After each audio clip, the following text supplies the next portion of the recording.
But as a measure of what will happen next, Pakistan should be prudent to do so. Can they take on a elaborate bridge which connects with two parts, say Bias Bridge or Sri Guru Hargobindpur Bridge? You minute you hit a thing like this, that you can respond. You are hitting infrastructure which will be damaging to them as much and much more than they would do so. So what would General Sahab, I may want to come in here. Chenab River. I know there was no bridge on Chenab. I covered that area lots of times. There was no bridge. There was a steel bridge made by the army. During Manmohan Singh's time, a bridge was made. It was inaugurated by Manmohan Singh at that time. That's a very significant bridge. Remember Operation Gibraltar. Pakistan specifically targeting that area, because once Chenab Bridge is cut, then Rajouri Poonch areas get separated. So that has always been in the eyes of Pakistan. When you talk about these locations, how do you see this area of Chenab, Pargawal, Akhnur? This is really the area where we are seeing an escalation of ceasefire violations also. That's why I'm asking you, particularly this Chenab Bridge. So we have an alternative bridge. Actually speaking, if you recollect, we have a bridge that goes to Shivkori. How do you go to Shivkori? You go via Katra, you go to Riyasi, you go to Shivkori, and you are other side of Chenab, right up to Rajouri. So, we have alternatives. And, a bridge is a major target. Firstly, to destroy a bridge requires immense amount of effort. A bridge of the kind which is on Akhnur, at Akhnur and Chenab bridge is a huge effort required. And, in any case, there would be efforts to replace it.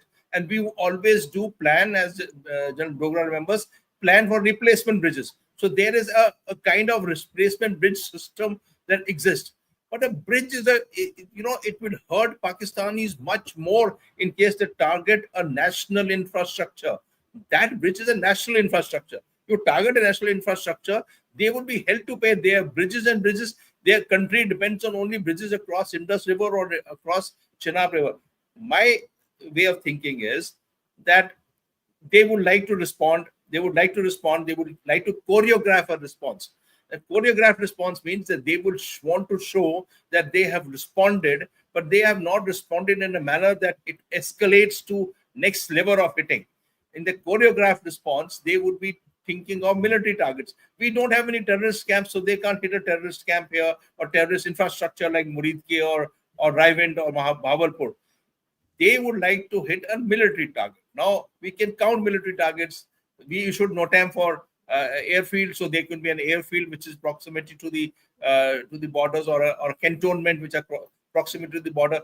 Beyond that, hitting a civilian establishment, a cities which are from Pathankot down to Anupgarh is one big city. Okay. I just want to give an update. Ma'am. I just want to give an update. There was a press conference scheduled at 10, but now it's been postponed by 30 minutes. It will begin at 10:30. The briefing about Operation Sindur that was scheduled to start at 10 will now start at 10:30. Okay, thank you. And we should also say the Prime Minister will be chairing a meeting of the Cabinet at 11 as well. And I think we will hear possibly from the Prime Minister. I would not be surprised after the Cabinet. We'll wait and see a continued coverage here at the Mojo Story. General Dogra, let's bring you in. Once again, we have to remind ourselves that some of India is still waking up. It's 26 minutes past 9 o'clock in the morning. Most of India was sleeping when the three services of India, the first time such a tri-service operation has been unleashed since 1971, were used in missile strikes on terror bases inside Pakistan, 9 terror bases, including the Lashkar-e-Taiba and the Jaish-e-Mohammed. The strikes inside Pakistan's Punjab are particularly significant, and Zafar has taken us through some of those key targets. General Dogra, the significance of this moment and what you think might happen next, what we have to prepare ourselves for, what we have to prepare the country for, and of course, a big salute to our armed forces. The country stands united and behind our armed forces. General Dogra, over to you, sir. Good morning, Barkha, and to all your panelists. Firstly, I must say that I'm really, really satisfied by what happened last night, because we've been talking so much about it, and it was great news in the morning when I saw this happening. But having said that, I don't think it's important to find out now or decide what are the targets they can hit or what they will do, but we should be looking at an overall reaction as to what we expect Pakistan to do now. Having been struck, it is obvious that they will be retaliatory action. Where, when, again, like we say that it's at a time of choosing. There may be something very immediate. There may be something a little delayed, whether it's a missile strike, whether it's planes. We don't know. But we, as a nation, for each and every contingency. And what I would think is important right now is that we need to put our drills for expecting something to come from the Paki side in place. And all the preparations that we were doing so far, I think we have gone purely as per that. If you remember in the program before last, which I did, I'd mentioned that probably a hybrid model where a strike to put the political compulsions at rest. Initially, maybe planes or missiles would happen. And thereafter, you can look at giving a crushing defeat as and when you want to do it. And I think that's something like similar to what has happened now. As far as hitting dams is concerned, my conversation of hitting a dam was in relation to the Indus Water Treaty. That should we be able to starve Pakistan of water, it would be then when they have no option available that this could be a likely target, because they would have no other option available. How do you get water back into your country? So it was in that context, and not in the context of a first on strike on the dam and things like that. But I feel that every target that we have envisaged and spoken of in all the planning that we've done till now is a likely target. Yeah. Right. So I just want a small yeah. update that we've been talking about the people living at the line of control. At least 3 of them have been killed in Pakistani artillery firing. That much is confirmed. Now, the office of the LG of Jammu Kashmir has come out with a post that I have directed. That's the LG of Jammu and Kashmir. The DCs for shifting of villagers from vulnerable areas to safer locations and ensuring boarding, lodging, food, Medicare, and transportation will ensure safety of every citizen. Now, these are the most vulnerable people who are living at the line of control right now and the international border. So already a process has been started to move them to safer places in view of the Pakistani firing and shelling that's going on in both line of control areas and the international border. Yeah, that's an important update because 3 Indian civilians, this is according to official statement from the Indian Army, 3 civilians have been killed in firing from Pakistan, by the way, now across the line of control and the IB as well. That's the statement from the Army. Artillery shells are being fired by Pakistan. General Dogra, please, you first and then General Sharma. I agree that it's pointless to speculate on possible targets by Pakistan, but India will have to be on its highest alert. Some precautions are being taken. The evacuation of civilians from right at the front line to areas further back, the closure of schools. At the moment, the civilian airspace in Srinagar and Jammu as well, Zafar, I think remains. Yes. Obviously, both of Yes. these airports are defense airports. At any given point of time, photography is not allowed in Jammu as well as in That's right. Srinagar. Jammu is a smaller airport, very, very close to the international border. Srinagar airport is still away from the line of control, but Jammu airport is very close to the international border. Now, both of these airports are obviously closed today on a day when India has struck Pakistan. Yeah, General Dogra, like I said, not to get into the speculation game about what could Pakistan hit, more interested in how does India stay on highest possible alert at this point. Remember, today was meant to be a day of mock drills. Those are no longer mock. We are past the stage of mock drills. We are actually in a state of, I want to say, conflict with Pakistan. If we don't want to use the word war, we are in a state of heightened conflict with Pakistan. And the drills that were mock are now going to be real, possibly. General Dogra. Yes, I agree with you, and I think it's essential. I feel that what we need to guard against right now is rumors which are being spread by international media, or what Pakistan is telling them, that 5 Indian jets have been knocked down. Some places says 2 Indian jets have been knocked down. Another channel was reporting large explosions in Srinagar, and so on and so forth. And this is normal, which would happen. And I think we as a nation must be conscious that we do not get carried away by that. So that's one part of it. Second, of course, you spoke of the mock drills, which would now be a reality. I think we should be aware as to what may be expected in terms of if the strikes happen, whether they happen at border locations, happen inside, or we don't know, because Pakistan is an irrational country, and we should be prepared for it all in terms of our evacuation plans, our internal security, looking at the fifth columnists who would now probably also come into action. And so the entire gamut of that 0.5 front that we talk of may also be activated. We should be up to that. And so the entire system that we've been talking of in terms of our preparations, I think needs to be now kept alive. And the audience or the entire nation must be informed, I think, by formal statements as to what is happening, so that there is no scope for rumors to mislead the nation. Absolutely. I want General Sharma to add to that. I think we will hear officially, Zafar just gave us that update in about 1 hour from now, possibly first from the military. I would imagine that is what would happen. The Prime Minister will then chair a meeting of the cabinet, and then possibly we will hear from the Prime Minister or the Defense Minister. We have a first statement from the Foreign Minister. General Sharma, I want to play out Donald Trump's statement, and I'll tell you why I want to play it out. Because it is a clear example of how Pakistan media is distorting his statement, right? Now, he's making some general statement. Oh, it's such a shame. Talking about the military tensions, are India and Pakistan going to go to war? And India and Pakistan media is trying to use it as if to say Trump is condemning India, which is clearly not the case. I'm just going to play out that Trump statement, and I want your reaction to it. Let's listen to Donald Trump.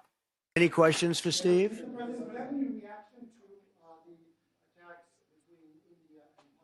No, it's a shame. We just heard about it just as we were walking in the doors of the Oval. Just heard about it.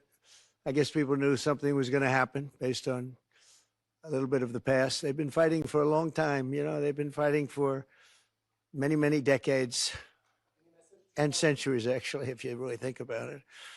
No, I just hope it ends very quickly.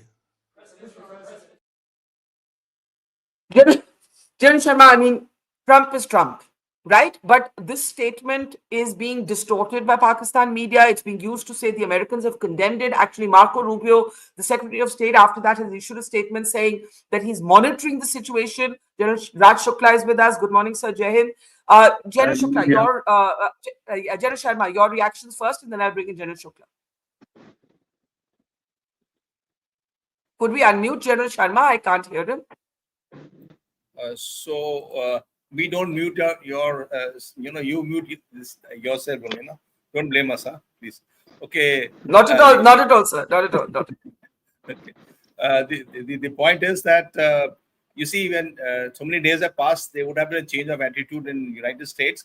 You see the statement given by J.D. Vance when he was in Jaipur, and what the statement he gave when he was back into the United States, when he said, no, there should be no war and there should be peace and talk. So that change is obviously coming up, and it changes around.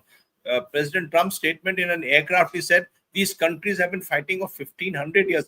1,500 years? God knows. Even now he says they are fighting for centuries. Centuries? I mean, I think, though it is important for us to hear what President Trump is saying, but let's not get carried away. It is all for the public to say so. I don't think he has said don't do it. He didn't say lift up phone and said don't do it. He didn't say that. Do it, but I will do my bit. It's all right. It's fine. I don't think we need to be carried away with. He says it's a shame because he's a businessman and he wants to have everything as a deal. He wants to deal with everything. So all deals are bilateral in nature in his time. There's nothing multilateral. So he says it's a shame. It's a shame. He wants to. Ukraine and Russia war is a shame. But despite all his effort, now he's changed his tack on Russia and he's gone towards Ukraine. So all this is a shame. It doesn't matter at all. What we have to do, we have to do. What we have to accept a response tonight or tomorrow night or day after night, that we have to be prepared. Then we will deal with President Trump also in times to come. And I'll call up Barkha. Time for breakfast. No, sir, we can't let you eat right now. You've got to stay with us. There's no peace for the brave. So, abhi aap thoda breakfast delay kariye. General Shukla, good morning, sir. Jai Hind. First reactions. General Shukla, are you able to hear me, sir? So my first, Yeah. can you hear me? Yes, sir. So I've been listening very carefully to General Dogra and about the escalation. But let's celebrate the moment first. And what is it to be celebrated? I think in this unfolding of calibrated military kinetics, which we have been discussing over the last 2 weeks, we have seen some very smart alchemy of India's power and purpose. This is the way it should always have been. And let me tell you why. Look at the politico-military orchestration over the last 2 weeks. The inbuilt ambiguity, the deception. Yesterday when there was talk of these drills, one got the impression that, we would still take some time, we would prepare and respond. And there this morning you go. The symbolism between this Sindur, a determination to avenge the loss of our brides. But the cake is the reasonably precise military execution. We've had this loitering munitions, airstrikes perhaps, drones also, whether they were for deception or for PSDA. So all this, the choice of the targets, we have expanded it right from Muzaffarabad to South Punjab all along, targeting the headquarters of the LETA, the Jaish-e-Mohammed. I remember I was commanding the corps in Bhatinda when Abhinandan was brought down and General Rawat was in my headquarters. Bahawalpur was a target. It was discussed, but we never got to do it. Finally, we have done it. And so in that sense, I think so far it has been a brilliant success. Look at the complete vulnerabilities in the Pakistani AD system. Whatever happened to the HQ-9s, whatever happened to the Great Fizaya, they've been caught napping. In the statement, there is restraint, and the dilemmas are growing for Pakistan. When we have said that we have targeted a terror array, we have not targeted the military targets. We have done what we have to. Escalation dominance is with us. There are options. Now you escalate. The dilemmas are on Pakistan. So I think we have got off to a brilliant start. Of course, the escalatory ladder has to play out. And then the issues that General Dogra was saying, billions will come in. But for a long time, when we have hesitated to even strike, let me just give you one dramatic comparison, Barkha. Yeah. We had mobilized during Parakram. After being mobilized, we were hit in Kaluchak. Our families were hit and we didn't respond. In that sense, I've been saying this for a while, the chosen option will be maximized for lethality and de-risked to the extent possible. That's exactly what happened. The onus is on Pakistan, the dilemmas are on Pakistani statecraft. But for the moment, I think after a very long time, the entire array of Indian statecraft has come together brilliantly. So far, 10 on 10. What happens from here, we'll see. Right. Let me play out before I come to General Dogra. Reactions are pouring in from the families of those killed in Pahalgam by terrorists. And those are very, very moving testimonies. This is from the family of a naval officer, Vinay Narwal. Take a look.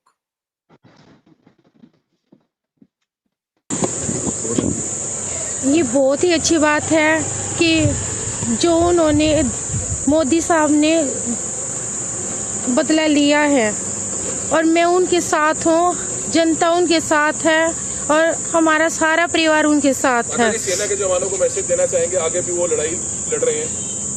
मैं वो सेना के जवानों को यही message देना चाहती हूँ कि आगे बढ़ते रहो और ऐसे ही बदला लेते रहो कि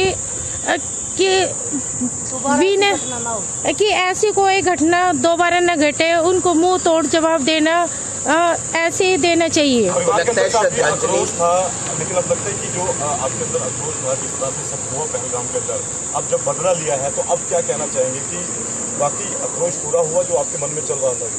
हाँ जी, मैं बहुत खुश हूँ, उसके लिए बहुत ज़्यादा ही खुश हूँ और आगे मेरे हस्बैंड ही बोलेंगे। श्रद्धांजलि मिली आपको लगता है उन तमाम लोगों को जिनकी जान गई पहलगाम में, सभी लोग? हाँ जी, उन सभी को श्रद्धांजलि मिली है कि भाई उनकी जान जायज रही है। वो जो शहीद हुए हैं उनको न्याय मिला है। ऑपरेशन सिंदूर नाम रखा गया है। हाँ जी, सिंदूर सिंदूर, हाँ जी, सुहागिन का सुहागिन, हाँ जी, हाँ जी। So I want reactions. General Shukla, could you reconnect, sir? Your internet is a little weak. If I could request you to just reconnect. We can't see you very well. General Dogra, let me bring you in. Those are very emotive reactions coming in from the family. Your response, sir, on what the sensitivities, what the challenges are going to be in the next 24 to 48 hours, maybe longer. Maybe we are back in a prolonged sort of phase of conflict with Pakistan. After Pulwama and Balakot, we saw a kind of strike by India, a kind of ostensible cosmetic response from Pakistan, and then then that was it. This is very different. This is very, very different. This is very, very specific, and we could be in for a long haul conflict. General Dogra, what does the country need to understand at this moment? I think the ball is in Pakistan's court, as has been spoken of earlier. And like I mentioned, we should be prepared for any and every kind of retaliation.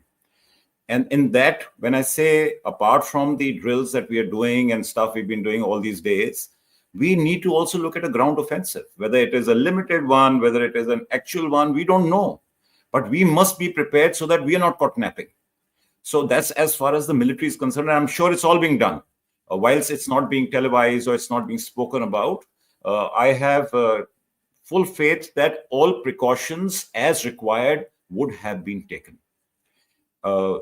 As far as the emotive, scenes you just showed, I think this sends just the right message, because Operation Sindoor is all about Sindoor, and these are the right political messages also, and also support for the offensive, which will rally the entire nation as one.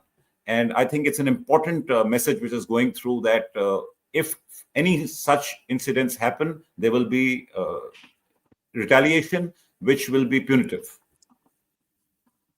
General Dobra, if you had to explain the use of all three services for the first time since 1971, loitering ammunition, precision strikes, the use of missiles, it's a very, very different approach. It's not an infantry-led approach. It's not a ground-led approach, I should say. It's a very different thinking. It's a very different planning.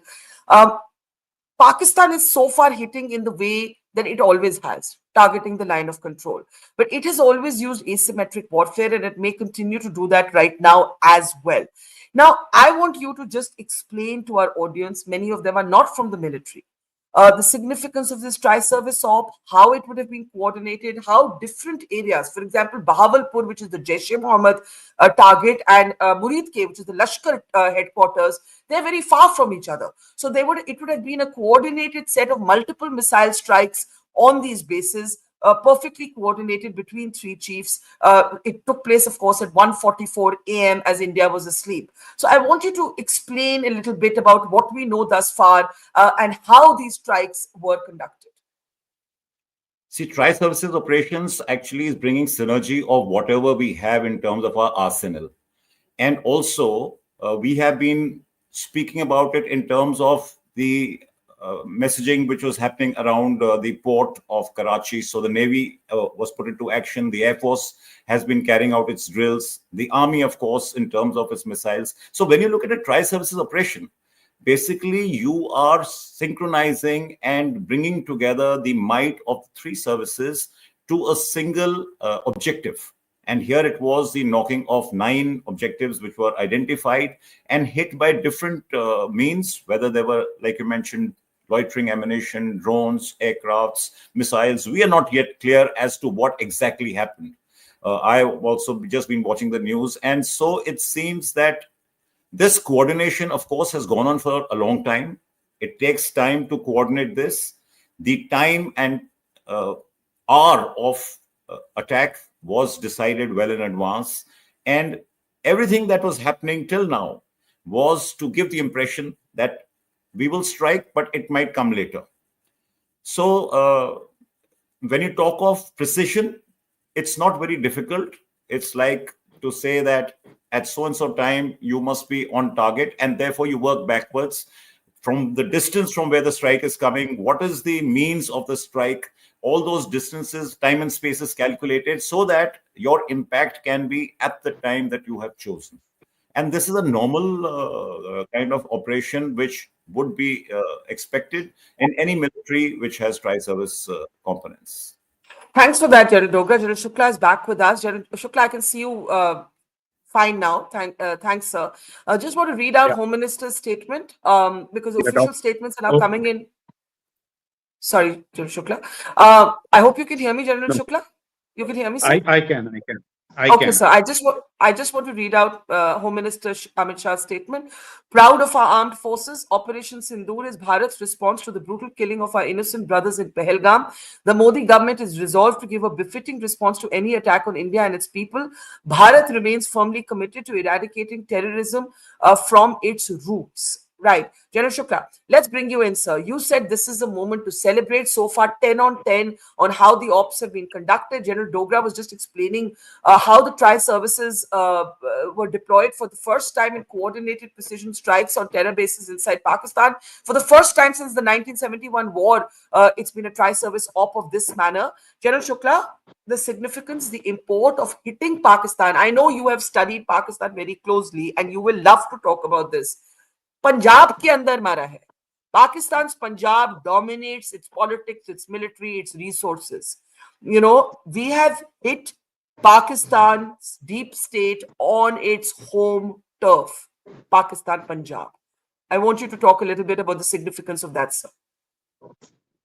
So see, I look at it as, a clear-headed response to, what shall I say, Pakistan's years of low cunning in statecraft.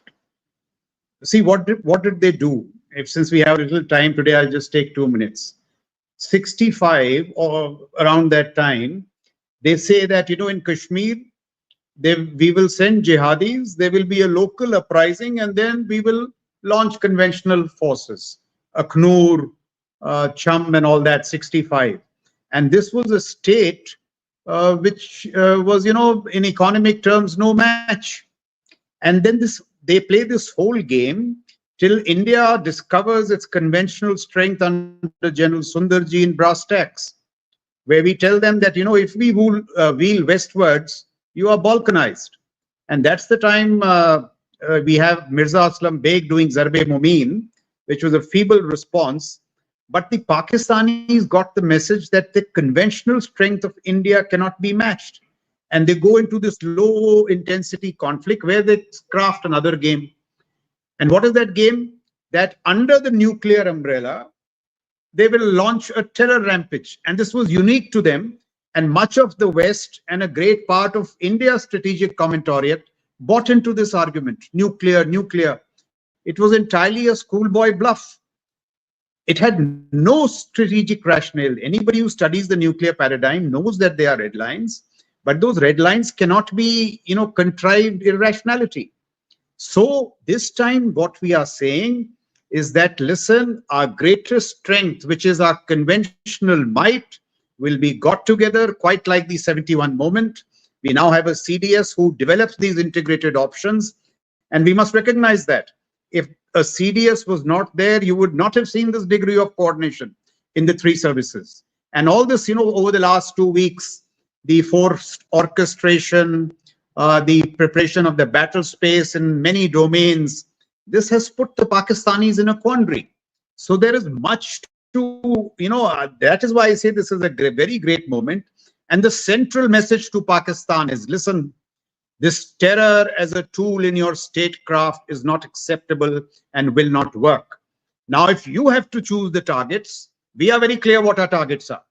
And we are also very clear that this nuclear bogey will not work. The schoolboy bluff will not work. And this is on years of strategic restraints. So we are operating from a moral high. And therefore now the shoe is on the Pakistani foot. They have to respond. They have to worry. But as it escalates, we will have to show a great deal of resilience. A lot of our other strategic military systems will be tested. So, it is a moment to celebrate so far, but there is reason to be cautious ahead, to be vigilant ahead.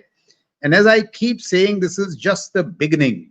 There are larger challenges ahead, China and all of that. So we have to continuously step up our game in national security. I hope this is a moment, once again, to remind us that if your foreign policy is muscular, your instrument of force must be well nourished and in the highest state of readiness. General Shukla, I share, of course, I share the pride that you have expressed as an Indian. I think we all feel that goosebumpy Jai Hind moment, really, and the Indian Army has said exactly that. Jai Hind. That's their comment on X. My question to you, sir, is the significance of the targets. In the statement by the army, the initial statement, it said it emphasized the restraint in avoiding Pakistan military installations. It made it clear that terrorists have been targeted, but the area, the geography, the fact that this is Pakistan Punjab, I want you to elaborate on that. So, see, it is very astute. I think it is very astute and very well thought through. Let's go back to Kargil. What were the shackles we put on our own selves? In Kargil, we said that to evict the Pakistani aggression, we will not even cross the LAC. And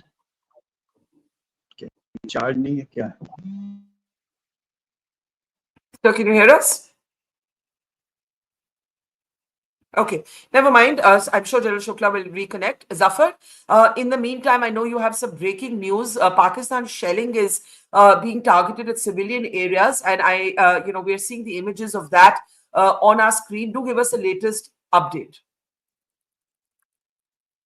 Zafar, you have to unmute yourself, please. Yes, the army sources, according to our army sources, Pakistani shelling that's going on intensely at the line of control in the Kashmir region and in the Jammu region, particularly in Akhnur and Poonch sector. The shells were landing on the civilian areas, but now shell has fallen just outside the gate of UN field station in Poonch. Now, this is I think we have those images and we'll show them to you in just a moment. Yeah, Zafar, keep going. Yeah. So they're trying to strike even the UN assets and inside J&K, but those are missing. You can see from those visuals, it's just fallen outside the gate of the UN field, the blue gate. That's the UN field station in Poonch. It's come very much within inside the Poonch city, not at the line of control. It is so they are firing long range mortars and artillery shells, targeting not just the civilian areas, but even this UN facility has been targeted with a shell landing just outside that UN field station, missing clearly its target. I don't know whether it was deliberately targeted this building, this UN building, to give it a new different dimension to the ongoing conflict, but clearly that shell has missed the UN field station and it's just fallen outside that gate. Yeah. Also, Zafar, an update on the line of control situation where we know now from the army that 3 civilians have been killed. What do we know about that? We know there are orders from the Lieutenant Governor of Jammu and Kashmir to start pulling back a civilian population from the line of control, from the international border. We have seen this play out before and we are back in that moment. I should also emphasize that while till yesterday before Operation Sindoor, the firing at the line of control was small arms fire, we are now seeing artillery fire return to the line of control, and the army statement says that Pakistan has fired at all points along the line of control and the international border. That is basically the entire stretch of Jammu and Kashmir. Zafar? Absolutely. Now it reminds us of the pre 2003 ceasefire days when artillery shelling was the order of the day, both at the line of control and the international border. But since the ceasefire agreement, there have been skirmishes and escalations, but we haven't seen such an exchange of artillery. Now, Pakistan has been deliberately and intensely targeting these civilian areas. In response to that, the office of the Lieutenant Governor has tweeted, the Lieutenant Governor has said that I have also directed took stock of the situation in border districts of J&K UT with all the senior administrative police and district officials, including this. I'm closely monitoring the situation, and government is fully prepared to deal with any eventuality. So basically, they're moving all the people to safer locations. We know for a fact that there are schools, there are other places where these people have been moved in the past, and they will again be moved there. But this time around, this is happening right in the middle of an escalation. There is very little reaction time. They will have to leave their homes, and they will have to move quickly to those safe zones. That is what is happening. Chief Minister Umar Abdullah is also conducting a meeting with the DCs of Jammu and Kashmir. So clearly a tough situation at the borders. But if I may again emphasize on this video, this is in Poonch UN field station. The shell has landed just outside the field station, according to army sources, and you can see that it's clearly missed the target. Probably the target was this UN building, which is deep inside Poonch, not at the line of. See, you can see that board also there. Clearly a UN installation that seemed to have been the target of Pakistan. Remember, there is a UN military observers group in Jammu and Kashmir, which has its office in Srinagar, but there are also sub-offices, and this is one of them in Poonch, which came under attack. That shell just landed outside the gate of this UN installation. So clearly, Pakistan taking this escalation to a different level altogether now. Right. I want to play out a few reactions that are coming. Reactions are coming in from families whose loved ones were killed in Pahalgam. Why is this operation called Sindur? By the way, that video is from Bahawalpur. Jafar, you want to talk a little bit about this video? This has been filmed by it's a user-generated content from Pakistan. That is what happened when Indian missiles hit Pakistan. You can see the clouds of fire. And that is Bahawalpur, which is the base of the Jaish-e-Mohammed, which has been hit by Indian missiles. And that is the missile as it landed. There would, of course, have been clouds of smoke and fire. And that is 1:44 in the morning. You can see the darkness, and you can see Pakistani civilians filming that. So that is user-generated content from Pakistan as Indian missiles struck down on Bahawalpur. I want to also play out now family reactions that are coming in. I want to play out for you the Jagdale family in Maharashtra, the Manjunath family. Manjunath, remember his very moving picture sitting in a shikara with his wife. It was heartbreaking to later learn that he was killed. So many heartbreaking testimonies. Families are reacting, applauding the armed forces, applauding the Modi government. Take a look. हमें operation सिंदूर के बारे में news channel से मतलब हमारे परिवार वालों के कॉल आए हमें, और तब पता चला कि भारत ने जो पहलगाम में हमला हुआ था उसके ऊपर आज उन्होंने रिएक्शन मतलब उनको उत्तर दिया है इसके बदले में एयर स्ट्राइक करके। पहले तो मिशन का नाम सुन के हम लोगों को बहुत मतलब मैं तो बहुत रो रही थी सुन के, क्योंकि मुझे याद है जिस दिन अमित शाह जी आए थे श्रीनगर, जो लोग वीर मरण जिनको प्राप्त हुआ उनको श्रद्धांजलि देने के लिए, उस दिन सब बहनें उनको बोल रही थी कि हम भारत की बहनें हैं, हम आपकी बहनें, और हम लोगों से हमारे पतियों को छीन लिया है। तो मुझे लगता है शायद उसी वजह से ये ऑपरेशन का नाम सिंदूर रखा गया होगा कि जो हमारी सरकार है जो हर स्त्री को बहन बोलता है, तो उनके पतियों को छीना गया था, तो उनका सिंदूर छीना गया था, शायद इसी की वजह से उन्होंने वो नाम रखा होगा। ये नाम पढ़ के तो हम बहुत रो रहे थे सुबह, और मुझे लगता है कि जो मेरे पिताजी का या फिर जितने भी उधर बच्चे थे उन सबके पिताजी और जितनी भी औरतें थे उनके पतियों का जो मतलब जान ली गई, तो उनका ये मरण जो था वो वेस्ट नहीं हुआ, और मुझे लगता है ये उनके लिए आज सच में दी गई एक श्रद्धांजलि है जो भारत ने एयर स्ट्राइक करके की है। मोदी जी को मैं बस तहे दिल से थैंक यू बोलना चाहती हूँ कि 15 दिनों के अंदर ये बहुत ही अच्छी बात है कि जो उन्होंने मोदी साहब ने बदला लिया है, और मैं उनके साथ हूँ, जनता उनके साथ है और हमारा सारा परिवार उनके साथ है। सेना के जवानों को मैसेज देना चाहेंगे, आगे भी वो लड़ाई लड़ रहे हैं। मैं वो सेना के जवानों को यही मैसेज देना चाहती हूँ कि आगे बढ़ते रहो और ऐसे ही बदला लेते रहो कि कि ऐसी कोई घटना दोबारा न घटे, उनको मुंह तोड़ जवाब देना ऐसे ही देना चाहिए। आक्रोश था, लेकिन अब लगता है कि जो आपके अंदर आक्रोश था, जिस तरह से सब हुआ पहलगाम के अंदर, अब जब बदला लिया है तो अब क्या कहना चाहेंगे कि बाकी आक्रोश पूरा हुआ जो आपके मन में चल रहा था? हाँ जी, मैं बहुत खुश हूँ उसके लिए, बहुत ज़्यादा ही खुश हूँ। और आगे मेरे हस्बैंड ही बोलेंगे। श्रद्धांजलि मिली आपको लगता है उन तमाम लोगों को जिनकी जान गई पहलगाम में, सभी लोग? हाँ जी, उन सभी को श्रद्धांजलि मिली है कि भाई उनकी जान जायज रही है, वो जो शहीद हुए हैं उनको न्याय मिला है। ऑपरेशन सिंदूर नाम रखा गया है। लिया है, कितने खुश हैं आप?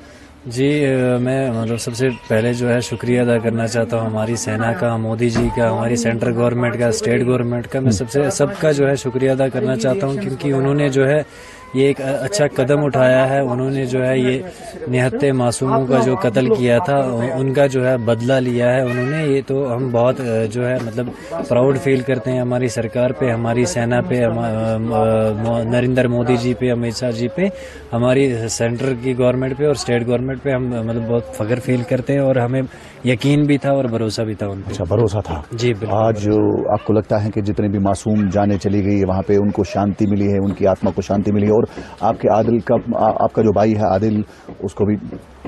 जी जी बिल्कुल। मतलब ये जो मतलब इन्होंने बदला लिया है, इससे जाहिर ही है कि मतलब उनको जो है ये जो निहत्ते लोगों का कत्ल किया गया था, ये जो 26 लोगों को मारा गया था, तो उनको यकीनन जो है इसे मतलब उनका बदला लिया गया है, तो उनको यकीनन जो है इसे शांति मिलेगी। देश के प्रधानमंत्री पे भरोसा था आपको? जी जी बहुत। हमें नरेंद्र मोदी जी पे बहुत ही ज्यादा मतलब भरोसा था और उन्होंने करके भी दिखाया, तो हम उनका भी शुक्रिया अदा करते हैं। क्या मजीद और स्ट्राइक होनी चाहिए?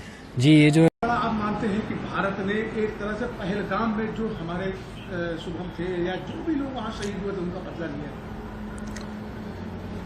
जब 22 अप्रैल को हमारा बच्चा शहीद हुआ वहाँ पे, तब भी हमने ऐसा कहा था, हमारे बच्चे के साथ जो बाकी के जितने भी लोग शहीद हुए, तभी मैंने कहा था कि नहीं, एक अब क्रांति आएगी हमारे देश में। और मुझे विश्वास था कि हमारे माननीय प्रधानमंत्री मोदी जी हमारी भावनाओं का, हमारे जो हम लोग एक दुख के दौर से गुजर रहे हैं, उन भावनाओं का आदर करेंगे और आतंकवाद के समूल नाश के लिए वो निश्चित रूप से बहुत कठोर कदम उठाएंगे। आज रात मुझे 2 बजे जब जानकारी हुई कि हमारी भारत की सशक्त सेनाओं ने उस आतंकवाद के समूल नाश का जो बीड़ा था उठाया था, उसकी शुरुआत कर दी है, तो मुझे लगा कि नहीं, अब निश्चित रूप से आतंकवाद का सर्वनाश होकर ही रहेगा। मैं बहुत धन्यवाद देना चाहता हूं माननीय प्रधानमंत्री मोदी जी को। हम लोगों के हृदय में, मेरे हृदय में जो 22 अप्रैल से एक प्रतिशोध की आग ज्वाला धधक रही थी, आज उसको निश्चित रूप से शांति मिली है। एक कहीं न कहीं शुभम को और जो पहलगाम में लोग शहीद हुए थे, जो निर्दोष नागरिक थे जी, उनको कहीं न कहीं एक सच्ची श्रद्धांजलि आज सरकार ने और सेना के द्वारा दी गई है। सच्ची श्रद्धांजलि है सरकार की तरफ से, सेना की तरफ से। और मुझे ऐसा लगता है कि नहीं, आज हमारा बच्चा जहां भी होगा, उसकी मृत आत्मा जहां भी होगी, आज बहुत शांति और सुकून महसूस कर रही होगी। उसे बड़ी खुशी होगी, उसे बड़ा गर्व होगा हमारी देश की सेनाओं पर। हमारे माननीय प्रधानमंत्री धन्यवाद करती हूँ, उनसे बहुत थैंक यू कहती हूँ कि उन्होंने मेरे पति की मौत का बदला लिया है। तो उन्होंने कहा कि हमने सरकार ने उसका बदला लिया और आज उनकी धन्यवाद कहूंगी। मैं बहुत छोटी हूँ उन्हें कुछ भी कहने या नहीं कहने वाली, लेकिन हाँ, जिस तरीके से हमारे पूरे परिवार को उन पे विश्वास था, उन्होंने उसी तरीके से जवाब देके हमारे विश्वास को कायम रखा है। And I am really thankful. जिस तरह से आपसे आतंकी में बात। बिल्कुल सर, असली श्रद्धांजलि, और शायद वो आज जहाँ पे भी है, आज वो शायद थोड़ी शांति में होगा। लिया है, कितने खुश हैं आप? जी, मैं मतलब सबसे पहले जो है शुक्रिया अदा करना चाहता हूँ हमारी सेना का, मोदी जी का, हमारी सेंट्रल गवर्नमेंट का, स्टेट गवर्नमेंट का। मैं सबका जो है शुक्रिया अदा करना चाहता हूँ, क्योंकि उन्होंने जो है ये एक अच्छा कदम उठाया है। उन्होंने जो है ये निहत्ते मासूमों का जो कत्ल किया था उनका जो है बदला लिया है उन्होंने। ये तो हम बहुत जो है मतलब प्राउड फील करते हैं हमारी सरकार पे, हमारी सेना पे, नरेंद्र मोदी जी पे, अमित शाह जी पे, हमारी सेंट्रल की गवर्नमेंट पे और स्टेट गवर्नमेंट पे हम मतलब बहुत फख्र फील करते हैं और हमें यकीन भी था और भरोसा। पाकिस्तान के खिलाफ, उसके लिए मैं उनका आभार व्यक्त करती हूँ, क्योंकि उन्होंने पाकिस्तान को ये दिखा के दिया कि हम भी चुप बैठने वालों में से नहीं हैं। हमारे जो मिडिल क्लास लोग हैं उन पर उन्होंने अटैक किया। आज अभी तक तो वो 26/11 का था, उस वक्त भी उन्होंने ऐसे ही सामान्य लोगों पर अटैक किया था, तभी भी कोई ये नहीं हुआ था। पर अभी तो मोदी जी ने उनको ये लेसन दिया है कि अभी हम चुप नहीं बैठने वाले। Right. In fact, Home Minister Amit Shah has also tweeted, proud of our armed forces. Operation Sindur is Bharat's response to the brutal killing of our innocent brothers in Pahalgam. The Modi government is resolved to give a befitting response to any attack on India and its people. Bharat remains firmly committed to eradicating terrorism from its roots. Major Shah joins us again. We spoke at length during the night. Major Shah, how do you see these developments panning out since this news first broke that India has conducted strikes across the LOC and the international border inside Pakistan and Pakistan-Occupied Kashmir? There was a press briefing that was supposed to happen at 10. Now that's been postponed to 10:30.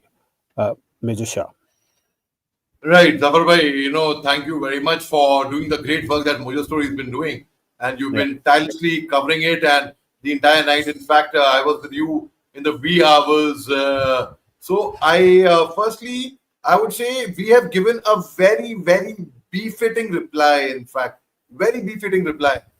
In fact, the wounds that we have inflicted upon them are going to be so deep that they will not forget that for generations. And it's a very successful tri-services operation. And my compliments to all the three services, Army, Navy, Air Force, particularly to the air warriors who were totally unmindful of their own personal safety, who very bravely, who went beyond the call of duty, over 100 kilometers inside the enemy territory into the airspace and launched this attack only on 9 specific targeted pinpoint terror bases.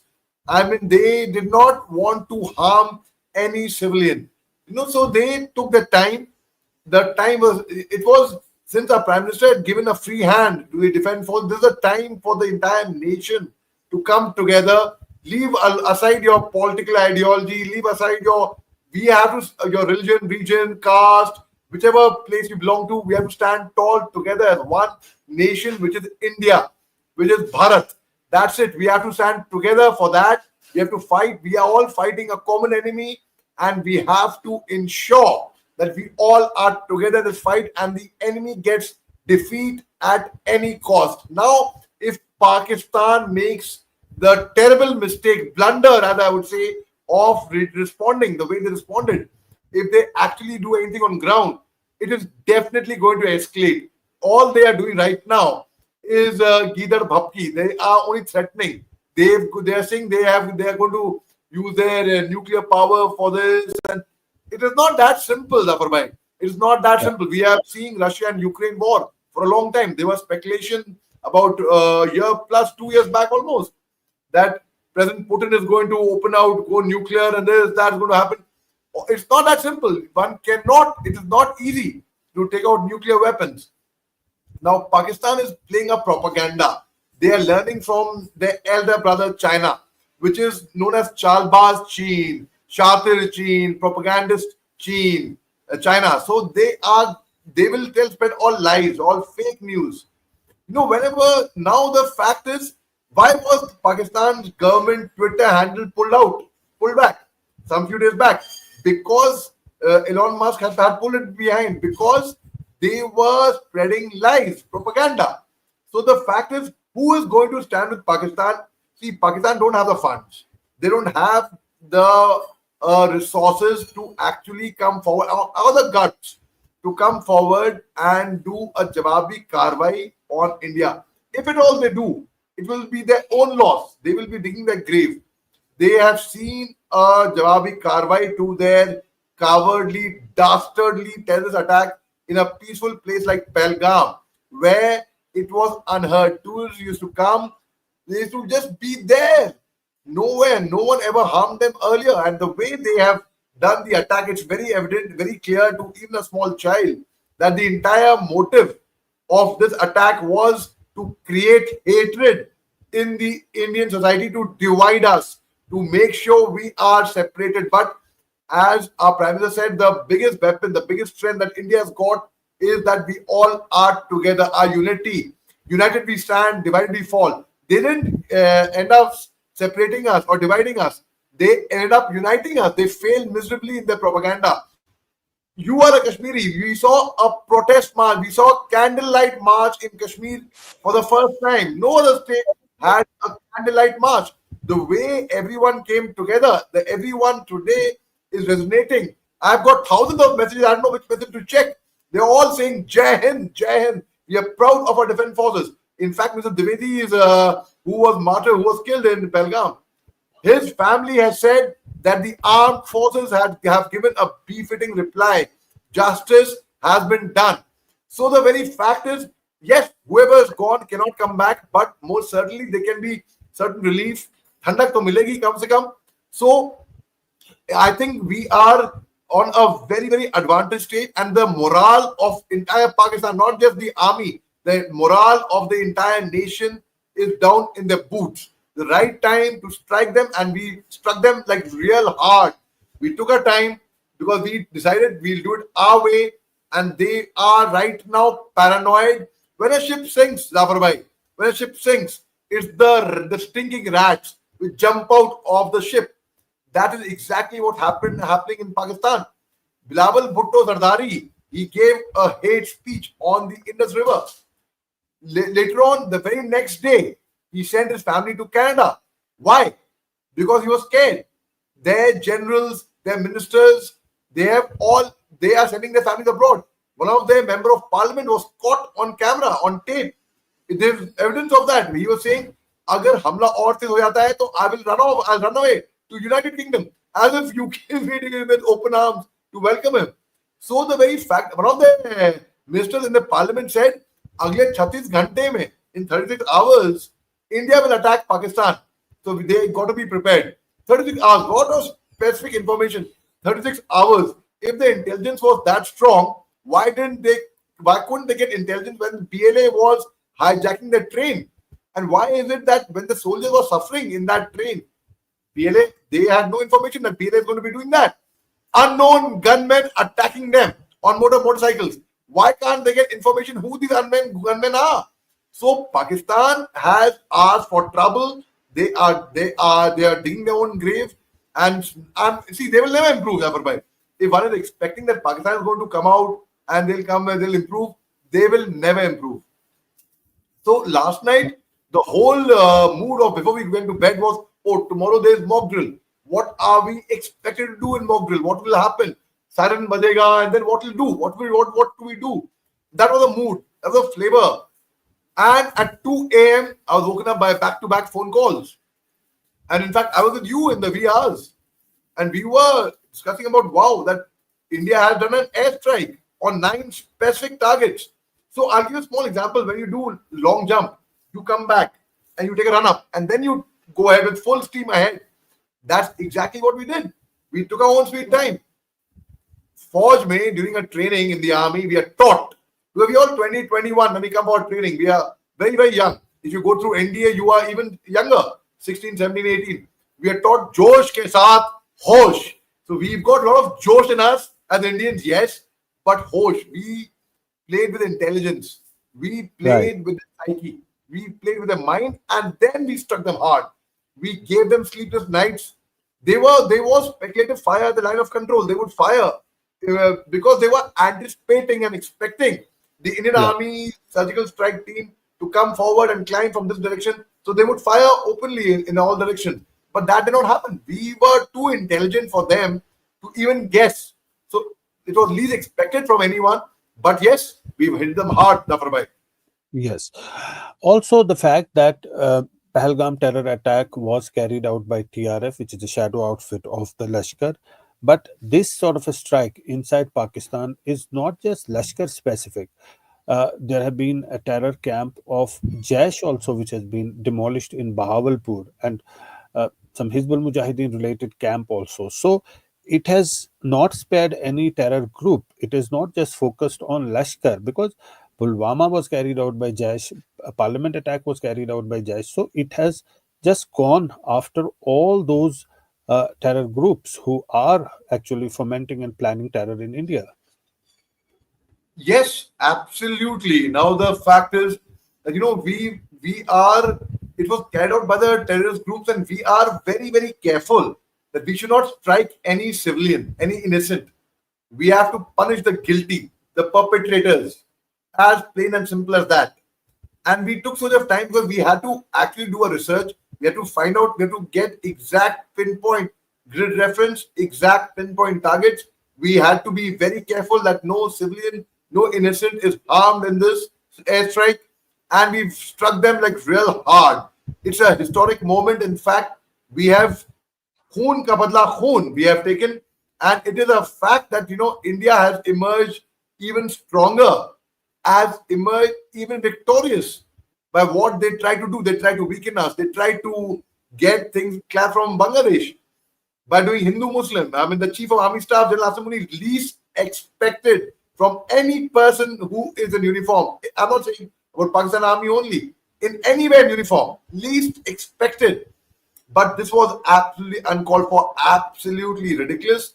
And the motive of the attackers of the Pahalgam attack, the terror attack, is very clear even to a small child. If a person cannot see it, what the motive was, then I'm sorry. I mean, there is a problem there. It is very simple. The motive was definitely to divide us, to create hatred, to create... Who does it? Think of it logically. If someone has to do it, they will attack and they will go back. But here, they were making it evident and obvious that what their motive was. And I think वो हर एक को मालूम है कि क्या हुआ था वहां पर.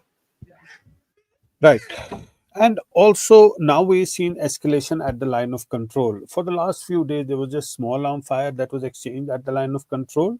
But today, artillery fire has also been used in line of control, at the line of control, and in which, according to initial reports, 3 civilians were killed. But there's a possibility that that there could be more civilians who are killed or injured. So how do you see this flare up after the strikes in at the line of control, particularly the people living near the borders? Right. An estimate of 50 to 70 terrorists have been killed. In fact, that's a huge number. We have done an airstrike which is very, very precise, very clear, crystal clear. And, my gut feeling says if Pakistan will not have the guts to retaliate, they will at the best do something symbolic, something what within Iran and Israel. When Israel had attacked Iran, Iran did a symbolic strike for face saving. That's Barkha. Hi, Barkha.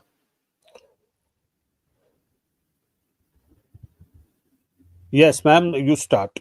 I'm so sorry. Good morning, and Jai. Good morning and Jai Hind to you, Major Ali.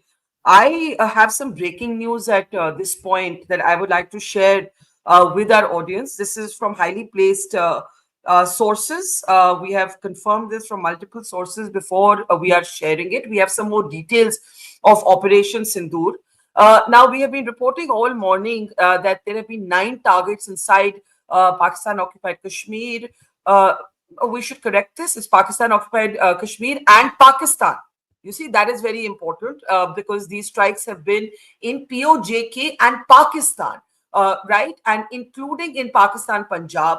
And now we have more details of how many precision strikes there were. So we know that India carried out 24 precision missile strikes across 9 locations. You've already heard Zafar share some of those targets, but I'm just going to go through those names again, Zafar, and you can add any context and perspective that you have. Muzaffarabad, Kotli, Bahawalpur, Rawalkot, Chakswari, Bhimber, Neelam Valley, Jhelum, and Chakwal. Now, here's what we know. The Indian officials, Indian security establishment is estimating between 50 to 70 terrorists have been killed in these strikes because the headquarters of the Lashkar-e-Taiba and the Jaish-e-Mohammed from Bahawalpur to Muridke have been hit in these precision strikes. There is some estimation of casualties on the Pakistan side. These numbers could be updated, but officials in India are saying that Pakistan is reporting at least 9 fatalities and 38 injuries. Right? Now this is where we stand at the moment. So we have these details. Another very important thing that I'd like to share at this point is what one Indian veteran said to me. He said, Operation Sindoor is more than a military response. It is a statement of strategic resolve, right? And then this source goes on to say, and I'll just read this out to you, Zafar, because this is coming from highly placed sources who were associated with this operation. Operation Sindoor was more than a military response. It was a statement of strategic resolve. Through 24 precisely coordinated missile strikes across 9 terrorist-linked locations, India demonstrated that it would no longer tolerate cross-border terrorism, nor the complicity of state institutions that enable it. The destruction of militant infrastructure, the exposure of the Pakistan Army's covert alliances, and the calculated diplomatic messaging have combined to create a multi-dimensional operation with regional and international consequences. As tensions continue to simmer along the line of control, the long-term impact of Operation Sindoor, we now have to see if it's going to serve as a deterrent, but it is a defining moment in India's modern security doctrine. Swift, surgical, and unapologetically assertive, right? These are very important. This is capturing the sentiment in the Indian armed forces, in the government, in the planners of Operation Sindoor, that it is more than a military response. It is a statement of strategic resolve. And Home Minister Amit Shah's comments, perhaps the first high-ranking member of the Modi government to respond. Prime Minister Modi is to be chairing a meeting of the cabinet. So here's what we know. I have no. Could we come out of this? Please, I would like to show Amit Shah's tweet. That is the stage being set for a very important press conference that is about to take place. Amit Shah saying, proud of our armed forces. Operation Sindoor is Bharat's response to the brutal killing of our innocent brothers in Pahalgam. The Modi government is resolved to give a befitting response to any attack on India and its people. Bharat remains firmly committed to eradicating terrorism from its roots, right? So, Zafar, I want you to respond. More details. 24 missile strikes across 9 targets, an estimated 50 to 70 terrorists neutralized. Our sources saying a minimum of 9 fatalities on the Pakistan side. Those numbers could change. Assessments are still being done. This is the information we have, and I thought this was very important. This comment that this is more than a military response. It is a statement of strategic resolve. It is a defining moment in India's modern security doctrine. Swift, surgical, and unapologetically assertive. Zafar Iqbal, please respond. Right, absolutely. We've been talking about Indian retaliation. What could it be? We didn't see any mobilization of the troops on the ground. So obviously, there were indications that it could be in a different way that these operations, these strikes would be conducted. But now what's happened after these strikes, the Pakistani retaliation has been extremely provocative and irresponsible. They have been targeting civilian areas close to the line of control. Earlier, we said that 3 civilians have been killed, but we're getting reports that the number is much more than that. We cannot give a figure right now, but I can tell you that the figures is much more than that. It's not just 3 civilians who have been killed, many more have been killed, and we're getting fresh videos of the damage to the infrastructure, to the houses, residential houses, to the cars, which are parked in areas. These Pakistani artillery shells have fallen much deep inside the Indian area, and even in one of the videos, Pakistani artillery shell falling just outside a UN facility in Poonch. So we're seeing a rattled Pakistan here. It may be a part of their retaliation, but we don't know. The situation is very tense at the line of control. Here are those fresh visuals that I wanted to play. These are the houses at the line of control. This is what has happened to these houses in Pakistani artillery shelling that's taking place right now, even as we speak, in the Uri sector, in Kupwara sector, but in areas particularly like Keren, where there has been a lot of shelling, and to the south of Pir Panjal in Poonch and Akhnur sectors, which have been highly vulnerable. Akhnur has always been, and it is the place where there is the Chenab River and the bridge of the Chenab River. It is extremely important strategic location that Pakistan has been targeting, and the number of civilians who have now been killed has risen up. We will get a confirmation about that figure, but we can tell you it's more than 3, and many others have been injured in that Pakistani shelling.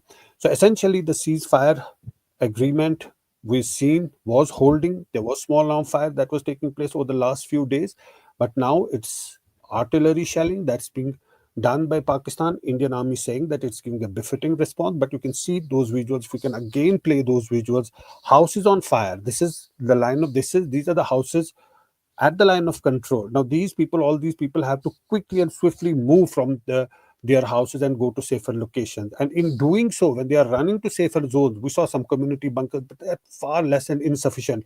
They'll have to move to areas, schools and other areas much deeper into the hinterland, and that will take some time. So while they are running, they are under direct Pakistani shelling, and that's why we're seeing so many casualties. Situation continues to remain very tense at the line of control and international border, even as we'll get more details about Operation Sindur in just a short while from now, in about a couple of minutes from now. Barkha? Yes, I beg your pardon. Do forgive my cough at this moment. So much information to track. It's about 10:29. The images on your screen are the consequences of Pakistan shelling at the line of control and the international border.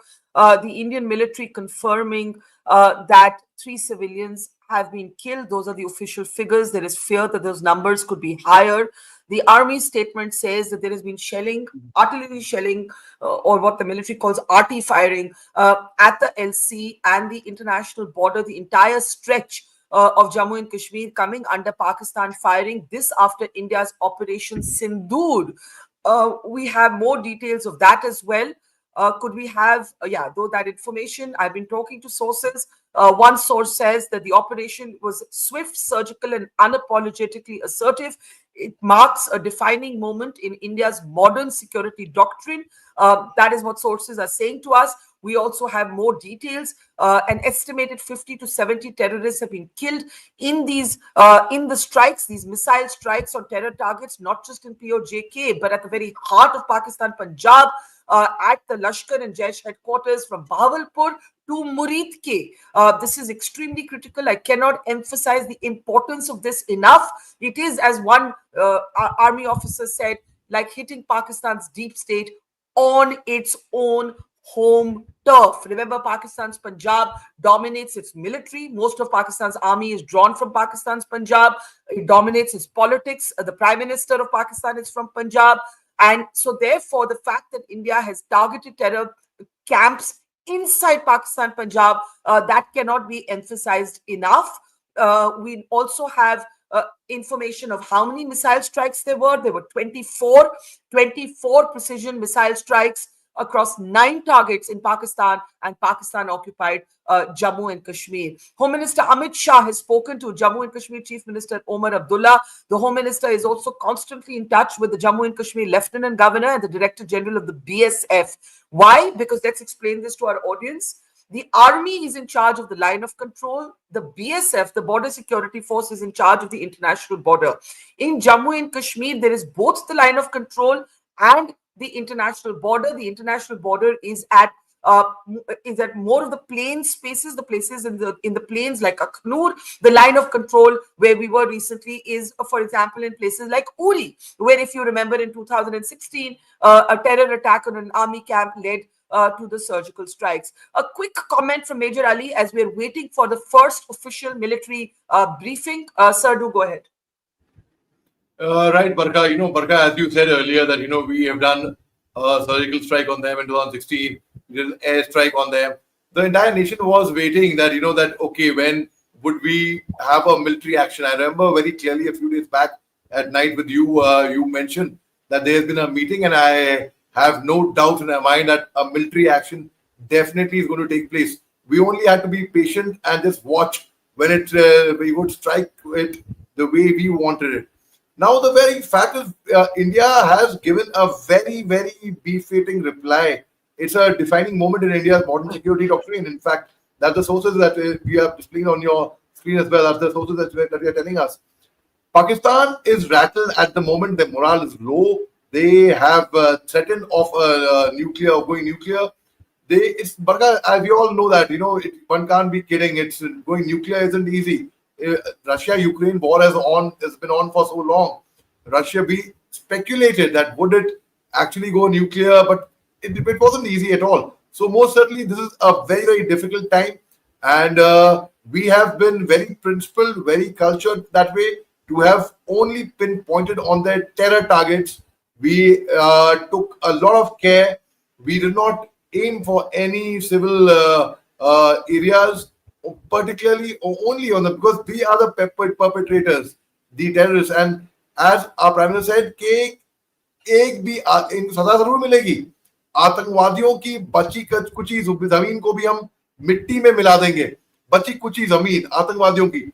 If Pakistan felt guilty of it, that it was a direct threat to them, there was a Pakistani journalist with me, on another channel a couple of days back. So I asked him, why are you feeling guilty conscious? चोर की दाढ़ी में तिल का क्यों? क्या आपको लगता है कि आप आतंकवादी हो? Do you think you are a terrorist? Why are you feeling guilty? It was an open threat to the terrorists. In fact, General Asim Muni, the chief of the army staff, most unbecoming of any person in any uniform forces to do Hindu-Muslim, to talk. I mean, he brought on the two-nation theory and he did Hindu-Muslim most unbecoming, because the motive was very clear. He wanted that Hindu-Muslim divide further in Pakistan, which is very much there. Pakistan is, as it is, a bigoted society.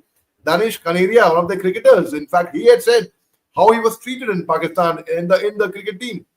Who's in his own uncle, his Mamu, was a wicket keeper during Imran Khan's regime, when Imran Khan was the captain of the Pakistan cricket team.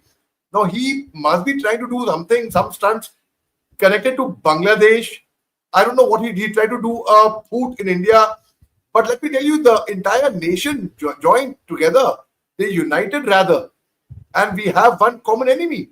So I don't think it is we are the best part is no political ideology, no religion, one religion only, which is Indian.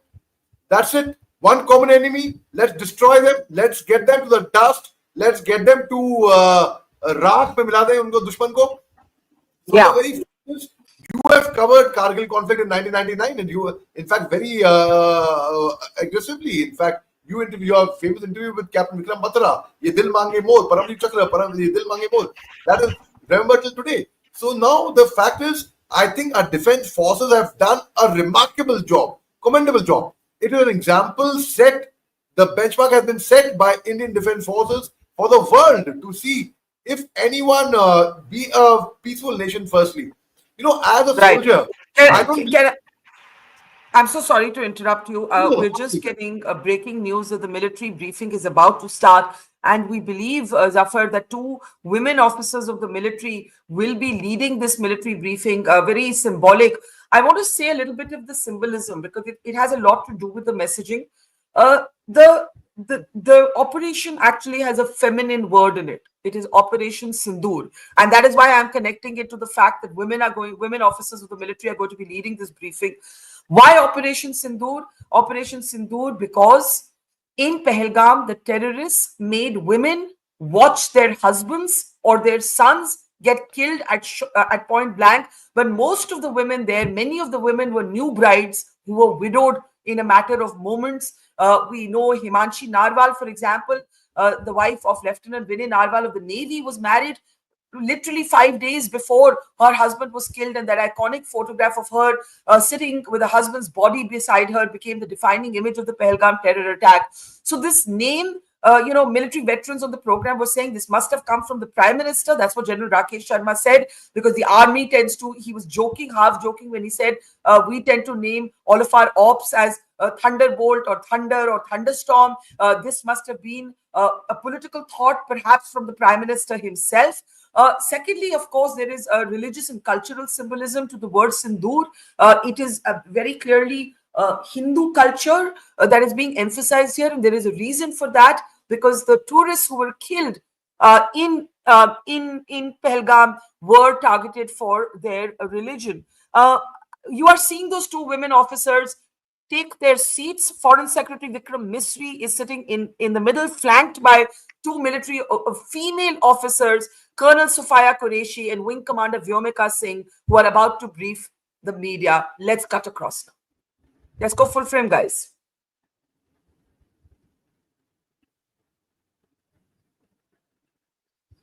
All right, we're waiting for the sound to come up on those pictures. As I said, I should emphasize that this briefing is being led by two women officers of the Indian military. And I guess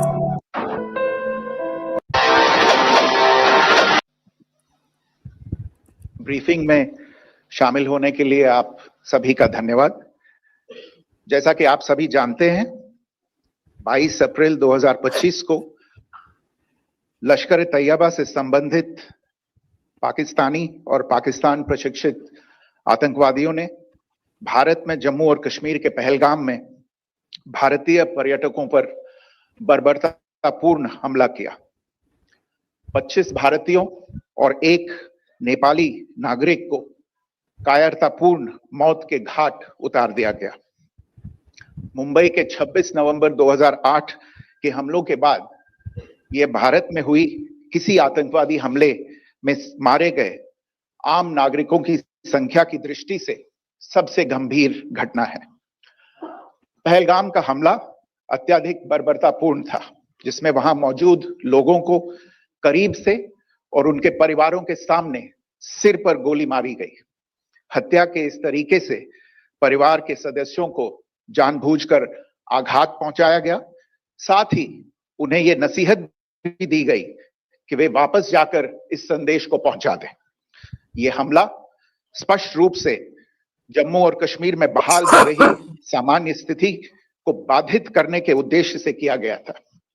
चूंकि पर्यटन फिर से अर्थव्यवस्था का मुख्य आधार बन रहा था, इस हमले का मुख्य उद्देश्य इसे प्रतिकूल रूप से प्रभावित करना था। पिछले वर्ष आप सभी जानते हैं 2.25 करोड़ से अधिक पर्यटक कश्मीर आए थे कि इस संघ राज्य क्षेत्र में विकास और प्रगति को नुकसान पहुंचाकर इसे पिछड़ा बनाए रखा जाए और पाकिस्तान से लगातार होने वाले सीमा पार आतंकवाद के लिए उपजाऊ जमीन बनाने में सहायता की जाए। हमले का यह तरीका जम्मू और कश्मीर और शेष राष्ट्र दोनों में सांप्रदायिक दंगे भड़काने के उद्देश्य से भी प्रेरित था। इसका श्रेय सरकार और भारत के सभी नागरिकों को दिया जाना चाहिए कि इन प्रयासों को विफल कर दिया गया। एक समूह ने खुद को रेजिस्टेंस फ्रंट TRF कहते हुए इस हमले की जिम्मेदारी ली है। यह समूह संयुक्त राष्ट्र द्वारा प्रतिबंधित पाकिस्तानी आतंकवादी समूह लश्कर-ए-तैयबा से जुड़ा हुआ है। यह उल्लेखनीय है कि भारत ने मई और नवंबर 2024 में संयुक्त राष्ट्र की 1267 कमेटी की सैंक्शंस मॉनिटरिंग टीम को अर्धवार्षिक रिपोर्ट प्रस्तुत की थी, जिसमें TRF के बारे में साफ इनपुट दिए गए थे। इससे पाकिस्तान स्थित आतंकवादी समूहों के लिए कवर के रूप में TRF की भूमिका सामने आई थी। इससे पहले भी दिसंबर 2023 में भारत ने इस टीम को लश्कर-ए-तैयबा और जैश-ए-मोहम्मद के बारे में सूचित किया था, जो TRF जैसे छोटे आतंकवादी समूहों के माध्यम से अपनी गतिविधियों को संचालित कर रहे हैं। इस संबंध में 25 अप्रैल को UN सिक्योरिटी काउंसिल प्रेस वक्तव्य में TRF के संदर्भ को हटाने के लिए पाकिस्तान के दबाव पर भी ध्यान दिया जाना चाहिए। पहलगाम आतंकवादी हमले की जांच से पाकिस्तान के साथ आतंकवादियों के संपर्क उजागर हुए हैं। रेजिस्टेंस फ्रंट द्वारा किए गए दावे और लश्कर-ए-तैयबा से ज्ञात सोशल मीडिया हैंडल द्वारा इसको रीपोस्ट किया जाना इसकी पुष्टि करता है। चश्मदीद गवाहों और विभिन्न जांच एजेंसियों को उपलब्ध अन्य सूचनाओं के आधार पर हमलावरों की पहचान भी हुई है। हमारी इंटेलिजेंस ने इस टीम के योजनाकारों और उनके समर्थकों की जानकारी जुटाई है। इस हमले की रूपरेखा भारत में सीमा पार आतंकवाद को अंजाम देने के पाकिस्तान के लंबे ट्रैक रिकॉर्ड से भी जुड़ी हुई है, जिसके लिखित और स्पष्ट दस्तावेज उपलब्ध हैं। पाकिस्तान दुनिया भर में आतंकवादियों के लिए में पहचान बना चुका है। यहां अंतर्राष्ट्रीय स्तर पर प्रतिबंधित आतंकवादी सजा पाने से बचे रहते हैं। इसके अलावा पाकिस्तान ने इस मुद्दे पर विश्व और फाइनेंशियल एक्शन टास्क फोर्स जैसे मंचों जानबूझ गुमराह करने के लिए का मामला और फिर अंतर्राष्ट्रीय दबाव के परिणाम स्वरूप वो जीवित पाया गया, इसका सबसे स्पष्ट उदाहरण है। यह स्वाभाविक है कि पहलगाम में हुए इस हमले से जम्मू और कश्मीर के साथ साथ भारत के अन्य भागों में भी आक्रोश देखा गया। हमलों के बाद भारत सरकार कुछ कदम उठाए। आप सभी उन निर्णयों से अवगत हैं जिसकी घोषणा 23 अप्रैल को की गई थी। तथापि यह आवश्यक समझा गया कि 22 अप्रैल के हमले के अपराधियों और उनके योजनाकारों को न्याय के कटघरे में लाया जाए। हमलों के एक पखवाड़े के बाद भी पाकिस्तान द्वारा अपने क्षेत्र या अपने नियंत्रण वाले क्षेत्रों में आतंकवादियों की इंफ्रास्ट्रक्चर के विरुद्ध कार्यवाही करने के लिए कोई स्पष्ट कदम नहीं उठाया गया है। उल्टे वो इनकार करने और आरोप लगाने में ही लिप्त रहा है। पाकिस्तान आधारित आतंकवादी मॉड्यूल्स पर हमारी खुफिया निगरानी ने संकेत दिया है कि भारत के विरुद्ध आगे भी हमले हो सकते हैं। अतः इनको रोकना और इनसे निपटना दोनों को बेहद आवश्यक समझा गया। आज सुबह, जैसा कि आपको ज्ञात होगा, भारत ने इस तरह के सीमा पार हमलों का जवाब देने और उन्हें रोकने तथा उनका प्रतिरोध करने के अपने अधिकार का प्रयोग किया है। यह कार्यवाही नपीतुली, नॉन एस्केलेटरी, आनुपातिक और जिम्मेदारीपूर्ण है। यह आतंकवाद की इंफ्रास्ट्रक्चर को समाप्त करने और भारत में भेजे जाने वाले संभावित आतंकवादियों को अक्षम बनाने पर केंद्रित है। आपको यह भी स्मरण होगा कि 25 अप्रैल 2025 को संयुक्त राष्ट्र सुरक्षा परिषद ने पहलगाम आतंकवादी हमले पर एक प्रेस वक्तव्य जारी किया था, जिसमें आतंकवाद के इस निंदनीय कार्य के अपराधियों, आयोजकों, फाइनेंसरों और प्रायोजकों को जवाबदेह ठहराने और उन्हें न्याय के दायरे में लाने की आवश्यकता पर जोर दिया गया था। भारत की आज की इस कार्रवाई को इसी संदर्भ में देखा जाना चाहिए। Good morning. Thank you all for joining this briefing. As you are all aware, on April 22, 2025, Pakistani and Pakistan-trained terrorists belonging to the Lashkar-e-Taiba carried out a savage attack on Indian tourists at Pahalgam in Jammu and Kashmir in India. They murdered 26 people, including one national of Nepal, causing the largest number of civilian casualties in a terrorist attack in India since the 26 November 2008 attacks in Mumbai. The attack in Pahalgam was marked by extreme barbarity, with the victims mostly killed with headshots from close range and in front of their families. Family members were deliberately traumatized through the manner of the killing, accompanied by the exhortation that they should take back the message. The attack was clearly driven by the objective of undermining the normalcy returning to Jammu and Kashmir. In particular, it was designed to impact the mainstay of the economy, tourism, with a record 23 million tourists visiting the valley last year. The calculation presumably was that harming growth and development in the Union territory would help keep it backward and create fertile ground for continued cross-border terrorism from Pakistan. The manner of the attack was also driven by an objective of provoking communal discord, both in Jammu and Kashmir and the rest of the nation. It is to the credit of the government and the people of India that these designs were foiled. A group calling itself the Resistance Front has claimed responsibility for the attack. This group is a front for the UN-proscribed Pakistani terrorist group Lashkar-e-Taiba. It is notable that India had given inputs about the TRF in the half-yearly report to the monitoring team of the UN's 1267 Sanctions Committee in May and November 2024, bringing out its role as a cover for Pakistan-based terrorist groups. Earlier too, in December 2023, India operating through small terror groups such as the TRF, Pakistan's pressure to remove references to TRF in the April 25 UN Security Council press statement is notable in this regard.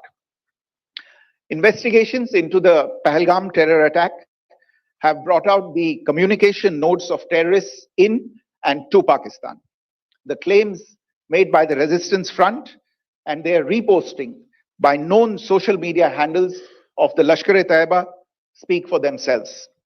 Identification of the attackers based on eyewitness accounts as well as other information available to law enforcement agencies has also progressed.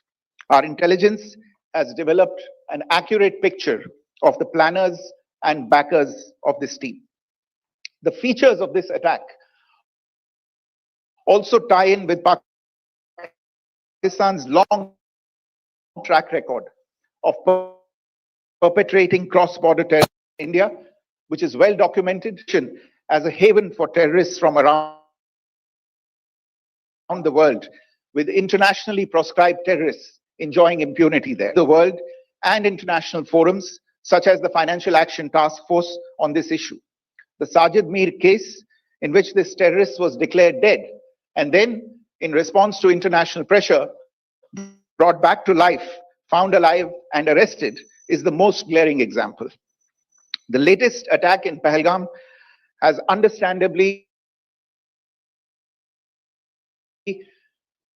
generated deep anger in Jammu and Kashmir and in other parts of India. Following the attack, Pakistan, you're all aware of the decisions the 23rd of April. However, it was deemed essential that the perpetrators and planners of the 22nd April attack be brought to justice. Despite a fortnight having passed since the attacks, there has been no demonstrable step from Pakistan to take action against the terrorist infrastructure on its territory or on territory under its control. Instead, all it has indulged in are denials and allegations. Our intelligence monitoring of Pakistan-based terrorist modules indicated that further attacks against India were impending. There was thus a compulsion both to deter and to preempt. Earlier this morning, as you would be aware, India exercised its right to respond and preempt as well as deter more such cross-border attacks. These actions were measured, non-escalatory, proportionate, and responsible. They focused on dismantling the terrorist infrastructure and disabling terrorists likely to be sent across to India. You would also recall that the Security Council on 25th April 2025 had issued a press statement on the Pahalgam terror attack, underlining, and I quote, the need to hold perpetrators, organizers, financiers, and sponsors of this reprehensible act of terrorism accountable and bring them to justice, unquote. India's latest actions should be seen in this context. Joining me for this briefing on our actions earlier this morning are Colonel Sophia Qureshi and Wing Commander Vyomika Singh. I will discuss regarding Operation Sindur with all of you.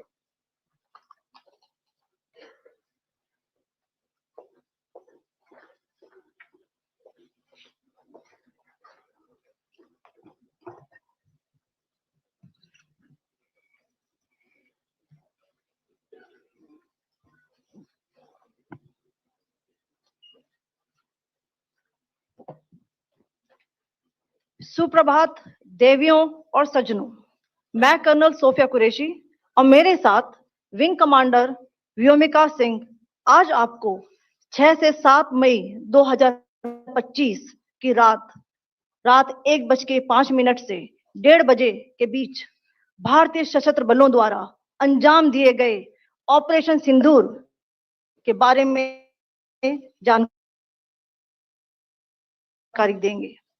में हुए विभत्स आतंकवादी हमले के शिकार मासूम नागरिकों व उनके परिवारों को न्याय देने के लिए लॉन्च किया गया था। इस कार्रवाई में 9 टेररिस्ट कैंप्स को टारगेट किया गया और पूरी तरह से इसे बर्बाद किया गया। पाकिस्तान में पिछले 3 दशकों से टेरर इंफ्रास्ट्रक्चर का निर्माण हो रहा है। इसमें recruitment, indoctrination centres, training areas व लॉन्च पैड शामिल थे, जो पाकिस्तान और पाक अधिकृत जम्मू कश्मीर POJK दोनों में फैले हैं। Operation Sindur was launched by Indian Armed Forces to deliver justice to the victims of Pahalgam terror attack and their families. 9 terrorist camps were targeted and successfully destroyed. Over the last 3 decades, Pakistan has systematically built terror infrastructure, recruitment, indoctrination centers, training areas for pads for handlers. These camps are located both in Pakistan as well as Pakistan-occupied Jammu and Kashmir areas. Some of the well-known training camps are located, as you can see on the screen. They are distributed from Savai Nala in the north, counting to approximately 21, ending at Bahawalpur to the south. इन लक्ष्यों का चयन विश्वसनीय intelligence सूचनाओं के आधार पर हुआ ताकि आतंक गतिविधियों की रीढ़ तोड़ी जा सके, और यह खास ध्यान दिया गया कि निर्दोष नागरिकों और सिविलियन इंस्टॉलेशन को नुकसान न पहुंचे। The selection of these targets for Operation Sindur was based on credible intelligence inputs and role of these facilities in perpetrating the terror activities. The locations were so selected to avoid damage to Big basket, delivering in 10 minutes. This was done with due diligence, and the camps selected for targeting and their engagement will now be shown to you one by one. POJK के target आपको बताना चाहूंगी। सबसे पहले सवाई नाला camp Muzaffarabad, जो कि POJK के लाइन ऑफ कंट्रोल से 30 किलोमीटर दूर है। यह एक लश्कर-ए-तौयबा का ट्रेनिंग सेंटर था।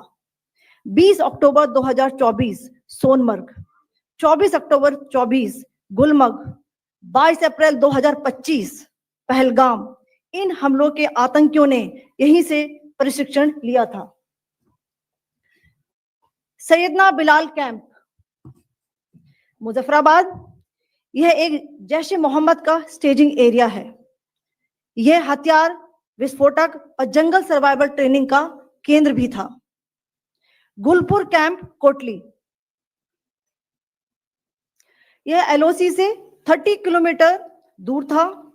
लश्कर-ए-तौयबा का बेस था, जो रजौरी, पुंछ में सक्रिय था। 20 अप्रैल 2023 को पुंछ में और 9 जून 2024 को तीर्थ यात्रियों के बस हमले में यहीं से आतंकी को ट्रेन किया गया था।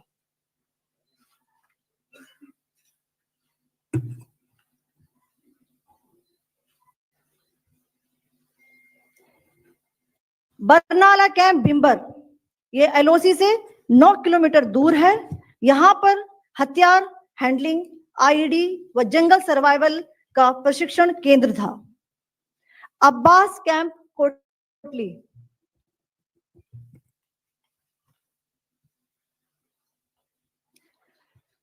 यह LOC से 13 किलोमीटर दूर है। लश्कर-ए-तौयबा का फिदाइन यहां तैयार होता था।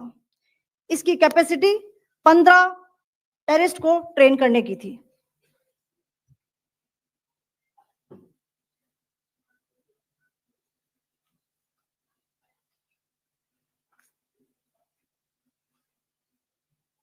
अब मैं पाकिस्तान के अंदर के टारगेट से अवगत कराना चाहूंगी।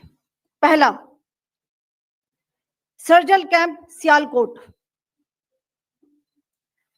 यह अंतरराष्ट्रीय सीमा से 6 किलोमीटर की दूरी पर है, साबा कटवा के सामने।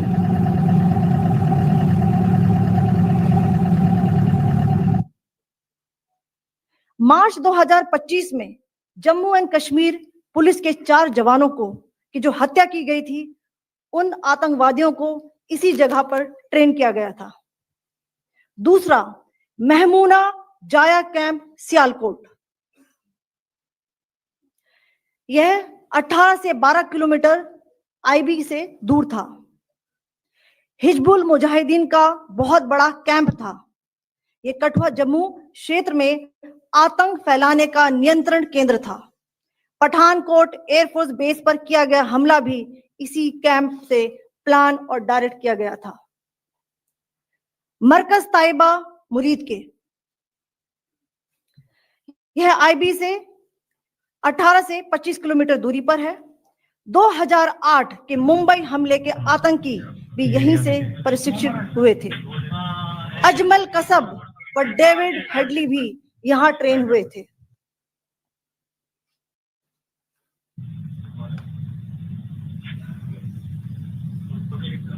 आगे दूसरा आया।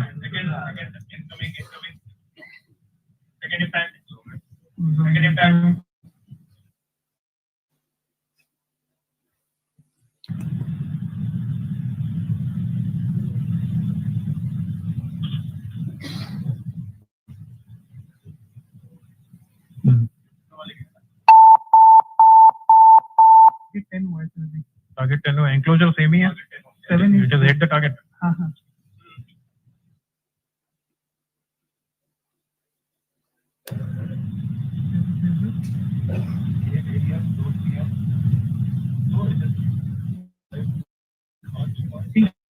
तो आ गया सर इनफैक्ट।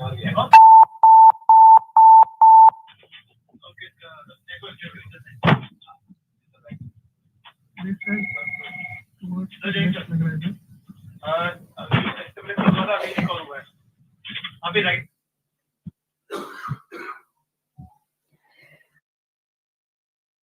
मरकज सुभान अल्लाह भावलपुर, यह इंटरनेशनल बाउंड्री से 100 किलोमीटर दूर है। जैश ए मोहम्मद का मुख्यालय था। यहाँ पर रिक्रूटमेंट, ट्रेनिंग व इंडोक्ट्रिनेशन का केंद्र भी था। शीर्ष आतंकी अक्सर यहाँ आते थे। मैं आप सबको बताना चाहती हूँ कि किसी भी सैन्य ठिकाने का निशाना नहीं बनाया गया और अभी तक किसी तरह की नागरिक क्षति की रिपोर्ट नहीं है। धन्यवाद। जय Hind. The strike on the terror camps were undertaken through precision capability, as shown to you. A niche technology weapons with careful selection of warheads was ensured so that there will be no collateral damage. The point of impact in each of the target was a specific building or a group of buildings. All the targets were neutralized with clinical efficiency, and the results reiterate the professionalism of the Indian Armed Forces in the planning and execution of their operations. No military establishments were targeted. India has demonstrated considerable restraint in its response. However, it must be said that the Indian Armed Forces are fully prepared to respond to Pakistani misadventures, if any, that will escalate the situation. Jai Hind, and thank you very much. Ladies and gentlemen, friends in the media, I ask your indulgence today in view of the fact that this is still an evolving situation. We will therefore not be able to take questions and answers today, but we will come back for more updates and more briefings shortly. Thank you all very much for joining us this morning. Thank you. Jai Hind. Namaskar. Right. Very, very significant press conference, press briefing that was put out. Detailed press briefing in which several details were put across. Importantly, all those terror camps which have been targeted, the details about all those terror camps have been put across. Two significant terror camps that have been damaged, destroyed. Muridke, where, according to the briefing, Mumbai attack was planned and launched from, and it was the training ground of David Headley. David Headley, the mastermind of the Mumbai terror attack, and also Bahawalpur, which is 100 kilometers from the border. Bahawalpur is the headquarter of the Jaish. It is the Jaish center. The press briefing also made it clear that no civilian was harmed in those strikes that were carried out. There were no questions that were taken, but they were clearly all the details that were given out. I will read out the camps that have been targeted and struck by India.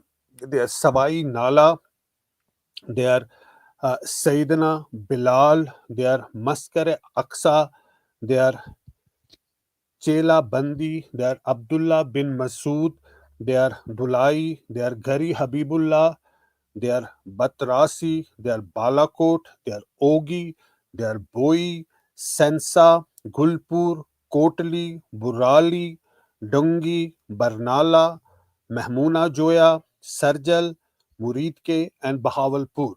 Now, all of these camps have been demolished. Now, has India has actually come out with a press statement giving details about Operation Sindoor. Now, this Operation Sindoor was started at 1:05 a.m. and it lasted for 25 minutes till 1:30 a.m. So, entire operation was carried out in 25 minutes. And in this operation, 9 terror camps were busted, were demolished. So clearly, those are important details. The press briefing of the MEA and officers of the Indian Air Force and Army giving out details about Operation Sindoor, the operation that was carried out to destroy the terror camps inside Pakistan and POK. I want to read out the list of terrorist camps that were damaged again. There Savai Nala, Sayyidina Bilal, Maskar-e-Aqsa, Chela Bandi, Abdullah bin Masood, Dulai, Gari Habibullah, Batrasi, Balakot, Ogi, Boi, Sensa, Gulpur, Kotli, Barali, Dungi, Barnala, Mahmuna Joya, Sarjal, Muridke, and Bahawalpur.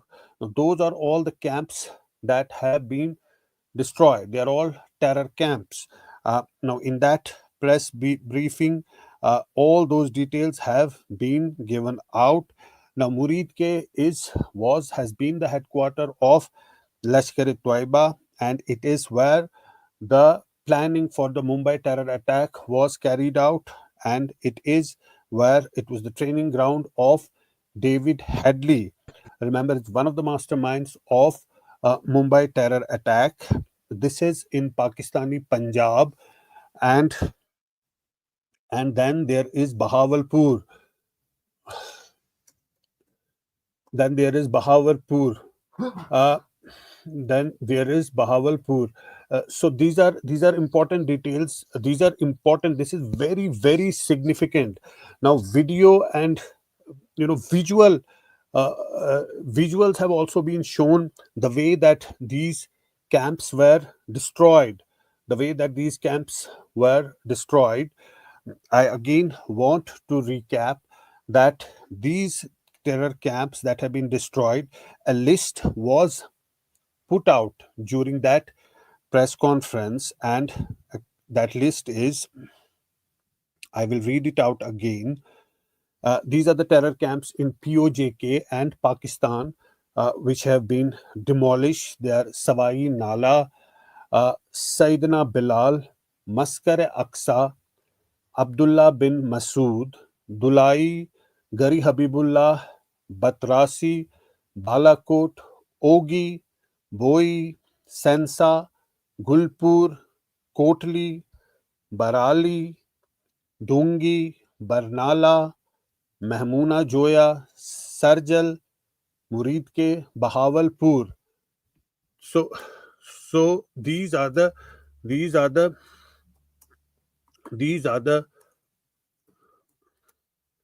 these are the guests that have been that these are the camps that have been targeted. Now, significantly, Muridke training camp in Pakistani Punjab, which has been the headquarter of Lashkar-e-Taiba and where from Hafiz Saeed would operate, that's also been hit.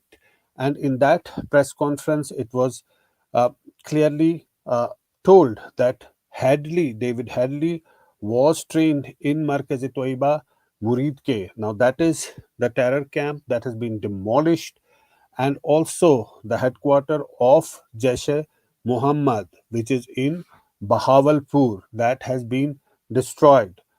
Uh, that has been uh, yes. So we are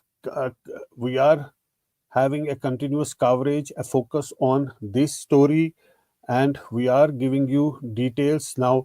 Since early morning, we have been tracking this story, and our editor-in-chief Barkha Dutt also joins us right now. Barkha, we have been discussing the camps in Muridke and Bahawalpur that have been demolished, and that has been clarified in that press conference. I read out the list of camps that have been demolished all over in POJK and Pakistan. Now, significantly, it was said that Muridke camp was where David Hadley got trained, and it's where the planning of the Mumbai terror attack took place. So, as we were discussing earlier, it's not only the ones who carried out the Pahalgam terror attack that have been hit and targeted, it's also those who were previously involved in terror strikes, like the Jaish.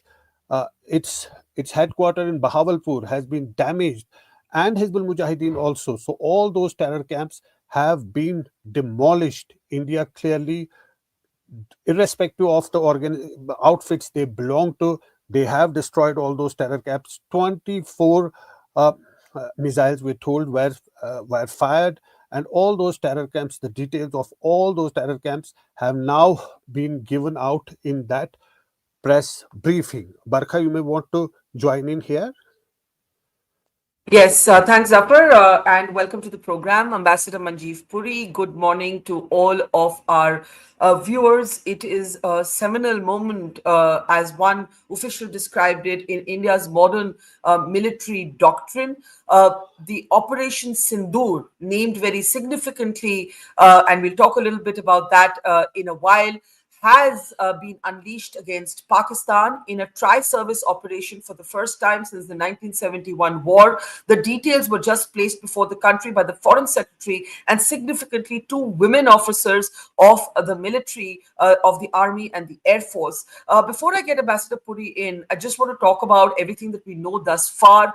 We know that 9 terror bases, including those of the Lashkar-e-Taiba and the Jaish-e-Mohammed, complicit in multiple terror attacks in India, have been hit with Indian missiles. These have been coordinated missile strikes using all 3 services, the Indian Navy, Army, and Air Force. We know that 24 missiles were used in these coordinated strikes. We also know that these bases, including a base where Ajmal Kasab, the terrorist responsible in 2611, David Hadley, wanted also for 2611, the terror base linked to them has been destroyed. And the videos that you're seeing on your screen actually capture the moment when Indian missiles landed in some of these areas, including in Bahawalpur. They have been generated by citizens in Pakistan. They have filmed them and put them out on social media, and you can hear their commentary. They're talking about the missiles coming. They're talking about the missiles touching down. And it is, as one official in the government said to me, this is not only a military response. This is an expression of India's strategic resolve. Pakistan is firing at the line of control. Artillery firing has returned to the line of control. The Lieutenant Governor of Jammu and Kashmir has given orders for the evacuation of villages that are at the very front line. Airports in Jammu and Kashmir are closed for the time being, as are schools that are close to the line of control. Ambassador Puri, your first comments, sir, on the significance of this moment. And if I may add a question of my own, the fact that this targeting has been inside Pakistan's Punjab, the Punjab that dominates Pakistan's army, dominates Pakistan's politics. Indian military going for Lashkar headquarters inside Pakistan, Punjab, and not only terror bases in POJK. The significance of that, I think, cannot be overemphasized. Your first comments, Ambassador Puri. Barkha, thank you very much. Look, this strike was certainly expected, and more than expected. It was an expectation from the people of India. What the Pakistanis had done in India in Pahalgam was absolutely heinous and needed a response, which was a bloody response. That was a necessity. And we have responded. Now, you are absolutely right. We've reached out far more than what we did during the surgical strikes. And that was also a necessity.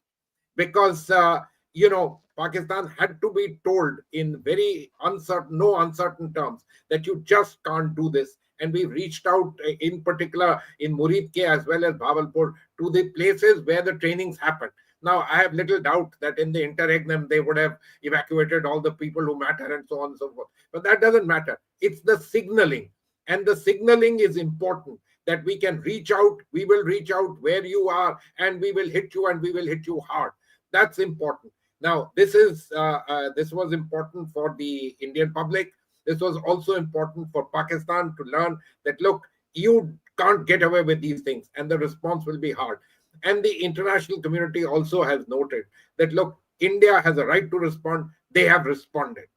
The rest of it, Barkha, is a matter that we can discuss now and take this thing forward. But you are absolutely right. We did this deliberately, making the choices. And please look at the first press statement that came out. Without, in a focused and a calibrated manner, without wanting to escalate matters.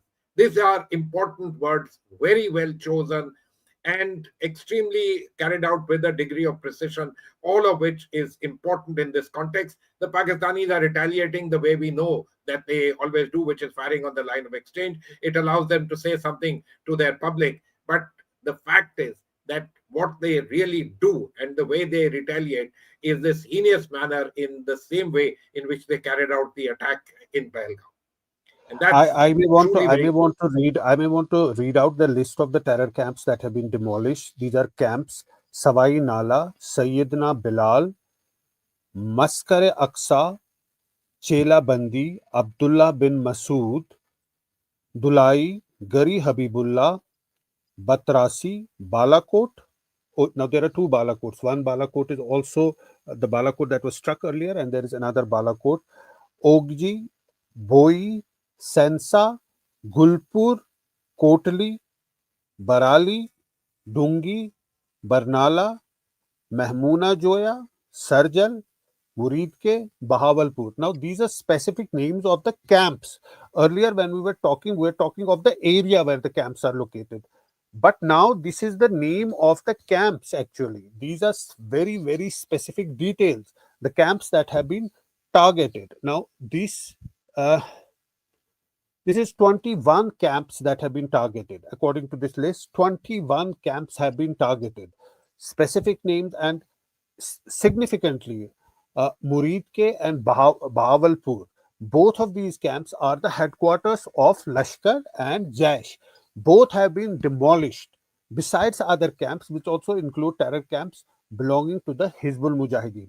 So this is very significant. The list has been put out, and some of these are located 100 kilometers inside the Pakistani territory. So that is what has been done here. Right. Let me just jump in there now, Zafar. Those are details. I also want to talk about the significance of the fact, and if we could please get those pictures up, that we had two women military officers leading the briefing for the country. This name, Ambassador Puri, there's a lot of symbolism in it. Sindur, customarily for Hindu women, is a sign of marriage. And I think it speaks to the fact that so many women were forced in Pahalgam to watch their husbands being shot at point blank. At least 5 of them that we reported on were new brides. So there is that. There is also a kind of assertion that these tourists were targeted for their religion. And so therefore there is that cultural assertion, also feminine assertion, I would say, in that Operation Sindur code name, and then bringing out women in uniform to brief the country. If you want to, before we get into the geopolitics, just for a moment, Ambassador Puri, reflect on the fact that this operation is called Operation Sindur. Barkha, I'm not surprised with this particular name. It flows from what you said. Look, I have a different worldview on all of this. That's beside the point. But I fully understand what you are saying. The question of both the women officers being put there, the fact of the choice of the name, these are understandable for all of us who are there. We do. What the questions that were asked by the terrorists when all of this happened, we are familiar with it. But at the same time, let us also remember that we are a country which is an inclusive country, where everybody is important. And Barkha, I don't know, I believe you were there recently and so on. And I came back yesterday, sir, after a week of kicking and what myself you for coming saw back. was, and very importantly, the most important message that I noticed was how everyone, including those who had been the victims of the attacks, etc., turned around and said the local populations were the guys who stood with us. They were the ones who carried us. They were the ones who did everything. I take you to the words of the wife of Lieutenant Narwal, what she had to say. These are important. But, look, I understand all of this. And I fully understand that the Pakistanis need to be told that there is no way that in India you can try and bring about this kind of disruption in terms of the inclusive society that we are, a society where there's a place for everyone. And it was important. So, let's move this on forward and look at state relations and the fact that we are dealing with a state where the army has always been in control, where this idea of enemy, this idea of using terrorism as a weapon against India has something which is deeply ingrained in the way they do things. But, we as a country, as we go forward, take our rightful place on the global high table, we need to confront with this particular, let me say, rogue element in our geography. Yeah. Let's get to the geopolitics. There was a comment that came from Donald Trump. It's being distorted. I know we say Trump and everybody starts laughing in the grimace situation. That's the kind of response. Yeah, I mean, what a crazy articulation he has. But the Pakis are trying to use this. The Pakistanis are trying to distort it. I beg your pardon, as if to suggest that Trump was condemning the strike. He is not saying that. He is actually saying, oh, let it not escalate, when he says it's such a shame. But I'm just going to play out that comment. And then if we could please request our producers to get us clips of this press conference, we should play those out as well. Yashovardhan Azad is with us. Let's just play out what Donald Trump said earlier. Any questions for Steve?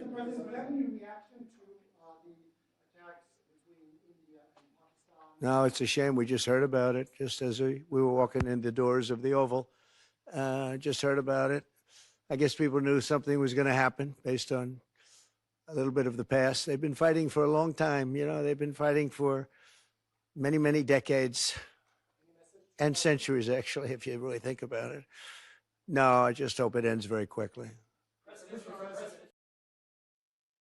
So, Ambassador Puri, the fact is that I don't know who takes Trump seriously. And maybe what is being said is less important than what's happening behind the scenes. What do you think might be happening behind the scenes at this moment?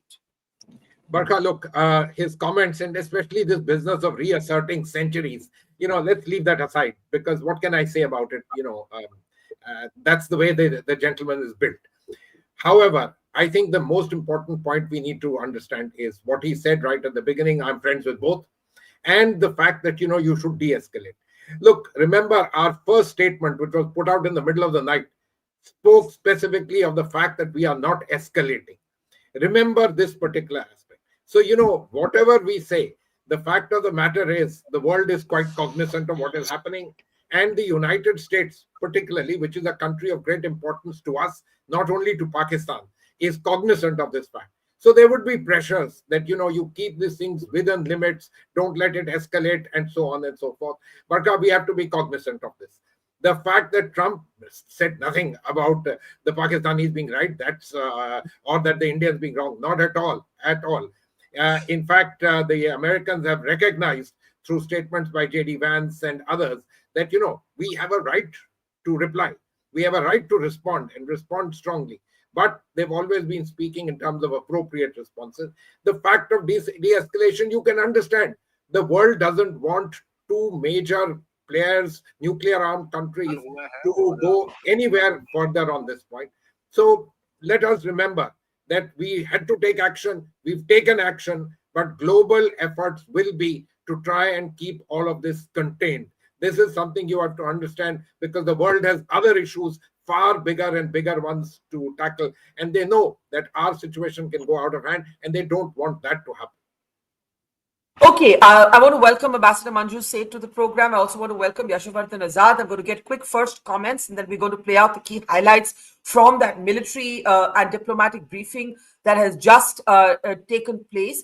Ambassador Puri, you made the point about how the world will urge both countries to step back from the brink. However, the fact is that Pakistan shells are now falling. Pakistan firing is now targeting villages along the line of control. We were just there in Uri, but now we know from the military that the entire stretch of the line of control, as well as the international border, is coming under firing. That is how Pakistan is responding at the moment. The Lieutenant Governor has given orders for civilians to be evacuated from these villages. And the de-escalation that you speak about, Ambassador Puri, depends a lot on what Pakistan does now, right? We don't know. We can't calibrate this exactly. So, Barkha, you are right. No, Barkha, you are absolutely right. Of course, the ball is in Pakistan's court. But, they also have to show to their population some degree of the fact that we retaliated. Now, there will be tremendous pressures on them, including from the countries that they really count on, the United States, including the Arab world, etc., that, don't let it escalate any further. But there are domestic opinions on every side. Just as we have them, they also have them. This border shelling is not anything new. You know this from the past. They've done this. There will be now a great deal of pressure. But, what we had to do and target deep inside Pakistan, in Punjab, so that we are able to, tell our population that, look, we have taken strong action, which has got registered there in Pakistan with the army, with the people. That was important for us to do. The rest, of course, if they escalate, believe me, the responses can be much harder and so on. But it is important. And I do think that the world will start stepping in, including those who are, for Pakistan, important countries. Of course, others will lean on us too. Yeah. Let's get first comments from Yasho, from Ambassador Manju, and from Padma. Again, it is important for us in our continuous coverage to keep updating our audiences. Not everybody is online all the time. We know officially now 9 terror bases hit with precision missiles in a tri-service operation conducted a little after 1 a.m. We know this. We know that 24 missiles were deployed. We know that an estimated 50 to 70 terrorists have been eliminated. We know that Pakistan itself has confirmed 9 fatalities, but those numbers could rise. In its briefing, the Indian military, the Indian diplomats were emphasizing that civilian areas were avoided, military targets were avoided. India has put a lot of emphasis on the fact that it has been responsible and restrained, that it is not seeking escalation. However, there has been provocation from Pakistan in targeting civilians at the line of control at the international border. Those are some of the images on our side of the LOC. Omar Abdullah has given a statement. There is no need for people to fear. You do not have to run away. The airport in Srinagar is shut. Schools in Jammu and Srinagar will remain open except for areas that are right along the line of control, except for border towns. Everywhere else, there is going to be an effort to keep normalcy. Now everything depends on what happens next. India has made a huge statement. Let's talk about the import of that first. Ma'am, I'll start with you, Master Manju Seth. We were talking earlier, hitting Pakistan inside Punjab with the targeting of the Lashkar headquarters, in particular in Muridke. The military briefing there saying that the bases at which Ajmal Kasab, David Headley, terrorists wanted for 26/11 were trained, also destroyed. But Punjab is the nerve center of Pakistan's politics and Pakistan's military, right? And I think we have to see it through that lens. Ambassador Manju Seth, your first reactions. Absolutely. I think Pakistan is absolutely, worked up about this, and they're not at all happy that, any target in Punjab was hit, and they will. India, I mean, it's a terror training camp, and where, as you rightly said, Kasab and others were trained. So I think it will be, Pakistan will be upset, should I put it mildly, and they will try and take some kind of punitive or retaliatory action. They will take, I feel, but they've already started the line of control, as you very rightly said. There's a constant. They've upped their skirmishes, or they're firing, I should say, and they're even dropping shells into Indian territory, and causing civilian damage again along the whole border. I think we will have to wait and see, as very rightly mentioned, because we don't know what the next step is going to be. And Pakistan's statement has said that they will retaliate at a time of their choosing and place of their choosing. So we really don't know. But the whole world community is putting pressure on, I'm sure, putting pressure, and needs to put pressure on Pakistan also to desist from any adventurism, should I put it that way. And they will need to find a solution to ending terror within their, and the terror camps and support to terror. They have to give an assurance to the world, and the world should get that assurance from them to stop encouraging, training terrorists within their, territory. And I think that is a message that with this very precision strikes that India has made, it has very clearly indicated that these areas are in Pakistan, including in Punjab, and you said it's the hub or the nerve center of Pakistan. And there itself, they have training camps right under their right under their noses, so to speak, and they haven't done anything to stop terror training, to stop the support to terrorism. And we feel that India rightly feels that this was something that had to be done, because based on intelligence, it was done, and it was very precise. Right. I want to welcome to the program Tilak Deveshwar. He has spent a lifetime studying Pakistan. He has been a member of the National Security Advisory Board. He's the author of a seminal book on Baluchistan. And I want to bring in Yashovardhan Azad, Tilak Deveshwar, and Padma for quick first comments, and then we'll play out a clip from that briefing. Yasho, I'll start with you, then Tilak Deveshwar, then Padma. Mr. Azad, please go ahead. Stand out. Unmute.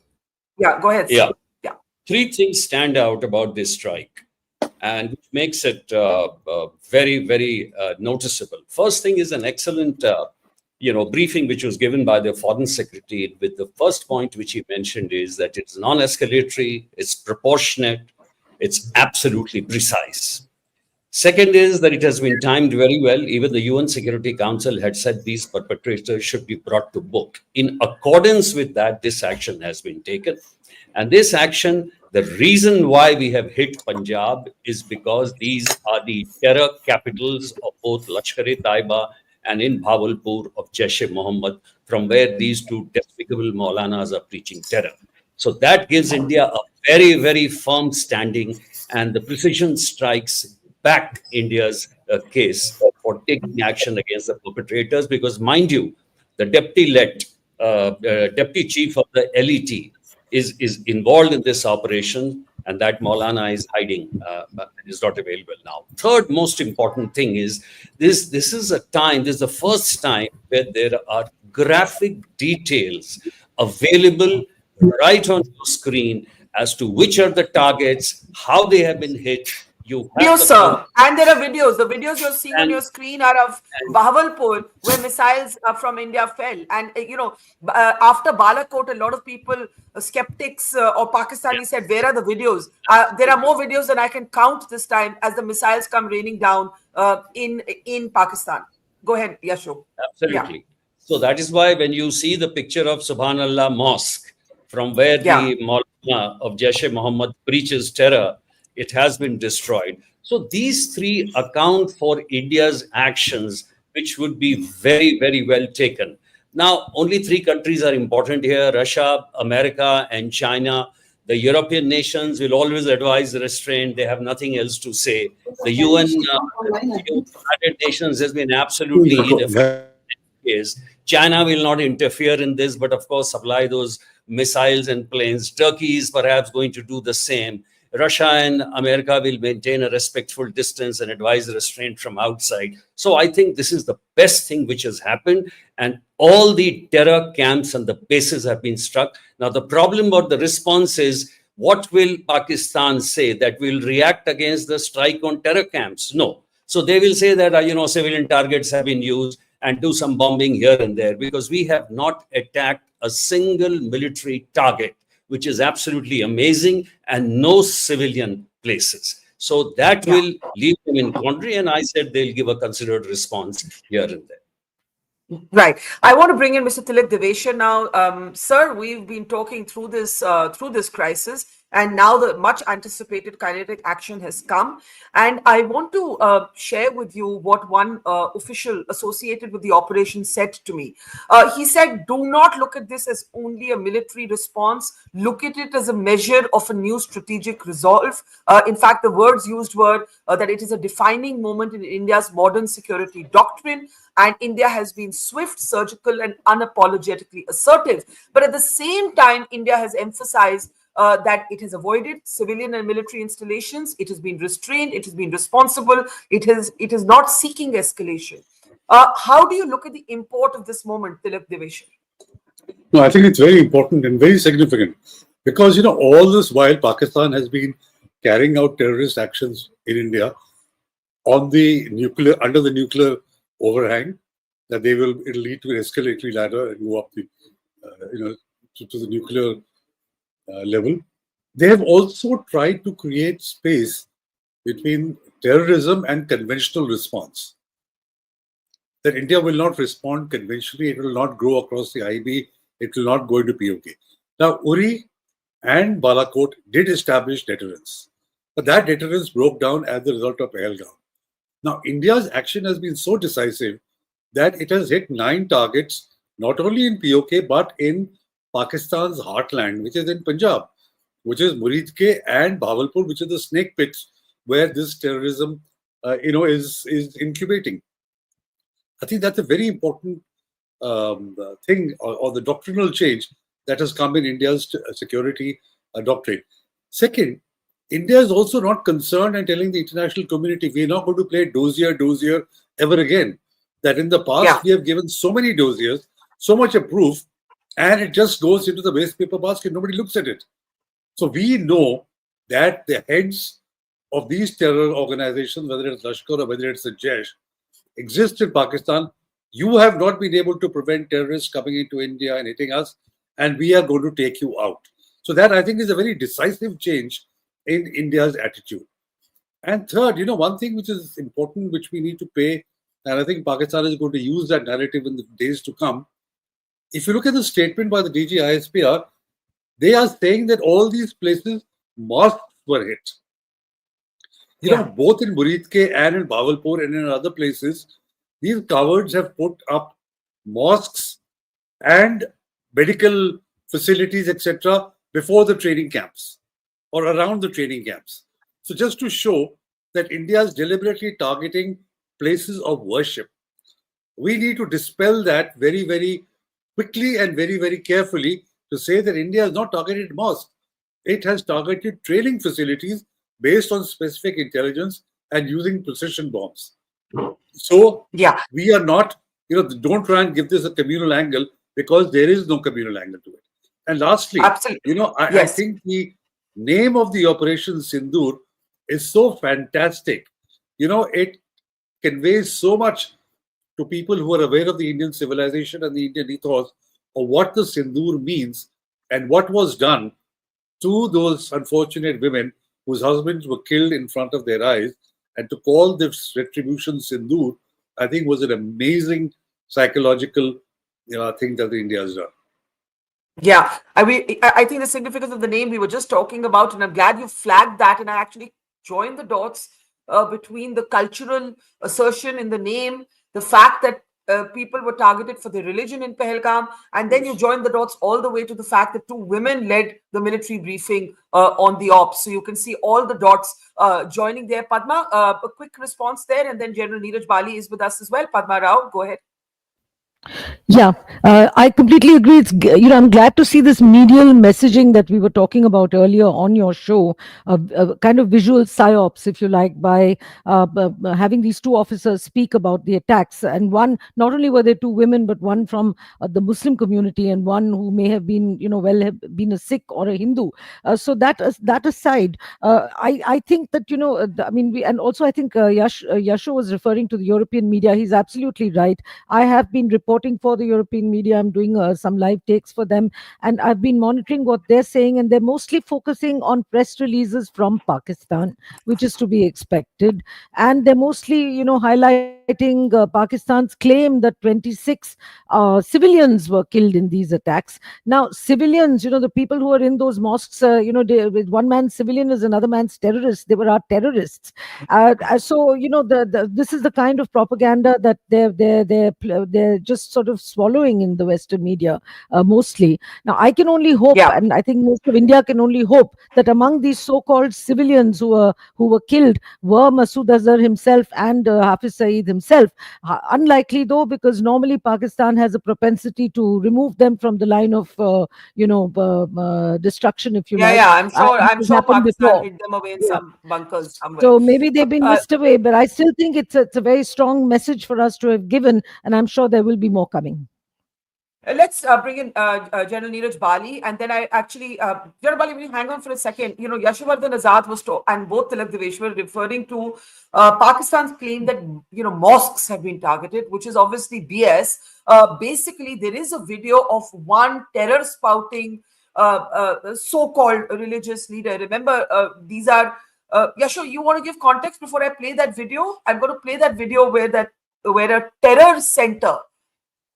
Mosque has been hit in this missile attack. Yasho?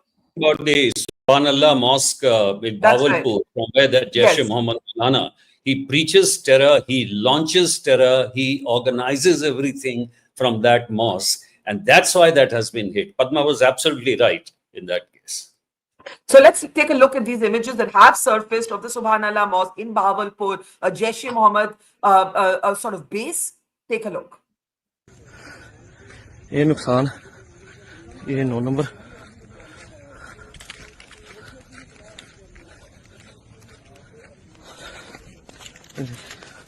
ये मस्जिद तैयबा मरकज उमरकरा के अंदर ये नुकसान है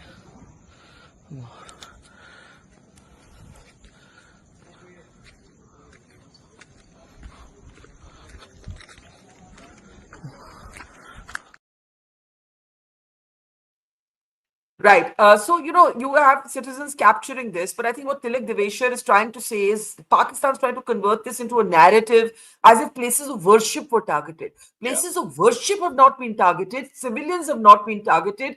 Affiliated centers to the Jaish-e-Mohammed and Lashkar-e-Taiba, like the Subhanallah Mosque, have been targeted. General Bali, if you want to come in at this point. General Bali? Can't hear General Bali. Okay. I would agree with what Mr. Dilip said. I would go a step further. First of all, to any person who believes in common sense, why would we needlessly target places of worship unless there was a reason for it? Why would we invite a backlash from any community, international, Pakistani, etc.? So that's that's clearly a nonsense. Having said that, I'm tending to agree with what Padma said earlier in the morning on your show. I think we needn't be squeamish about what the others are reporting or what the others say about all this. I think if Pakistanis choose to use their civilians or their religious places as some sort of shields, so be it. If we have information about that, that is what we'll go for. In this particular case, we had, of course, excellent reasons to go there because we have seen them propagating all their poison from that very place. So it's got nothing to do with the mosque. But if it has to do with something with the mosque, I would say, well, so be it. We are not looking for collateral damage. We have been very restrained. We have gone out of our way to say we are not targeting non-military, rather military objectives. But some collateral damage is bound to happen if you choose to use mosques as shields. Exactly. I think this is a very important point. I want, Manju, I believe you have to leave, so I'll get a quick word from you and then I'll go around the panel again. Ambassador Manju Seth, go ahead. Yeah, because, very rightly said, civilians, if the civilians are terrorists or terrorists are civilians, they will make it like, civilians were killed. Plus, very rightly said, it's if the mosque is being used as a front, why absolutely the front will be targeted, because that's from where they are teaching and where they are training. All their terror activities are being carried out from there, and training is being carried out from there. So absolutely, these need to be finished, to be targeted, and I think India has done with the precision training. Targeting. It has managed to, and I think the world has understood that. That's why we can see that nobody has. They only said de-escalate, but they have not. Condemned it as such, because I think even President Trump said yes, it has happened, but we hope they will not go further. But we can be sure that Pakistan, at least along the LOC, it has already started. But I believe it will retaliate. Pakistan will retaliate unless the international community is able to convince them and to put pressure on them. And international community, as we all know, really is the US and China and Russia, who will really be able to put pressure on them to change their sort of tactics, should I say, and stop giving any support to terrorism and encouraging this terror activity from their soil. Okay, thanks, ma'am. We let you go now. Thanks for your time. I want to play out just a little briefing, a brief clip, I beg your pardon, from that military and diplomatic on-record briefing. Remember, as we speak, the Prime Minister is chairing a meeting of the Union Cabinet. I think we might hear from him directly. We've already seen a statement by the Home Minister talking about India's resolve to uproot terrorism. Two women military officers were today fielded to present before the country Operation Sindoor's details. I'll play a small clip in excerpt from that. Take a look. के यह IB से 18 से 25 kilometre दूरी पर है। 2008 के मुंबई हमले के आतंकी भी यहीं से प्रशिक्षित हुए थे। अजमल कसब व डेविड हेडली भी यहां ट्रेन हुए थे।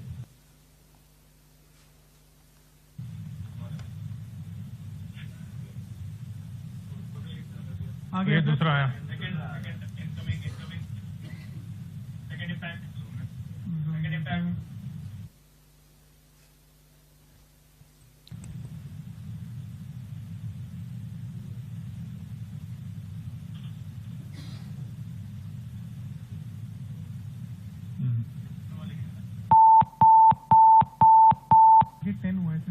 टारगेट 10 हुआ, एंक्लोजर सेम ही है। 7 it has hit the target.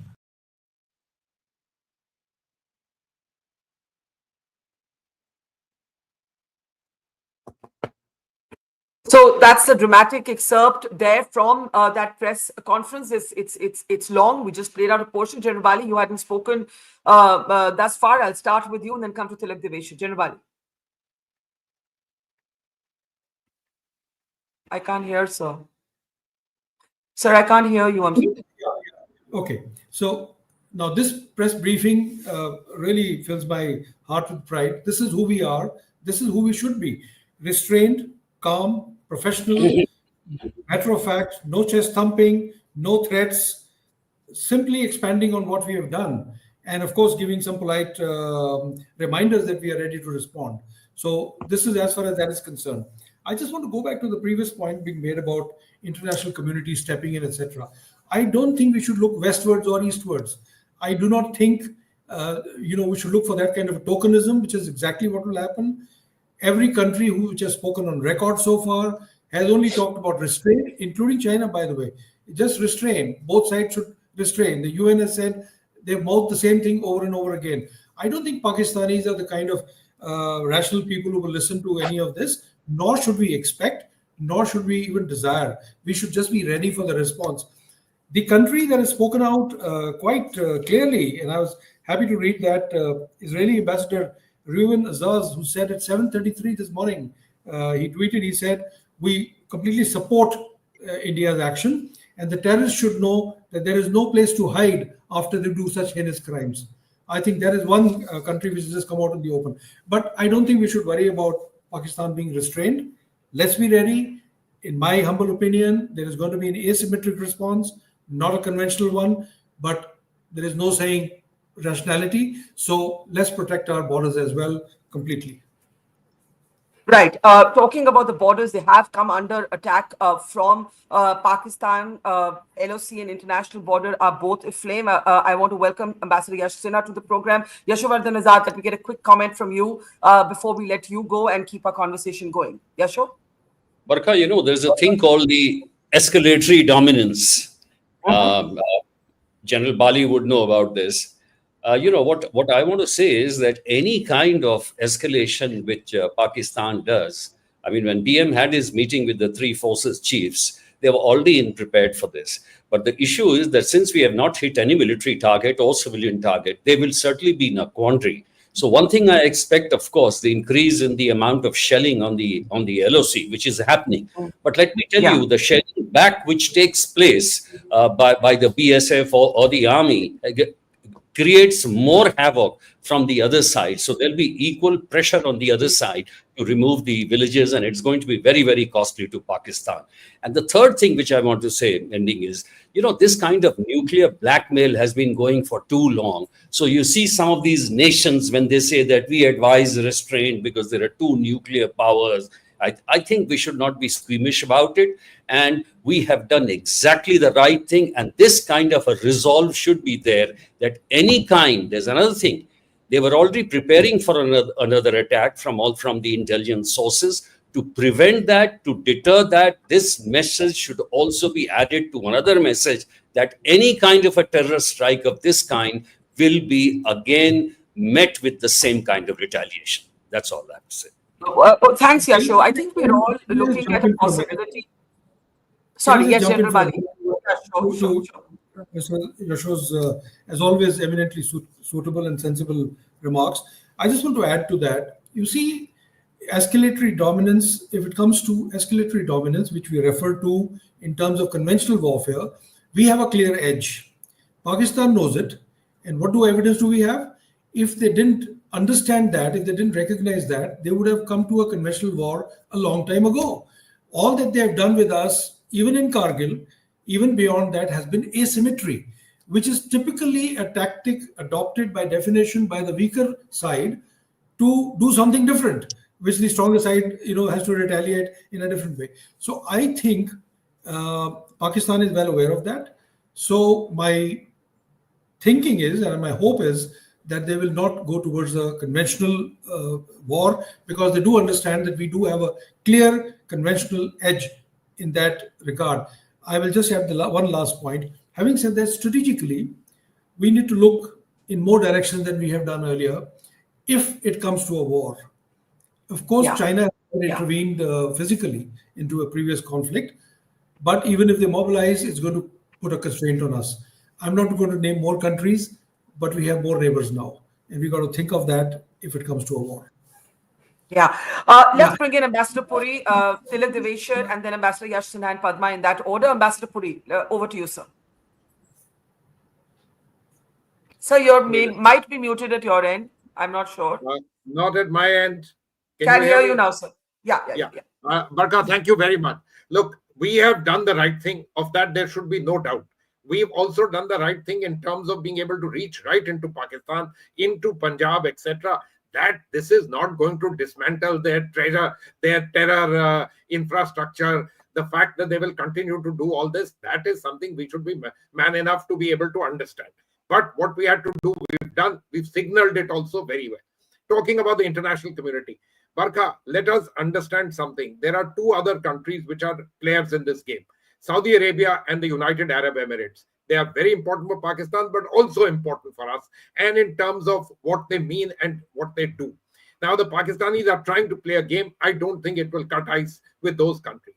But the critical country that we need to be mindful of is the United States of America. And let us understand that while having accepted that, we have a right to defend, we have a right to retaliate, they have all the time repeatedly stressed, including in today morning hours news by President Trump, that, de-escalate, restraint, etc. Now, this country matters. Why does it matter? the relationship that we are trying to build up with them. For the Pakistanis are a client state of them. They are useful them in various ways.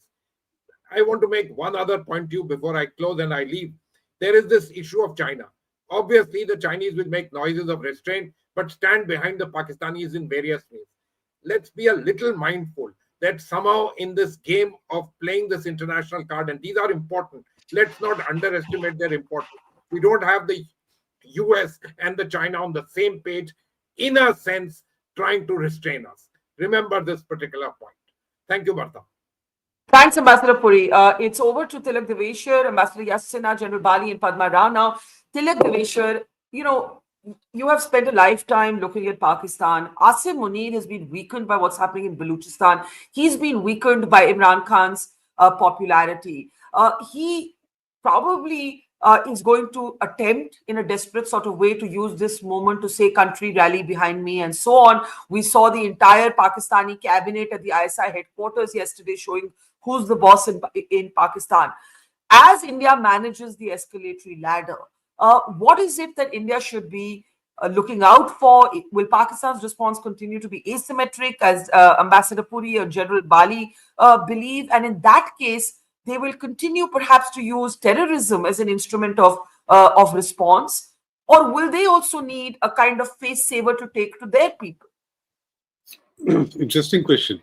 You see, Barkha, the thing is that the Pakistani reaction will come within 24 to 36 hours. They have to show to their people, and you mentioned about Asim Munir. Asim Munir today is in a very weakened position and on the back foot.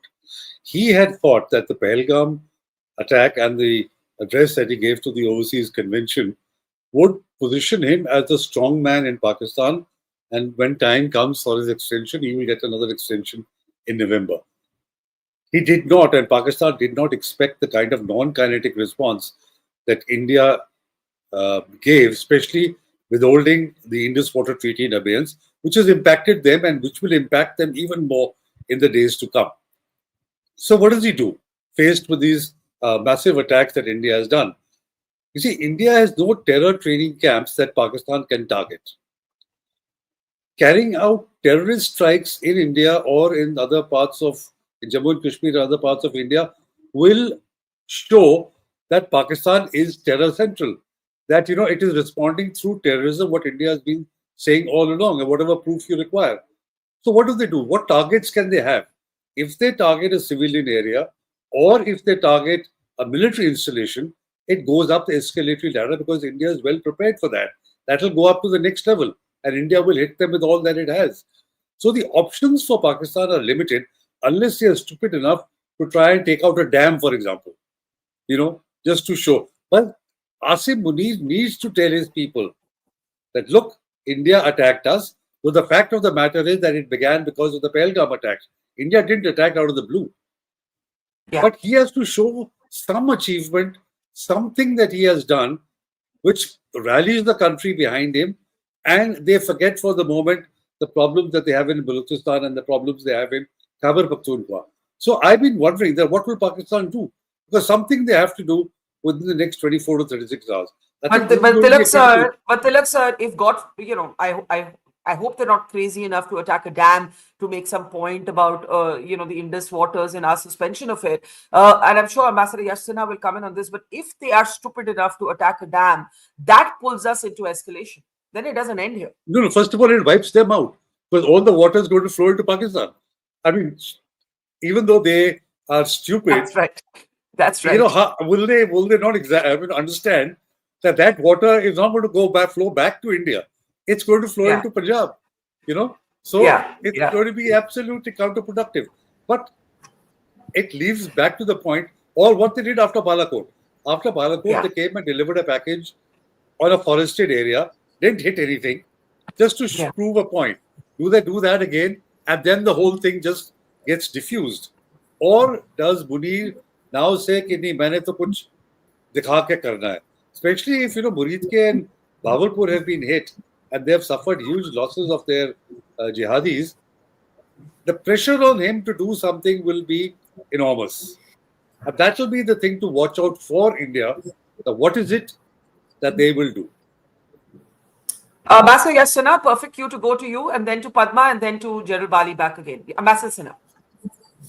Thank you, Barkha. Thank you for having me again on your show. I think, I was in Islamabad. I was posted in a high commission as head of the political wing, as counselor, when India detonated its bombs in 1998. And I was convinced that Pakistan would detonate. But my colleagues, and especially those in Delhi, and as it happened, I was in Delhi flying back to Islamabad via Lahore when Pakistan detonated their bombs in response.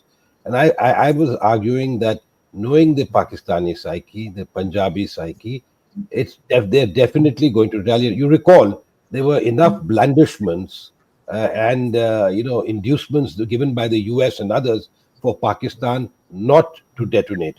And if they had not detonated, we would have been in the doghouse. But trust the Pakistanis to do something stupid. Well, they did detonate. And again, I feel that they will definitely respond. They will definitely respond. What sort of response will that be?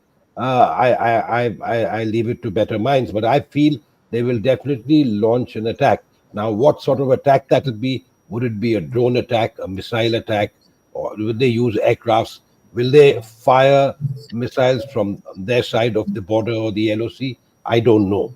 But I think they will definitely respond. And I tend to agree with Tilak that the response will come sooner than later. The question, Ambassador, then is briefly, and then Padma, will that pull us up the escalatory ladder, or does it all depend on what they do? See, there is going to be an escalation because if they respond, we have to respond. Now, I'm sure our military leadership has war-gamed the scenario of escalation. Of course, accidents can always happen, but I hope that the escalation can be controlled at some point because as your panelists have said, Pakistan cannot afford to fight a conventional war, and they would be really stupid if their nuclear saber rattling, they try and do something in that area. But Munir has to show his people that he's a tough man.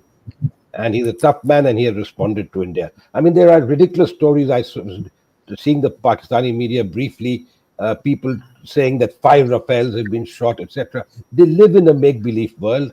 The ISPR and their army sells stories, and the gullible buy those stories. But I'm very happy that we have this time at least been very precise in where we've hit, and we've got evidence of that. In Balakot, unfortunately, that didn't happen for whatever reason. So they were able to take the world for a ride. But this time it's quite clear what we've done. And I think we've targeted just the right targets, and Pakistan will respond. But I hope for their sake that it will be something that does not push India to hit them really hard. Thank you. Right. Let's bring in Padma. Tilak, you have a brief interjection there? I saw your hand go up, or can I just take Padma and then come to you? Yeah. One war that Pakistan could likely win is of fake narratives. You have the Pakistan defense minister claiming that they have taken Indian prisoners of war. And then a couple of hours later, he had to retract. He said, no, we haven't taken any prisoners. So fake narratives, bringing down 3 Rafales, couple of other aircrafts, wiping out a brigade headquarters of India. So this kind of, they will probably win this and try and satisfy the anguish of their population. So we have to guard against a lot of fake narratives. Absolutely. Padma, sorry to make you wait. Go ahead. Yeah. It's okay. Fake narratives, absolutely right. There is a lot of fake narrative. One is sort of that is surfacing, especially on the social media. But I wanted to just go back to some points made by the previous speakers on number one, response. Yash was talking about a response. Yes, there will be a Pakistani response, and at the same time, I think one of the generals also made the point that conventional warfare, Pakistan is not going to win a conventional war. I think there will be a response, but there's likely to be a response, and the only way Pakistan knows best which is a terror attack. This is something that Asim Munir is a master of. In the interim, we know that. So I think what we will have to be watching out for is not just, and I'm sure we are already watching out for that. Coming to the question of places of worship, which is being repeatedly raised in sections of the Western media, especially the European media. Of course, if places of worship are converted into terror dens, then what else will you attack? And I mean, India is not so stupid. We're home to the third largest Muslim population in the world, and mosques are equally holy to all of us. Even whether we are Muslim, Hindus, Indians or not. So why would India target mosques which are happen to be empty, and just mosques and not housing or training or preparing terrorists for attacks on India? Also, it shows, it's a telling comment on how lines have blurred between religion and terror training in Pakistan, which is a great pity, and doesn't sort of suit the other kind of narrative that's coming out of them right now. Coming back to the very last point about the international support, I know that Israel, we were sort of speculating on your show just now about which countries are likely to say what. And I know that the Israeli ambassador in India has already, was one of the earliest to come out with support and say that Israel supports India's right for self-defense. Terrorists should know there's no place to hide for their heinous crimes, etc. I also know that there are lots and lots of unconfirmed reports doing the rounds on X, that perhaps there is some support coming in from civilian, organizations in Iran. They're very dubious and very, very unconfirmed as of now, but I have seen these reports. And certainly we all know what Turkey's position is. They've made it very clear what their position is. So, I really think, I mean, I maintain that I think it's good and wise for India to just go it alone and ignore the noises coming out of predominantly Western countries, because I think they've lost the narrative, and they're depending far too much on the nonsense that Pakistan is putting out at this moment about these attacks. Right. Let me just bring in Tilak Devesha now. One of the things, I think you made this point that, look, they're going to start this fake narrative that places of worship were targeted, right? Whereas it was a very, very specific aim at terror bases, including the Subhanallah Mosque in Bahawalpur, which is directly linked to the Jaish-e-Mohammed. And that distinction has to be made, right? I'm just waiting for confirmation of whether we have that video. I think they're just queuing it up of that, that Subhanallah Mosque in Bahawalpur. But Tilak Devesha, where do we think Masood Azhar and Hafiz Saeed are? Do we think the Pakistan military would have well taken them into protective custody, protective hiding rather, not custody by now? Sir, you're muted at your end, sir. So could you unmute yourself, sir, please? Yeah, certainly. As you would have read recently that Hafiz Saeed's security had been beefed up. And Masood Azhar has been in hiding for a long time. Many times all kinds of stories come up about him. But these are the two most prized assets that Pakistan has, together with Dawood Ibrahim and Sayyid Salahuddin. So they are extremely well protected. I don't think so. They would be either have been in Muridke or in Bahawalpur. Hafiz Saeed is supposed to be under house arrest in Lahore, and Masood Azhar we don't know. It would be really an act of fortune if they were either in this of the two things. But Barkha, I just want to say that apart from the Bahawalpur, the Subhan Mosque, the other mosques they've been talking out is Muzaffarabad Bilal Mosque was targeted, in Kotli Abbat Mosque was targeted, Muridke Umalkura Mosque was targeted. So they have specifically all these places that India has targeted, the terror camps. They have listed out the name of the mosque that has been done. So that is the narrative that they are selling to their people, and which will then be caught on by the Western media, and how the Western media in any case gives India a bad press, and this thing will escalate. Correct. So this is something that we have to be careful about. Correct. And I think that's a very important point, that as images surface, and that is the Subhanallah Mosque, those are the images. This is a terror-linked base.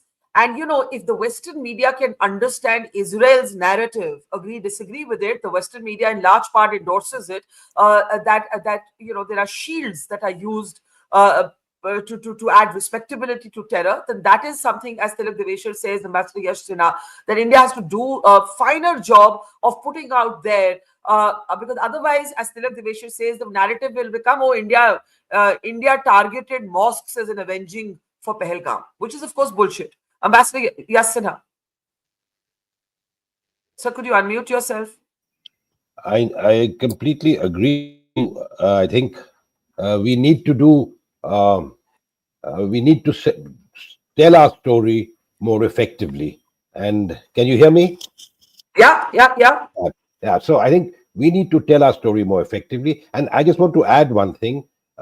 These training camps. Now I recall the Taliban when they came out of the madrasas in then NWFP, and you had Maulana Fazlur Rahman and Maulana Samiul Haq running those madrasas. Their parties JUIF and JUIS, Jamaat Ulema Islami. Now these camps the madrasas were attached to mosques.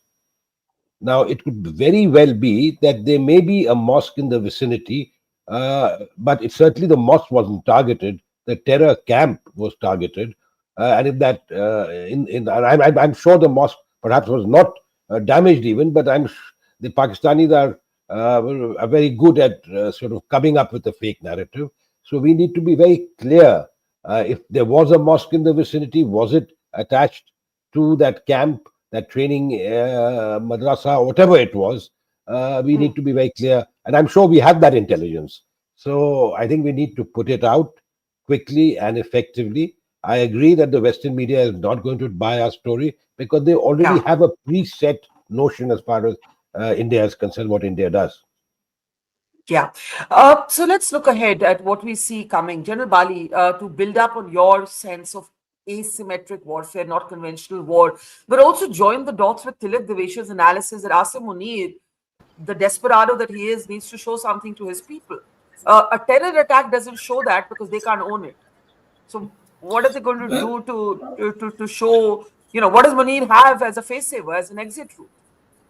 Absolutely. So before I come to that, I want to just bring out two nuggets. This is again, Mr. Tilak made a point about if they attack our dams, then the water is going to flow. Well, there's already trouble. As per the Dawn, on the 5th, there were 3,100 cusecs water which came out from counted at the Marala head, which rose dramatically yesterday to 26,000 cusecs. And they said, we really don't have a way to handle this downstream. So this is one. I want to tell you that there's something else on simultaneously. We also talked about fake narratives. Well, DG ISPR gave a statement probably an hour ago, which is again very strange. General Ahmed Chaudhry said, no Indian aircraft was allowed into our space and none went into their space. I do not know how this tallies with their shooting down five aircraft, as was claimed by the Defense Minister Khwaja Asif, who seems to be really determined to become a viral star on the internet. So to my point about the asymmetry, I completely agree with Mr. Tilak that it would be really downright foolish if they went into yet another terrorist attack, because that will really prove the theorem beyond any doubt that we did something to them and now they are retaliating with a terrorist attack. So this really narrows the kind of field a little on what they can do. And if we assume, we shouldn't assume militarily, but if we assume on this show that conventional option is not going to be exercised, then I think they've been rehearsing a lot of missiles of late. They've been test firing a lot of missiles. Maybe that's one direction we could look at. That is something that makes a big bang, creates a little noise and can prove. In addition to that, like I said a little earlier in the morning, they seem to be already spreading a lot of fake news on their own media, merely to prove that they have already taken a lot of muscular action. All this business of 5 aircraft down and brigade headquarters destroyed and so on and so forth is aimed at their own public, to assuage feelings, to calm people down and say, look, they did it, now we have done it. And maybe we'll do some more.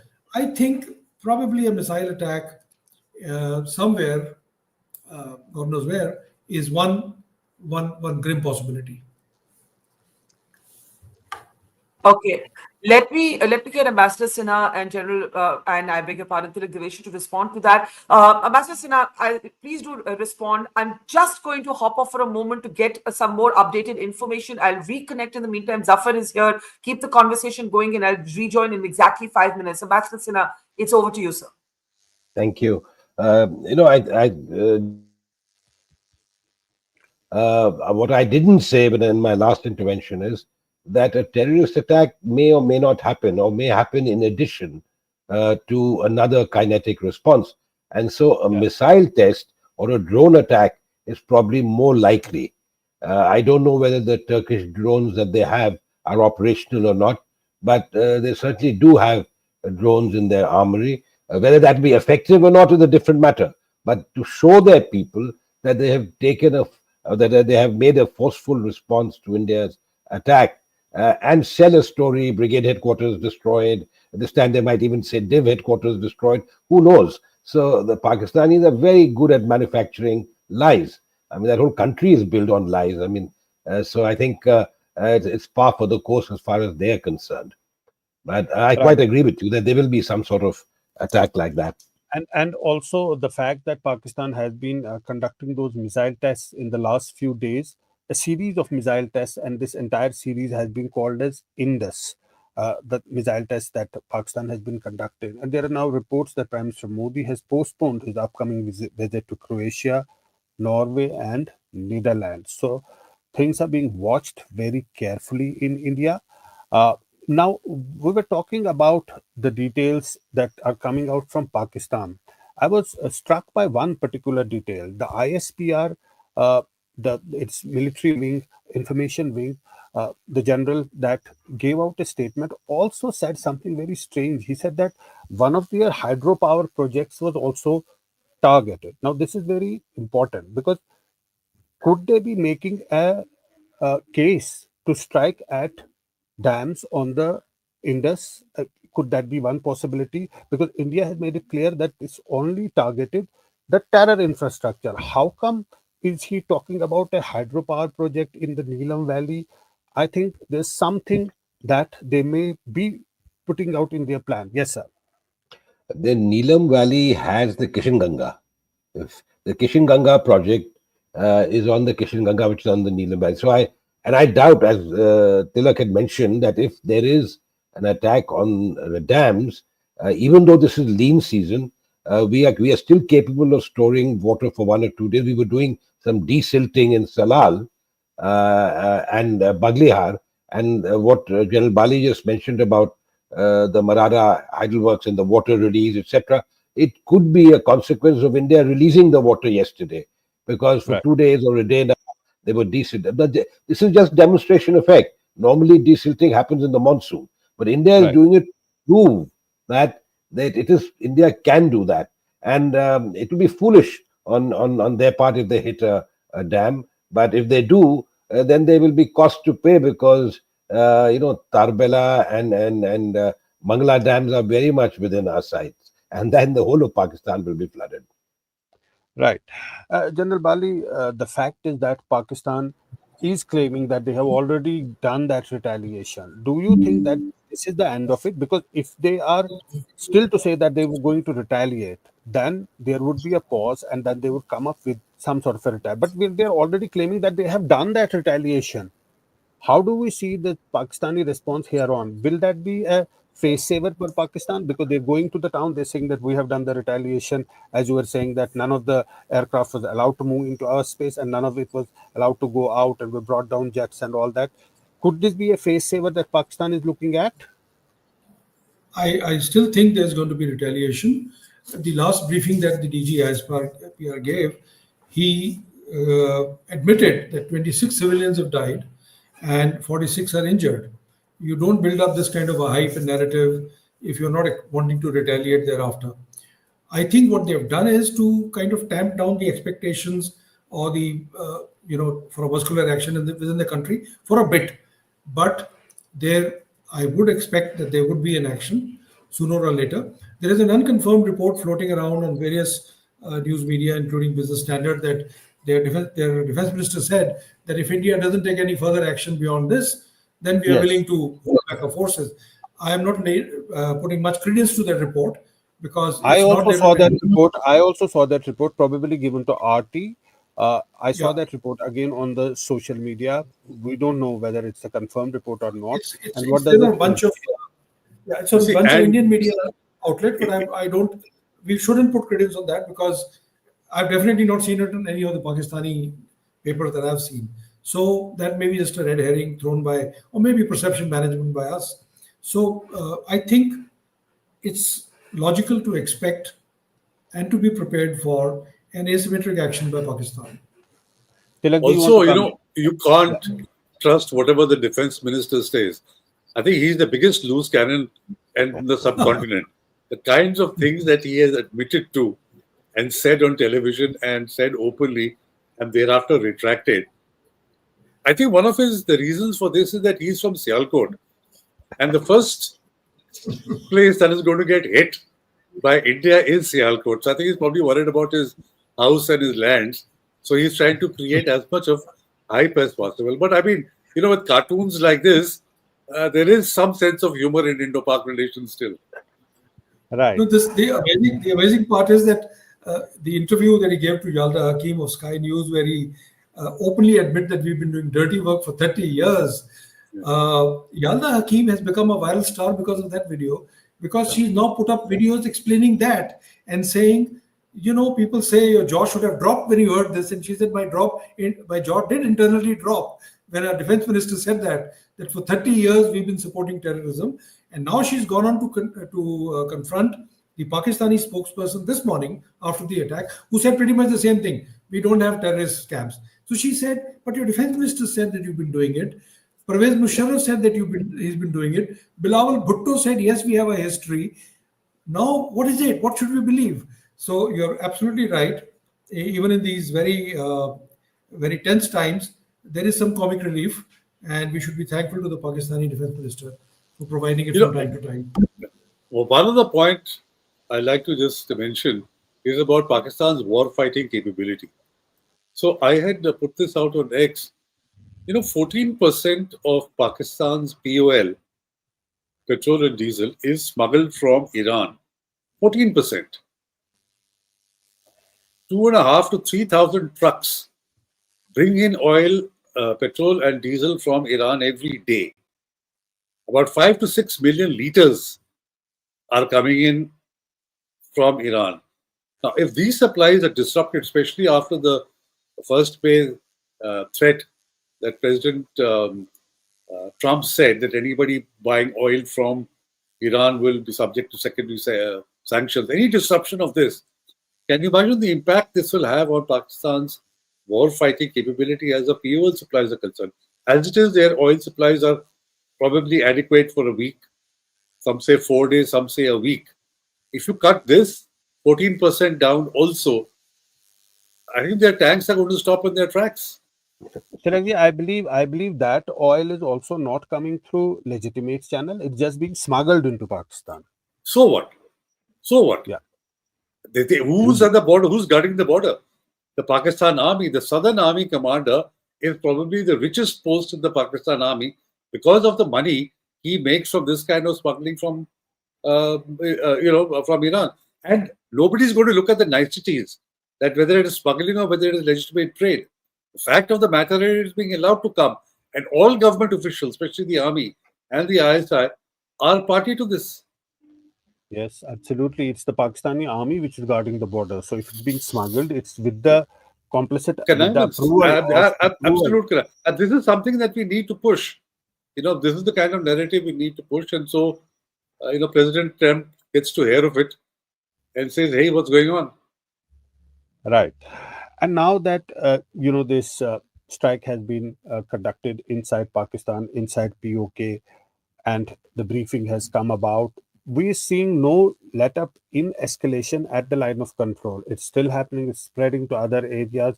Pakistanis are using artillery. In fact, one of the artillery shell just dropped outside a UN facility in Poonch.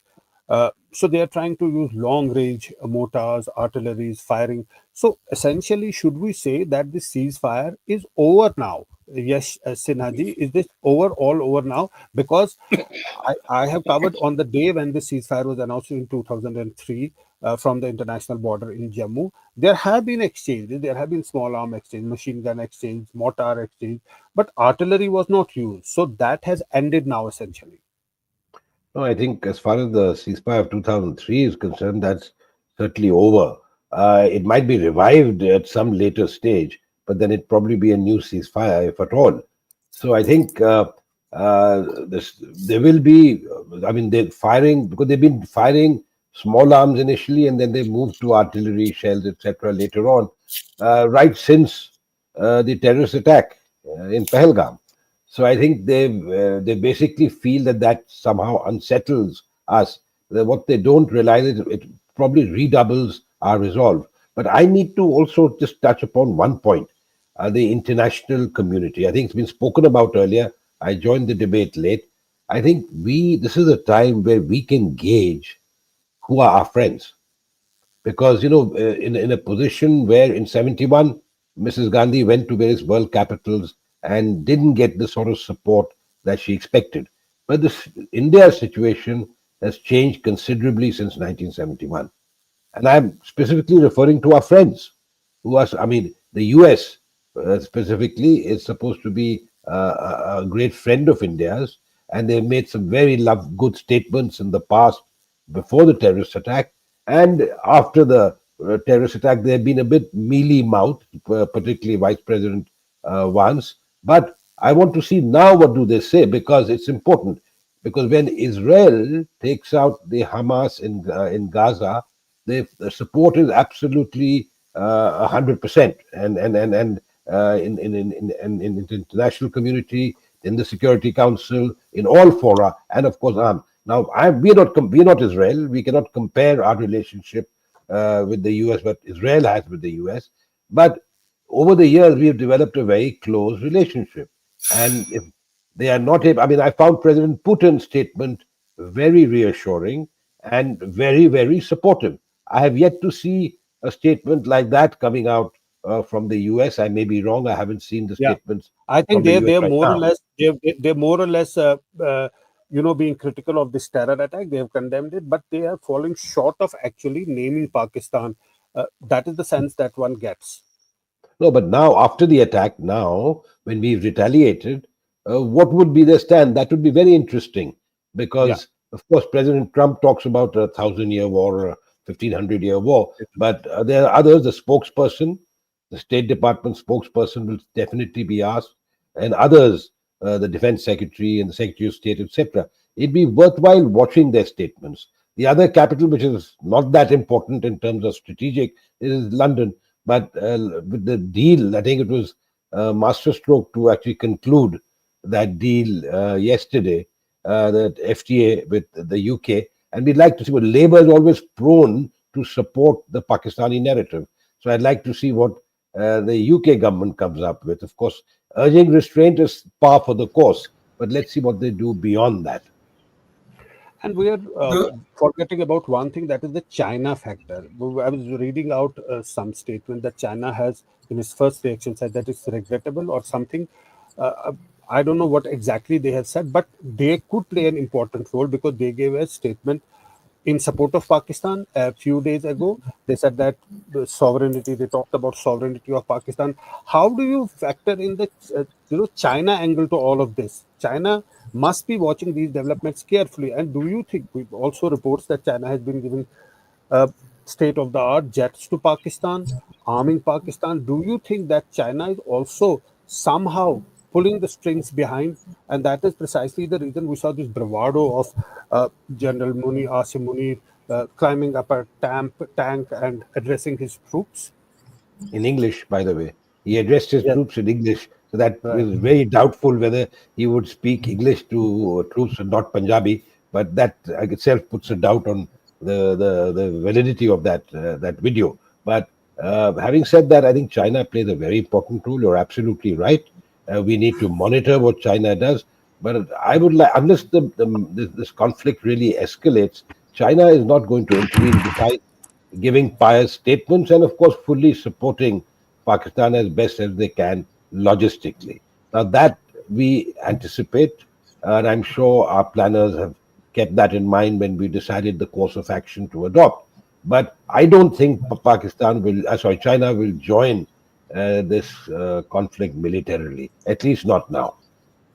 Right. Also, I'm if I sorry, may just make a Mr. point, Deveshwar. Yes, if you please. look at I the just wanted to Chinese, say I'm back and let's keep going. Yeah, Tilak Deveshwar. Yes, okay. please. Yeah. So, if you Yeah. see Chinese statement issued this morning, only the first word line they mentioned regrettable. Yeah. But other than that, the statement made by Turkey was far more serious rather than the statement of China. I think Pakistan would really be disappointed with the statement made by China. So, in a Right. sense, what both of you are saying, Tilak Deveshwar, is that you do not anticipate China to get militarily involved. But I think one of the generals was pointing out this morning that there has been no ground troop mobilization. This has been a very different kind of coordinated precision strike. Now, the reason I'm bringing this up, Tilak Deveshwar, is that the eastern Ladakh area remains militarized. India isn't taking chances with China despite the rapprochement that has taken place. Are you confident that we do not have to be concerned about a two-front war or a two-front conflict? Tilak Deveshwar? No, I think we have already adequately manned Eastern Ladakh. Both China and India over the last 3 years have bolstered their defenses on. So I think we are pretty comfortable in what we have in Eastern Ladakh. And, they're being monitored very, very closely. In fact, on this particular occasion, India has not even mobilized.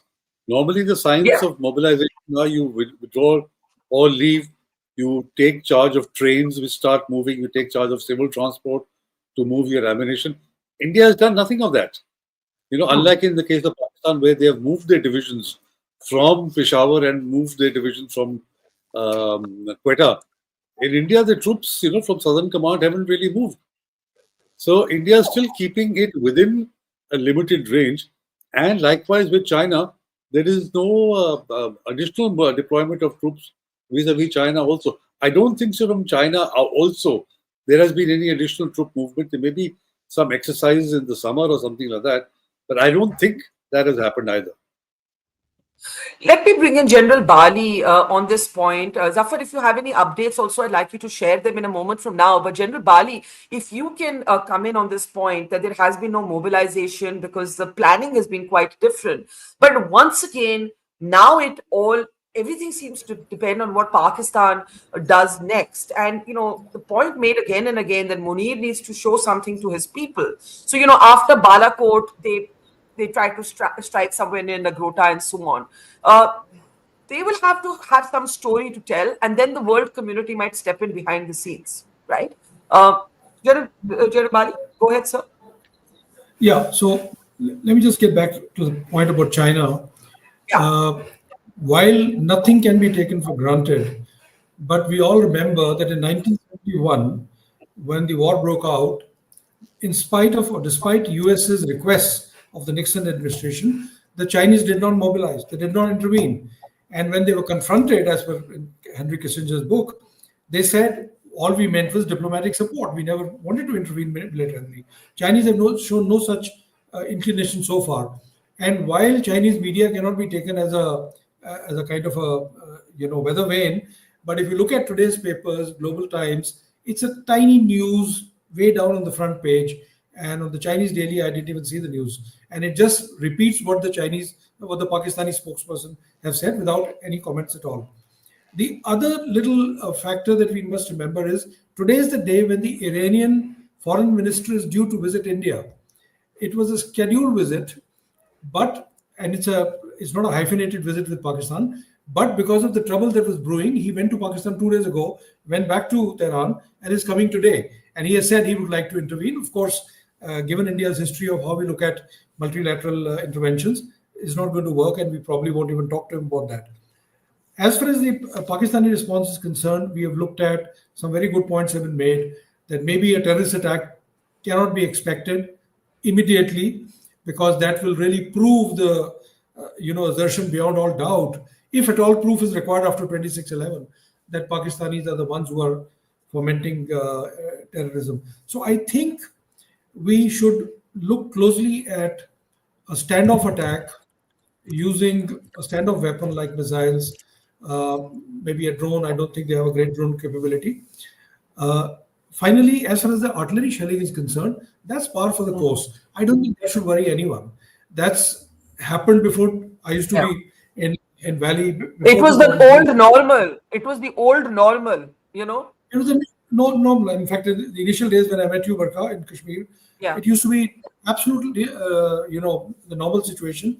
And I have served in both in Rajouri as well as in Kupwara to see it used to happen every single day, and it didn't really bother because we are well fortified. We did some damage, they did some damage. Unfortunately, some civilians suffered. So that artillery shelling should not be seen as some great sign of this or that. This will continue, and probably there will be another ceasefire. But I think it's the attack we should be worried about.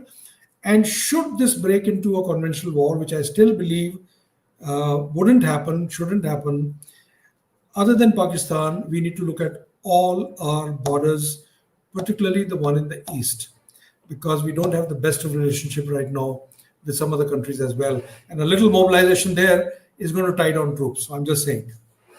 Yeah, I think that's a really important point, and that's the point I was trying to make about, the fact is that we're not going to take our eye off the ball on those other fronts.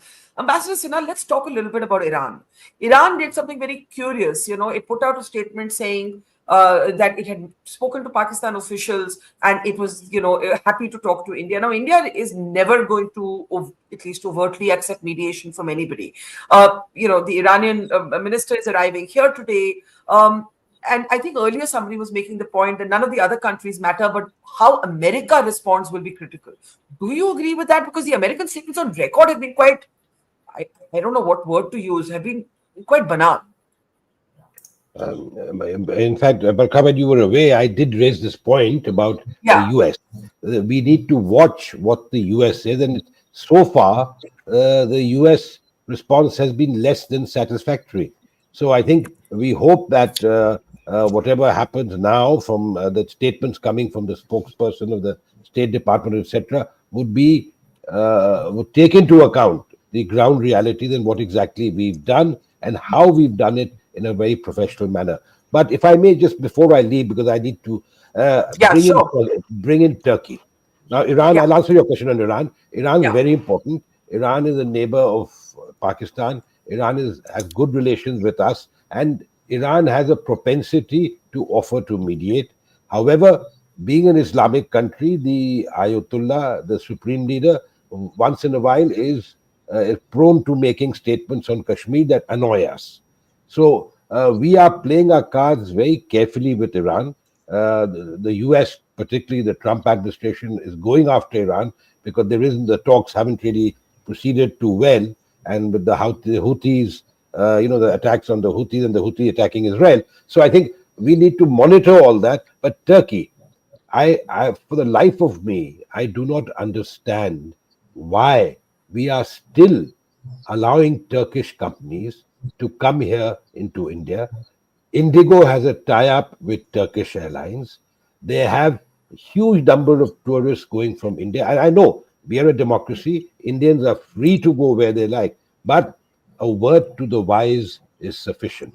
And I think I recall what happened with our southern island neighbor when they were launching the India Out campaign and they were pretty bad.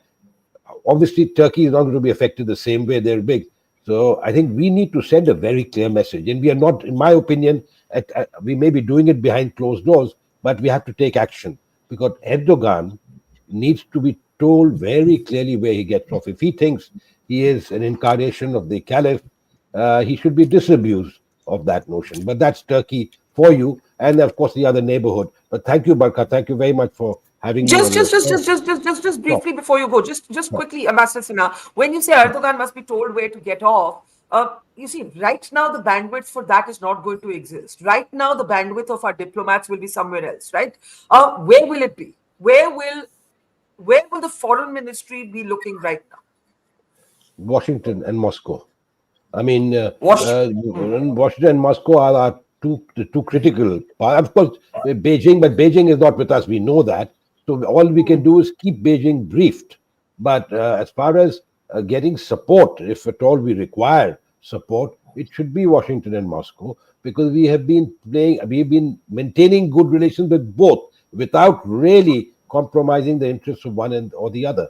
So I think we've been pretty astute at that, and we hope that this is payback time now, because this is where the cards are sort of put on the table. And either you're, and I don't want to say that because that's very antiquated. It is Bush. Either you're with us or you're not. You're against us. Exactly. I mean, I wouldn't put it that way, but you're absolutely right. Because I think this is a crunch time, and I think we count our friends now. Absolutely. Thanks so much, sir, for your time. We'll reconnect with you later in the day. I'm sure more details will emerge. General Bali, I'm going to request you to stay on with us for a few more minutes as we say thank you to Ambassador Yash Sinha. You know, you've been making the point all morning about asymmetric warfare from Pakistan. But I want to explore this idea further with you, General Bali, because another terror attack, yes, okay, it can make the point that India's strikes have not worked as a deterrent. But it cannot be owned by Pakistan at a time when the whole world's gaze is on this area. It cannot be owned by Pakistan. So my question is, as India, and this would have been war game, manages the escalatory ladder, emphasizes that it is not seeking escalation, it is not looking to hurt or hit Pakistan civilians, it is only targeting terror bases. And yes, if there has been a degree of collateral damage that happens in conflicts around the world, it would not be unique to India. My question to you is, you know, how do you think the military is trying to anticipate what Munir may do next? Look, this is exactly how they would be thinking about. You're right that, you know, terrorist attack, well, I believe that is not, if they have even a modicum of sense, they would not indulge in another one right now when the world's eyes are on them. But that also gives them the plausible deniability. The look, why would we do it? See, it's independent of us. Somebody else is doing it, or India is doing a false flag thing. Pakistanis don't care about what the world says, or they would have been more careful after 26/11, after David Headley, after Admiral Kasab, after all that evidence has been given. What I think, now I'm no one to second guess the Indian military, but what I would think is, last time when we did Balakot, which was a much smaller scale and without the adequate evidence as we have provided this morning, Pakistanis did a retaliatory attack the very next day. And thereafter, it was assumed that the matters rested there. This time, we should not go by the same playbook. We should be ready again. Because if they did something and it's 1-1 and then it's over, then I'm afraid not even the beginning of deterrence can be expected. So if something else happens, I think the Indian military would be getting ready to carry out an immediate action to retaliate to that, depending on what kind of action that happens. I think that would make eminent sense at this point of time, to be ready to attack again, to do something again, based on what the Pakistanis do or don't. But you know, that then is climbing up the escalatory ladder. I mean, we could be looking, I don't want to use the word war loosely, but we could be looking at a war-like situation. I mean, when airports are shut, when schools along the LOC have to be shut, when you're saying India has to be ready to attack again. And let me show you a tweet. Could we pull up the tweet by former Army Chief Naravane? You know, he said cryptically on X, he said, "Picture abhi baki hai." Now, that could mean two things. One, it could mean what you're saying, that depending on what Pakistan does, India may have to then climb higher on the escalatory ladder. Or it could mean that India's retaliatory plan is not complete yet. I don't know what it means. What do you think it means? It's very cryptic.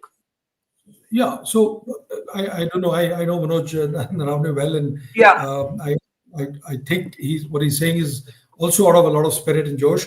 But what I'm trying to say here is, if we simply do the same predictable playbook as we did last time, we did something, Pakistanis did something, and then the matters rest there, may not be enough this time.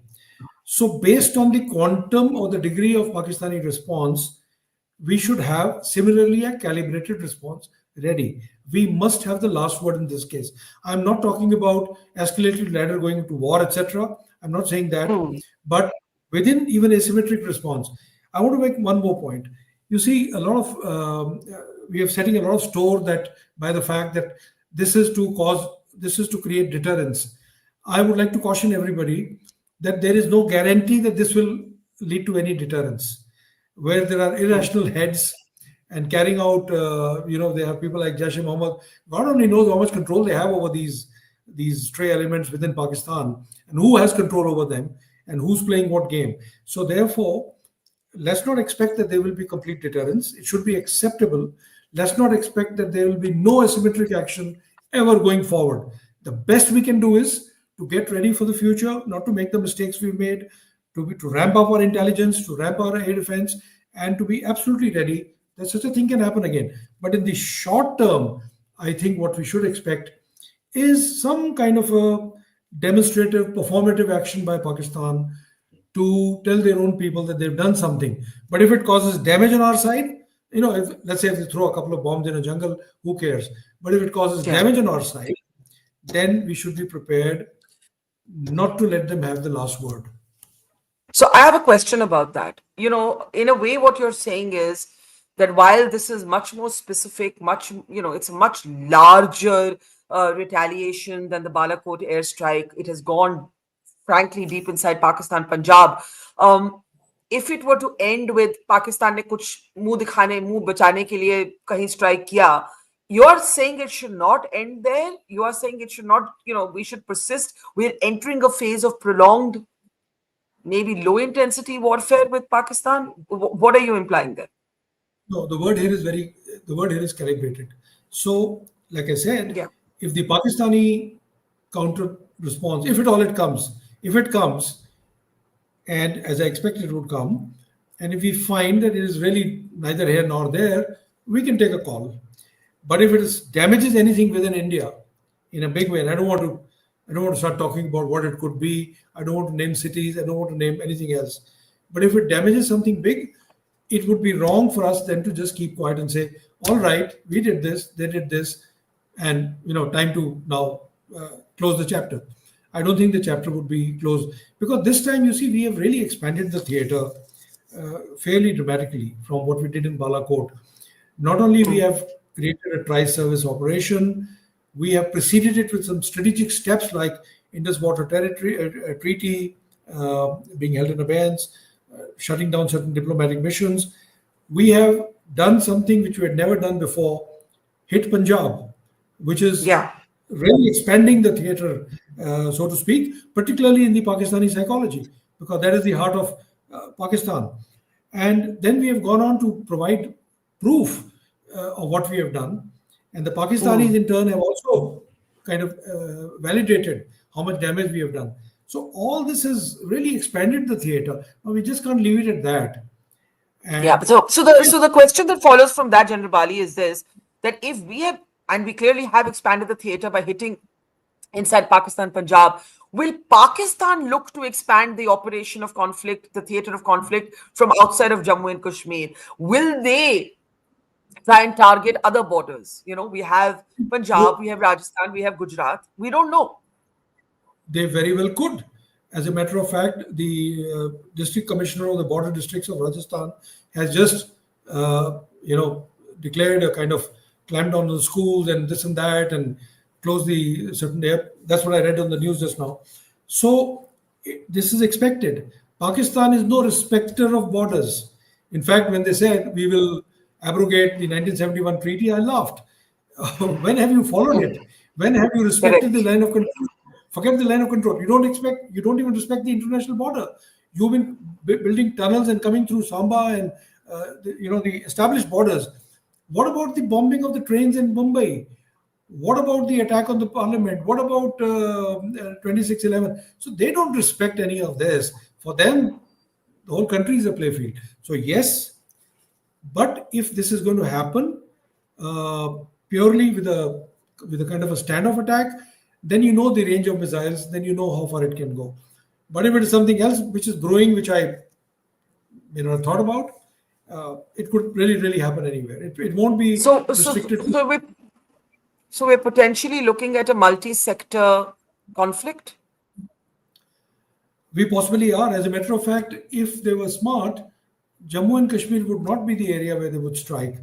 They have seen the response of the people after the what they did in Pahalgam. They've seen that anger. They've seen how much how the people have reacted to it.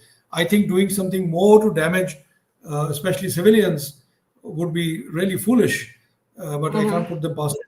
So therefore, I think they might move it to another area. They might do something else elsewhere. So that's what I think. Yeah.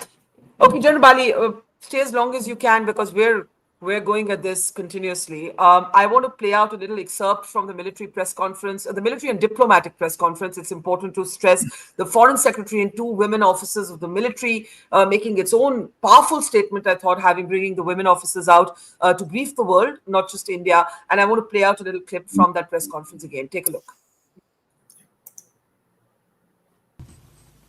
Muzaffarabad यह एक जैश ए मोहम्मद का staging area है। यह हथियार विस्फोटक और जंगल survival training का केंद्र भी था। गुलपुर कैंप कोटली यह एलओसी से 30 किलोमीटर दूर था। लश्कर-ए-तोयबा का बेस था जो रजौरी पुंछ में सक्रिय था। 20 अप्रैल 2023 को पुंछ में और 9 जून 2024 को तीर्थ यात्रियों के बस हमले में यहीं से आतंकी को ट्रेन किया गया था।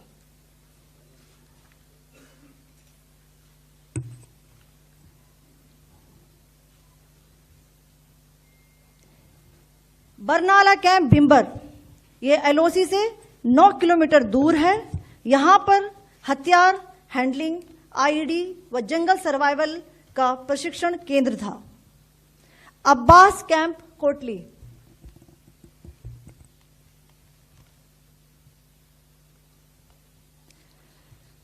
यह एलओसी से 13 किलोमीटर दूर है।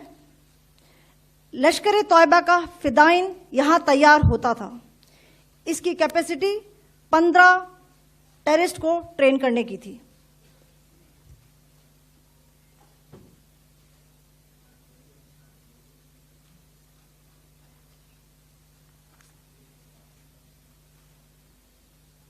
अब मैं पाकिस्तान के अंदर के टारगेट से अवगत कराना चाहूंगी।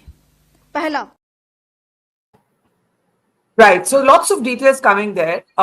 What did you make of that press conference, General Bali?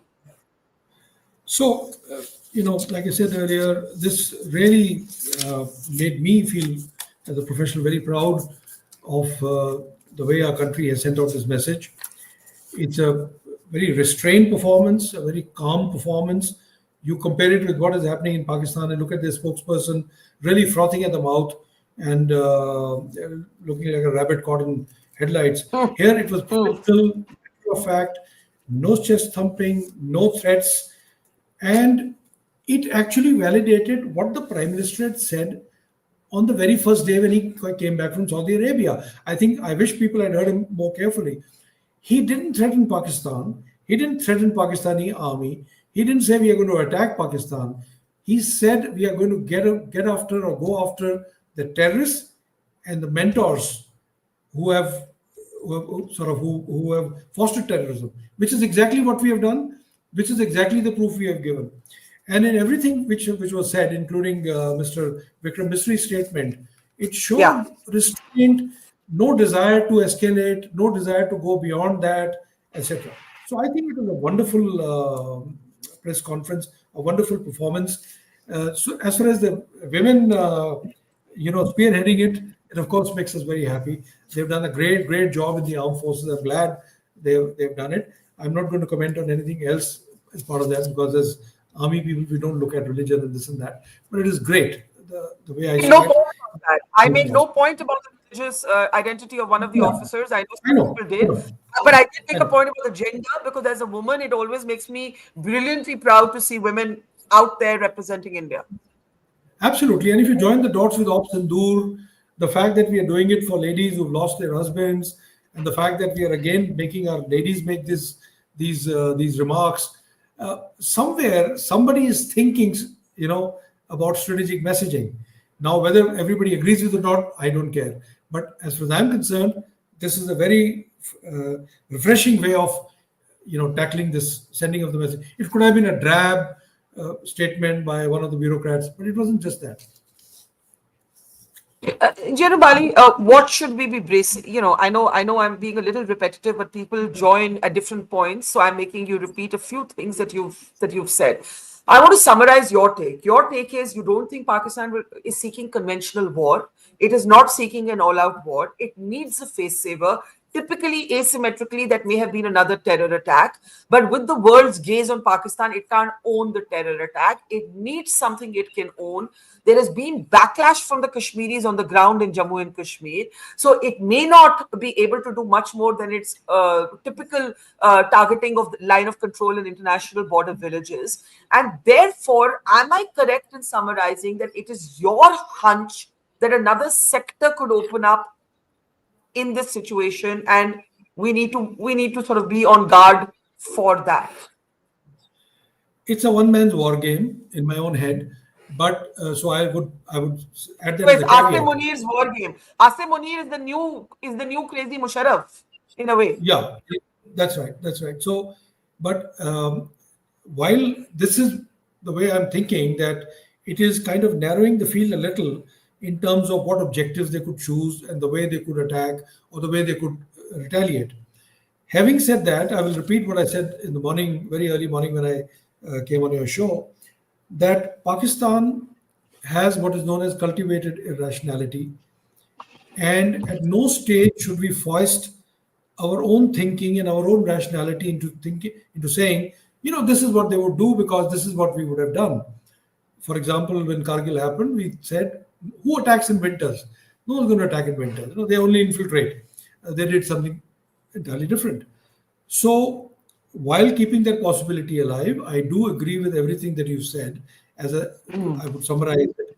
I don't think a conventional war would be initiated by them, because that is not something they can sustain. The Pakistani economy is in a parlous state.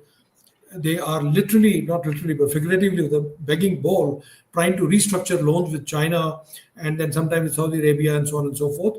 So I don't think they would do that, which limits it to an asymmetric response. And like Tilak said before on your show, it would be extremely foolish for them to do another terrorist attack and tell the people, that this is who we are. It's like, people used to say, it's better to keep quiet and let people think you're foolish than to open your mouth and remove all doubt. They would be doing that if they did that, by doing another attack. So that limits us to a standoff attack, something they can do on, maybe not in Jammu and Kashmir, because I'm thinking if I was a Pakistani planner, and thank God I'm not, I would say this is not the time to alienate the very people we seem to think they are part of our jugular or whatever they call it. So they may not do it. That takes us down south towards Punjab and takes us to Gujarat and takes us to Rajasthan. What if they are foolish enough, because as you said, they're not rational.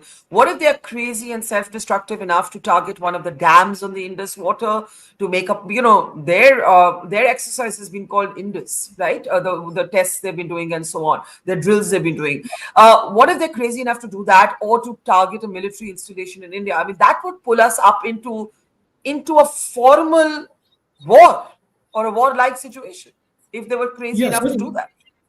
Yeah, certainly. And then they'll force us to look at, the Mangla Dam, something I used to see as twinkling lights sitting on the border in Rajouri as a youngster. They would be forced to take us an action like that. But like someone else said on your show, I think Tilak said, if they damage any of the dams, maybe they're setting up stage for their own kind of destruction or problems, because much more water might flow into Pakistan than they can manage. I already mentioned that it's in the Pakistani media, authoritatively, I think in Dawn, that or maybe in Friday Times, that the Chenab water, which was just 3,100 cusecs at 9 p.m. at Marala Dam on the 5th, 2 days ago, rose to 26,000 cusecs yesterday. And that itself is causing them headaches. how are they going to, because downstream they have no methodology of diverting that water. So what do? Do they allow areas to be flooded? So I think they should not be foolish enough to do it. But like I said, based on the quantum or the degree or the seriousness of their response, we should be prepared with variety of options, which I'm sure we are, and we should be able to respond accordingly. But if it is a nothing response, which is a performative response, maybe we can even ignore it. But otherwise, we shouldn't let them have the last word. So, in a sense, we've got to wait to see what they do beyond what they're doing at the line of control. I want to play out also families are reacting. Those who lost their loved ones, women were made to stand in a corner and they were forced with guns at their head to watch the execution of their husband. Among them was a young naval officer, Vinay Narwal, whose wife, Himanshi, sitting by his side, has come to be the definitive image of in many ways, the Pahalgam terror attack. Families are reacting. This is Vinay Narwal's family reacting. Take a look. Pahalgam में जो कुछ हुआ, जो कायराना हरकत हुई थी, अब इंडिया ने जवाब दिया है। जब ये हादसा हुआ उस दौरान भी आप लोग घर पे आए और मुझसे ये सवाल पूछा कि आप सरकार से क्या चाहते हैं, और मेरा एक सटीक जवाब था कि मुझे भारत सरकार पर पूर्णतः भरोसा है और वो अपना काम कर रही है। मेरा आंसर यही था, और आज भारत सरकार ने वो काम करके दिखाया है। हाँ, जिन घरों से जिनके लाल चले गए उनका जीवन तो वापस नहीं आ सकता, परंतु जो बात मैंने उस समय भी कही थी कि ऐसा कुछ हो कि इस तरह की कायराना हरकतें और बुज़दिली हरकतें करने की कोई साहस ना करे। आपको लगता है सर उसके लिए भारत सरकार ने जो ये कदम उठाया है ये बिल्कुल सही किया है, और उनके 9 ठिकानों पर आज जो एक कड़ा प्रहार किया है, इसको वो सदैव उनके जहन में गूंजता रहेगा ये, और वो ऐसा करने की कायरतापूर्ण काम करने की ऐसी हरकतें। Right, so that is a passionate and emotional rather response from Vinay Narwal's father, who's, I mean, he must be so heartbroken, but yet this is a moment that offers some sort of feeling that the country is looking out for what happened to them. And I'm also joined now by Aishanya Dwivedi, the wife of Shubham. He was among the first tourists to take a bullet. Aishanya ji, आपको मेरी आवाज आ रही है? आप मुझे सुन पा रही है? आप मुझे सुन पा रही है? जी। सबसे पहले तो मैं आपको दिल से कंडोलेंसेस, प्रेयर्स और आपकी बहादुरी के लिए एडमिरेशन अपनी दाद देना चाहती हूँ कि किस तरह से इस किलिंग, आपके हस्बैंड की किलिंग के बाद आपने इतनी हिम्मत दिखाई है। You are out there every day, रोज आप कुछ ना कुछ कहती हैं अपने हस्बैंड के लिए, तो आपकी बहादुरी की मैं दाद देना चाहती हूँ। और आपके लॉस के लिए मैं दिल से, जो आपका दर्द है, मुझे मालूम है मेरे अल्फाज, मेरे वर्ड से कोई फर्क नहीं पड़ेगा, लेकिन मैं फिर भी बाउ डाउन करना चाहती हूँ आपकी हिम्मत के सामने। मैं पूछना चाहती हूँ आपसे ऐशन्या कि जो हुआ टेररिस्ट बेसिस पे 24 मिसाइल्स, 9 टेररिस्ट टारगेट किए गए, लश्कर और जैश के जो बेसिस हैं उन पे हमला किया गया हमारी फौज की तरफ से, तीनों आर्मी, नेवी, एयरफोर्स की तरफ से। आपका उस पे पहली टिप्पणी क्या है? मेरी पहली टिप्पणी ये है, सही मायनों में आज उन 26 लोगों को श्रद्धांजलि मिली है।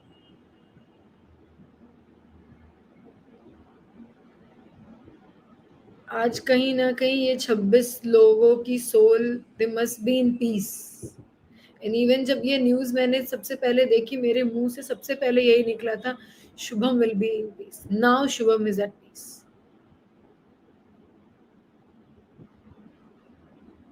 Yeah.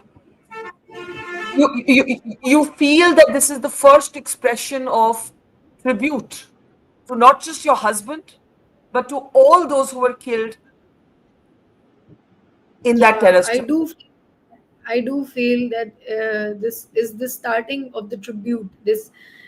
ये एक शुरुआत है आतंकवाद को खत्म करने के टुवर्ड्स, जिसमें इन 26 लोगों ने अपनी बलिदानी दी है, और आज श्री माननीय नरेंद्र मोदी जी ने ये करके एक श्रद्धांजलि दी है हम सबको, हम 26 परिवारों को बताया है कि वो हमारे साथ हैं, हमारे साथ खड़े हैं। इससे पहले क्या आप अपने आप को अकेला महसूस कर रही थी इस ऑपरेशन से पहले? अकेला तो नहीं बोलूंगी मैं, लेकिन हाँ, क्योंकि जो हुआ वो होना नहीं चाहिए था, और जिस हिसाब से इन 26 फैमिलियों ने अपना और इन 26 वाइफ ने अपने हस्बैंड्स खोए हैं, इम्पेशेंट होना लाजमी है। हम सभी इम्पेशेंट हुए कहीं ना कहीं, हम सभी टूट रहे थे कहीं ना कहीं, बट आज 15 दिनों में ये हम शायद बिगर पिक्चर नहीं देख पा रहे थे कि इस काम को अंजाम देने में टाइम लगता है। आज हम ये देख पा रहे हैं कि मोदी जी शायद नहीं बोल रहे थे कुछ, कोई शायद कुछ नहीं बोल रहा था, उसका रीजन ये था कि वो इस बिगर पिक्चर में काम करना उन्होंने उसी मूवमेंट से शुरू कर दिया था। द मोमेंट उन्हें ये पता चला था, उसी मूवमेंट से वो इस चीज पे काम कर रहे थे। आज उन्होंने दिखा दिया कि नहीं, वो हैं, वो है, वो हमारे लिए खड़े हैं, हमारा ध्यान रख रहे हैं। आपने सही कहा कि एक मिलिट्री ऑपरेशन को करने के लिए वक्त लगता है, और हम इंडिया की तरफ से 2 हफ्ते में ये मिलिट्री रिस्पांस आया है। यहाँ पे जनरल बाली हैं। जनरल बाली, अगर आप कुछ to a new bride, Aishwarya आपकी शादी कब हुई थी, if I can ask? 12th February 2025 this year. I have no words, ma'am. I have no words. I just want to ask you one thing before I come to General Bali. I think women like you and what has happened to you is the reason that this operation has been called Operation Sindoor. Sindoor, of course, is a symbol of marriage, and you are a new bride. You were married in February. You were on a post marriage honeymoon holiday in Kashmir. 2 months later, you've been widowed. I mean, I don't know what to say. When you hear the word Operation Sindoor, what does it say to you, Shania? Firstly, when I saw this Operation Sindoor, when I was watching the news and everything, जब मैंने ये नाम देखा, मैंने अपना phone निकाल के I saw the photo of me and Shubham and I cried, because somewhere this word connects me to him. Sindoor is all about that. It's your husband basically. And ये मैं उस सेकंड सिर्फ शुभम और जो हमारे 2 महीने वो सारे शादी, वो मेरे दिमाग में पूरा फ्लैशबैक था। Yeah. My heart goes out to you, ma'am. My heart really, really, really goes out to you.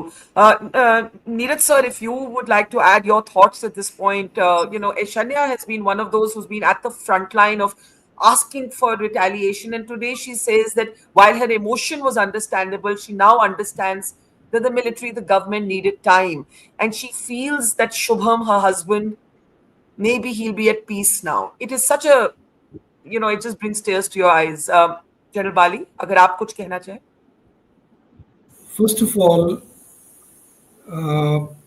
I want you to know, and I'm addressing you, Shania, that I wore uniform for nearly 4 decades, and I don't think people like me made even 1% of the sacrifice that you had to make. So and you are the reason why the army exists. Okay, I wish we could play this all back and you could be protected earlier, but not everything can be protected, not everything can be done. But having said that, I'm really proud of the calm manner in which you are telling us what you went through, what your thoughts are. Life is very long, and I really wish you all the very best for a wonderful life going forward. I know your loss will never be, can be recouped.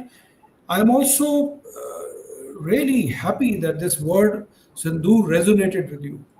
अगर मेरे जैसे फौजी को छोड़ दिया होता ये operation का नाम देने के लिए, सिंदूर मेरे नाम दिमाग में आता ही ना, ये लास्ट वर्ड आता, हम कोई भयंकर सा नाम रखते इसका. And Barkha also said in the morning, this has, ये तो खाली प्राइम मिनिस्टर के माइंड में आया होगा. And he is really a master of connecting with people and their hearts. So this is, I'm so delighted that when you saw Sindur, you remembered Shubham, everything came back to you. And nothing that I will say is going to make any big difference. Let me, as a father, as a grandfather, there's not much more I can tell you. But all I can say is, I'm really, really sorry for your loss. As far as the operation is concerned, I am delighted and proud that we took this action. ये बहुत सोच समझ के लिया गया है. 2 हफ्ते से लोग बड़ा स्पेकुलेट कर रहे थे कि ये होगा नहीं होगा, कुछ होगा. मैं भी सोच रहा था कि शायद कुछ ज़्यादा होने वाला नहीं है, अभी ऐसा लग रहा था मुझे, क्योंकि कोई मोबिलाइजेशन नहीं हुई, कोई फौज बॉर्डर्स पे नहीं गई, कोई ऐसा कुछ नहीं हुआ. लेकिन ये in many ways, I think the word masterstroke is a little misused and overused word, but I think it's a bit of a masterstroke.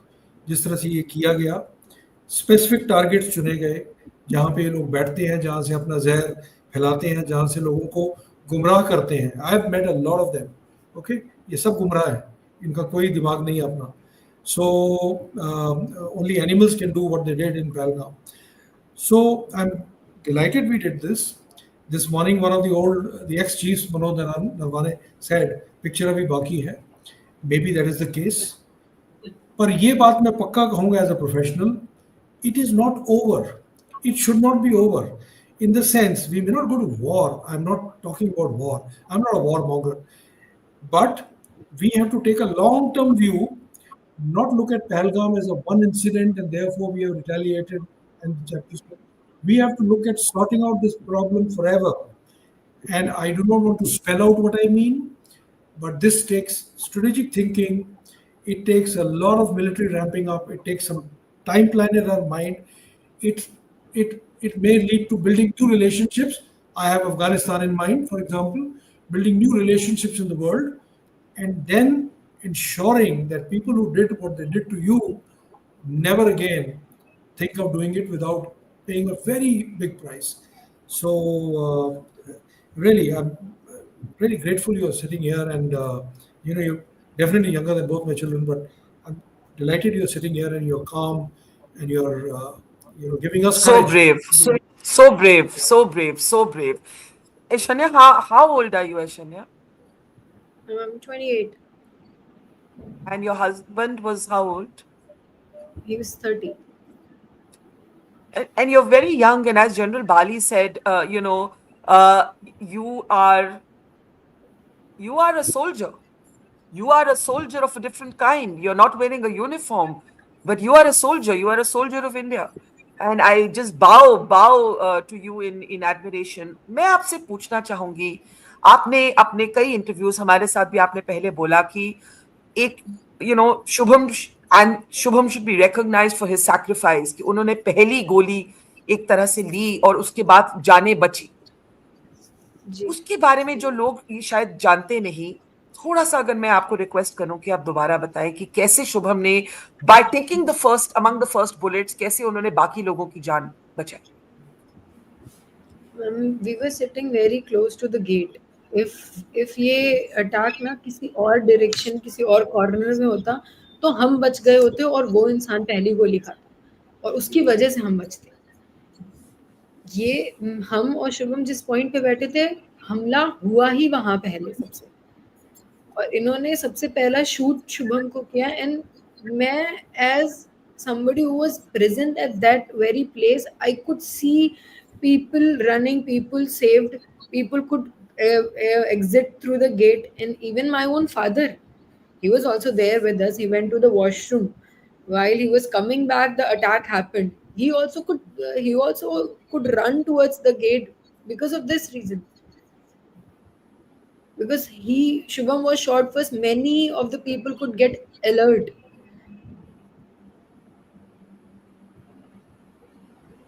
Extraordinary courage by your husband, by you, One thing I want to ask you, and I know General Bali has strong feelings about this also, Shania.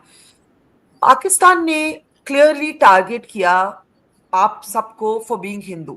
सबसे पूछा गया आप हिंदू हैं या मुस्लिम हैं, और उसके बाद गोली मारी गई. पाकिस्तान का एक एम था इसमें कि भारत को डिवाइड किया जाए, कि लोगों को डिवाइड किया जाए, कि आपस में हमारी लड़ाई करें. हमारा एकजुट होना इस वक्त बहुत जरूरी है as a nation. And I think हमने दिखाया है कि पाकिस्तान जो करना चाहता था हम नहीं करने देंगे. इसके बारे में आई नो आप पे, मतलब आपको शायद आपसे ये एक्सपेक्ट करना अनफेयर है, लेकिन एक देश की यूनिटी के बारे में अगर मैं पूछूं, क्योंकि पाकिस्तान को डिफीट करना जरूरी है even in your moment of great loss, इसके बारे में आप क्या कहेंगे?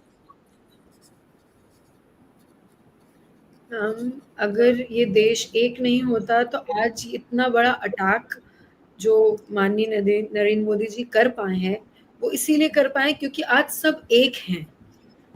आज हर इंसान एक होके खड़े होके एक आवाज में बोल रहा है कि आतंकवाद खत्म करो.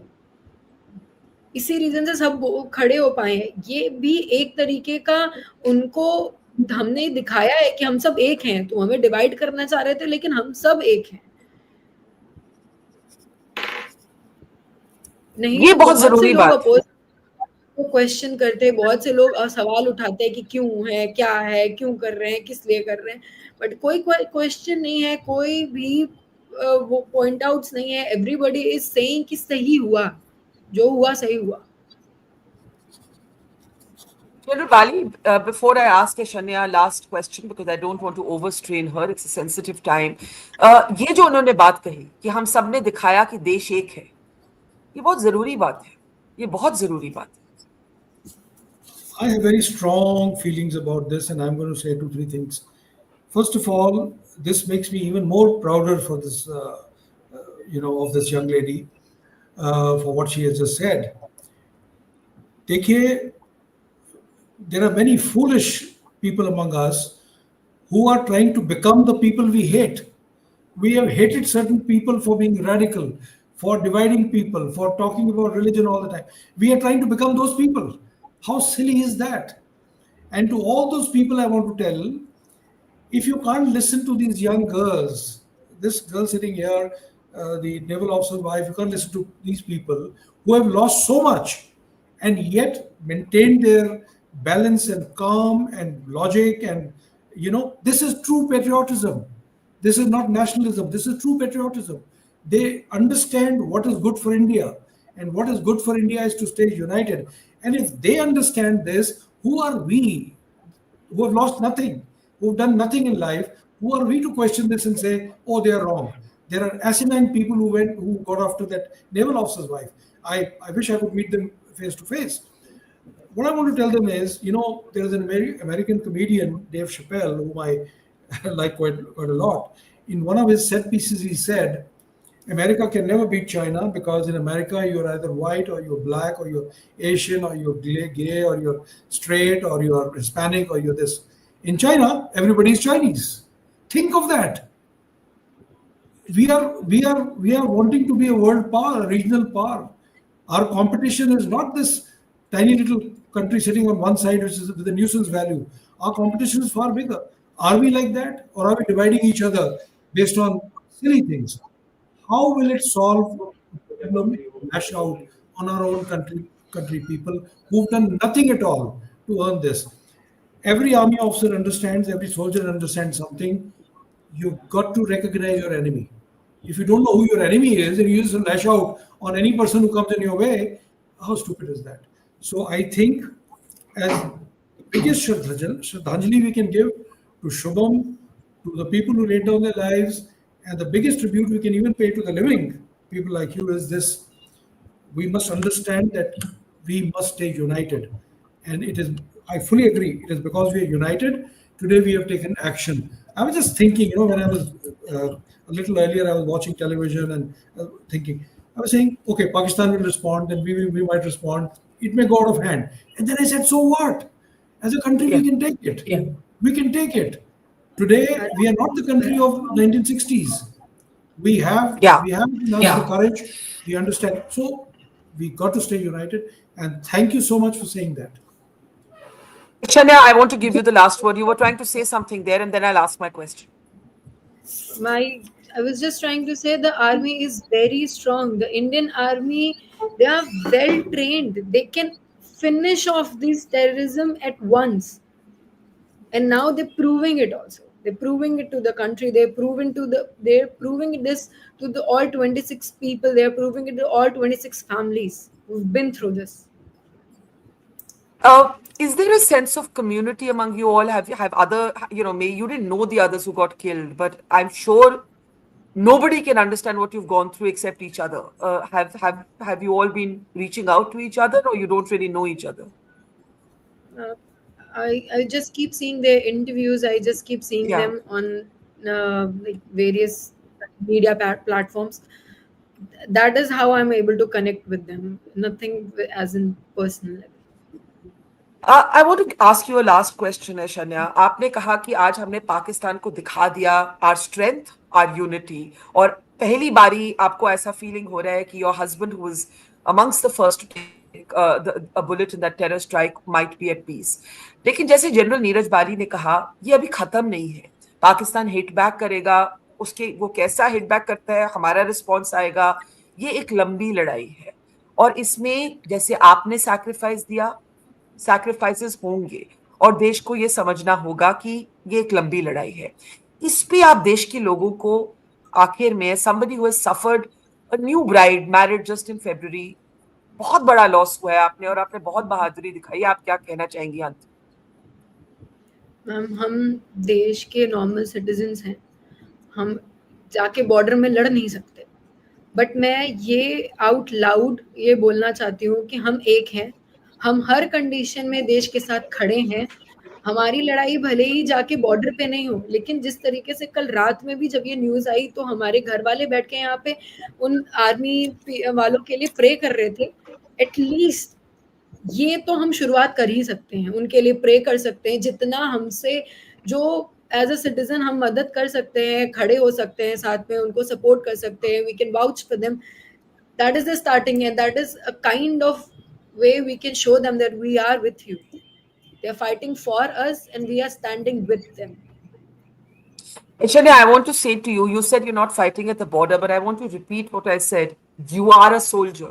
You have shown the kind of courage that is a rare and an exemplary courage. And I really want to fold my hands in tribute to you. And I want to say thank you to you for giving us power, for giving us courage, for giving us the strength, because our strength comes from people like you. Is there a message you have for our armed forces before we say thank you to you? I just want to thank them for everything they are doing. And thank you is a very, very small word. Thank you means nothing in front of what they are actually doing for us. But I just want to say, we believe in you, we trust you, and nobody in the world can beat Indian Army. God bless you, Shania. God bless you, and Jai Hind. Jai Hind, Shania. Thank you for your time. I don't want to take more of your time. Extraordinary young woman there, General Bali. And those are the images of her wedding. I mean, she was married in February. It is just gut-wrench. It is, and look at her stoicism, her poise, her choice of words. Extraordinary. Absolutely, it's really amazing. And listening to her, listening to the naval officer's wife, I don't know whether I ever had that kind of sense at that age. This kind of calmness, this kind of courage, this kind of, and what's more, we are just confusing chest thumping sometimes with patriotism. That's not patriotism. It is what is good for the country's patriotism, and I think this young lady understands that, and this is what we need to follow. Absolutely. General Bali, I'm going to say thank you to you right now. You've given us a lot of time. We'll reconnect with you in the day. This story is only just developing. If we can get my colleague Zafar Iqbal to please join us. In the meantime, if you have been living under a rock by any chance, India has hit inside Pakistan, 24 missile strikes. targeting 9 bases. And I want to play out for you an excerpt from the military briefing, the diplomatic briefing just earlier this morning. The Prime Minister has cancelled his foreign trip. He has chaired a meeting of the Union Cabinet. Perhaps we will hear from him later. Let's play out at this point what was said at the military briefing. Muzaffarabad यह एक जैश ए मोहम्मद का staging area है। यह हथियार, विस्फोटक और जंगल survival training का केंद्र भी था। गुलपुर कैंप कोटली यह एलओसी से 30 किलोमीटर दूर था। लश्कर-ए-तोयबा का बेस था जो रजौरी, पुंछ में सक्रिय था। 20 अप्रैल 2023 को पुंछ में और 9 जून 2024 को तीर्थ यात्रियों के बस हमले में यहीं से आतंकी को ट्रेन किया गया था।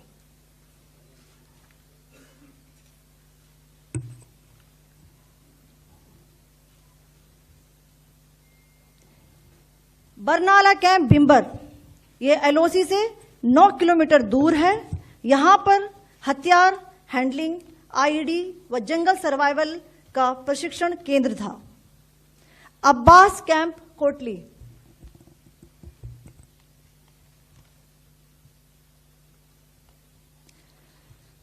यह एलओसी से 13 किलोमीटर दूर है। लश्कर-ए-तोयबा का फिदाइन यहां तैयार होता था।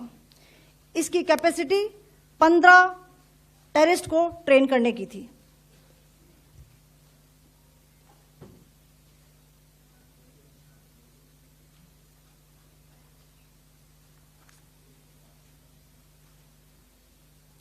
अब मैं पाकिस्तान के अंदर के टारगेट से अवगत कराना चाहूंगी। पहला, all right, so that was an excerpt of the military briefing there. I'm waiting for Zafar to join us now. I don't actually see him. There you are. Zafar, I'm just going to hand over to you for a few moments because we've all been up for many hours. I need to get to our office so that we can look ahead. And you know, I think we can ask you to maybe start with playing out that very moving conversation that we just heard from Shubham Dwivedi's wife. Also take us to the key highlights of what was said at the military and diplomatic briefing. Zafar, it's over to you. Thanks so much. In fact, extraordinary briefing that was done in the morning today. In fact, there were proofs that were shown of the terror camps that were demolished in Pakistan and Pakistan-Occupied Kashmir. Visual proof of those terror camps. This one is in Bhimber. Bhimber is very close to the line of control. There are camps which have been targeted right near the line of control and the international border with Pakistan, but also some deep inside Pakistan, like 100 kilometers inside Pakistan, like the Bahawalpur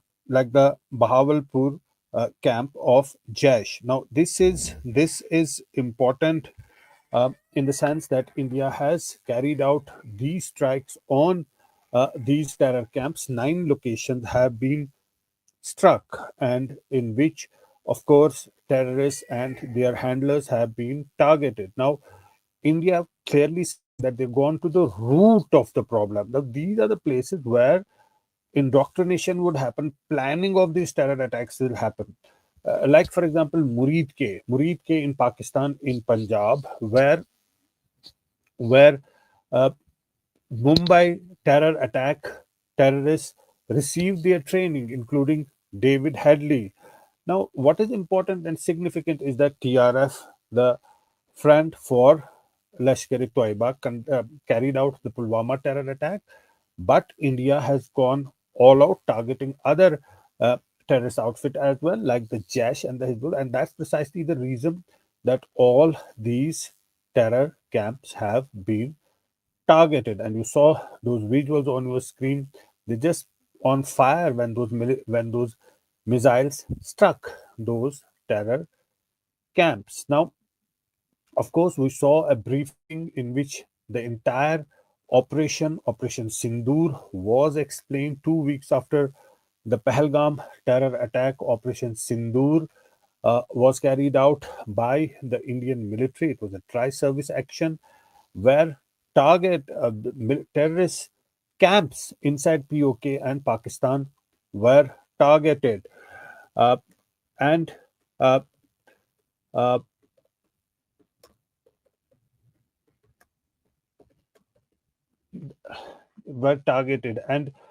all those details that are coming out now. Now, what has happened after this?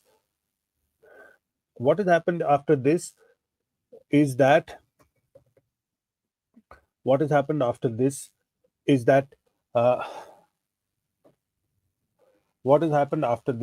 there is a flare up at the line of control.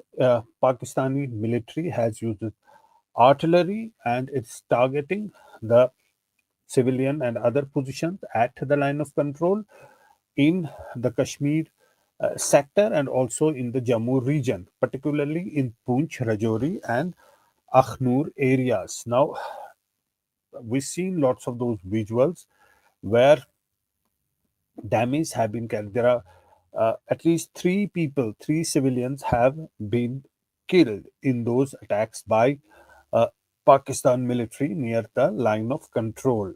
But there are many others. There are dozens that are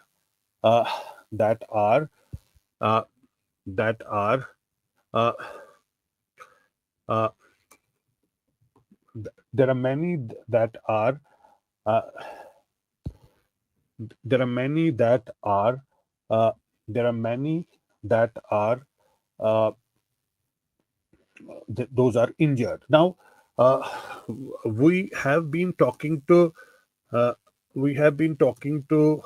people,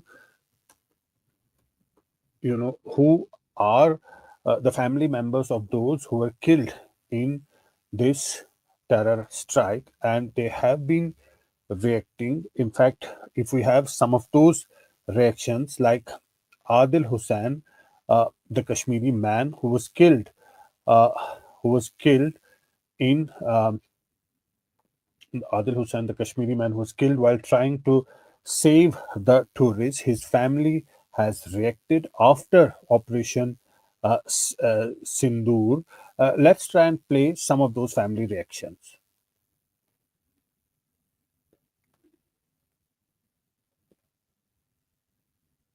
लिया है, कितने खुश हैं आप? जी, मैं मतलब सबसे पहले जो है शुक्रिया अदा करना चाहता हूँ हमारी सेना का, मोदी जी का, हमारी सेंट्रल गवर्नमेंट का, स्टेट गवर्नमेंट का। मैं सबका जो है शुक्रिया अदा करना चाहता हूँ, क्योंकि उन्होंने जो है ये एक अच्छा कदम उठाया है। उन्होंने जो है ये निहत्ते मासूमों का जो कत्ल किया था, उनका जो है बदला लिया है उन्होंने। ये तो हम बहुत जो है मतलब प्राउड फील करते हैं हमारी सरकार पे, हमारी सेना पे, नरेंद्र मोदी जी पे, अमित शाह जी पे, हमारी सेंट्रल की गवर्नमेंट पे और स्टेट गवर्नमेंट पे हम मतलब बहुत फख्र फील करते हैं, और हमें यकीन भी था और भरोसा भी था उन पे। अच्छा, भरोसा था जी बिल्कुल। आज आपको लगता है कि जितने भी मासूम जाने चली गई वहाँ पे उनको शांति मिली है, उनकी आत्मा को शांति मिली है, और आपके आदिल का, आपका जो भाई है आदिल, उसको भी? जी बिल्कुल। मतलब ये जो मतलब इन्होंने बदला लिया है, इससे जाहिरी है कि मतलब उनको जो है ये जो निहत्ते लोगों का कत्ल किया गया था, ये जो 26 लोगों को मारा गया था, तो उनको यकीनन जो है इसे मतलब उनका बदला लिया गया है, तो उनको यकीनन जो है इसे शांति मिलेगी। देश के प्रधानमंत्री पे भरोसा था आपको? जी बहुत। हमें नरेंद्र मोदी जी पे बहुत ही ज्यादा मतलब भरोसा था, और उन्होंने करके भी दिखाया, तो हम उनका भी शुक्रिया अदा करते हैं। क्या मजीद और स्ट्राइक होनी चाहिए? जी, ये जो मसला है इसको जो है जड़ से ख़त्म कर देना चाहिए, क्योंकि ये मतलब बार बार ऐसा नहीं होना चाहिए। बार बार जो है निहत्ते लोगों का, मासूम लोगों का कत्ल नहीं होना चाहिए। इसको जो है जड़ से ख़त्म कर देना चाहिए। एक ही बात। जी बहुत खुश हैं। जितना मतलब गम था उससे ज़्यादा आज खुशी भी है, क्योंकि मतलब हमारी सरकार ने, ये बहुत ही अच्छी बात है कि जो उन्होंने मोदी साहब ने बदला लिया है, और मैं उनके साथ हूँ, जनता उनके साथ है, और हमारा सारा परिवार उनके साथ है। सेना के जवानों को मैसेज देना चाहेंगे, आगे भी वो लड़ाई लड़ रहे हैं?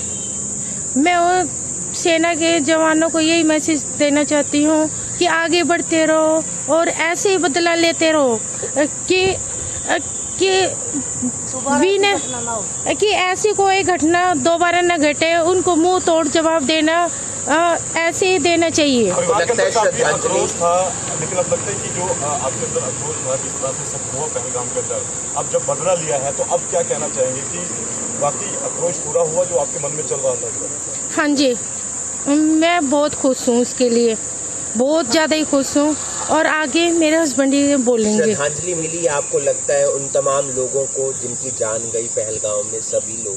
हाँ जी, उन सभी को श्रद्धांजलि मिली है कि भाई उनकी जान जायज रही है, वो जो शहीद हुए हैं उनको न्याय मिला है। ऑपरेशन सिंदूर पहलगाम में जो कुछ हुआ, कायराना हरकत हुई थी, अब इंडिया ने जवाब दिया है। जब ये हादसा हुआ उस दौरान भी आप लोग घर पे आए और मुझसे ये सवाल पूछा कि आप सरकार से क्या चाहते हैं, और मेरा एक सटीक जवाब था कि मुझे भारत सरकार पर कर लीजिए पूर्णतः भरोसा है और वो अपना काम कर रही है। मेरा आंसर यही था, और आज भारत सरकार ने वो काम करके दिखाया है। हाँ, जिन घरों से जिनके लाल चले गए उनका जीवन तो वापस नहीं आ सकता, परंतु जो बात मैंने उस समय भी कही थी कि ऐसा कुछ हो कि इस तरह की कायराना हरकतें और बुज़दिली हरकतें करने की कोई साहस ना करे। आपको लगता है सर उसके लिए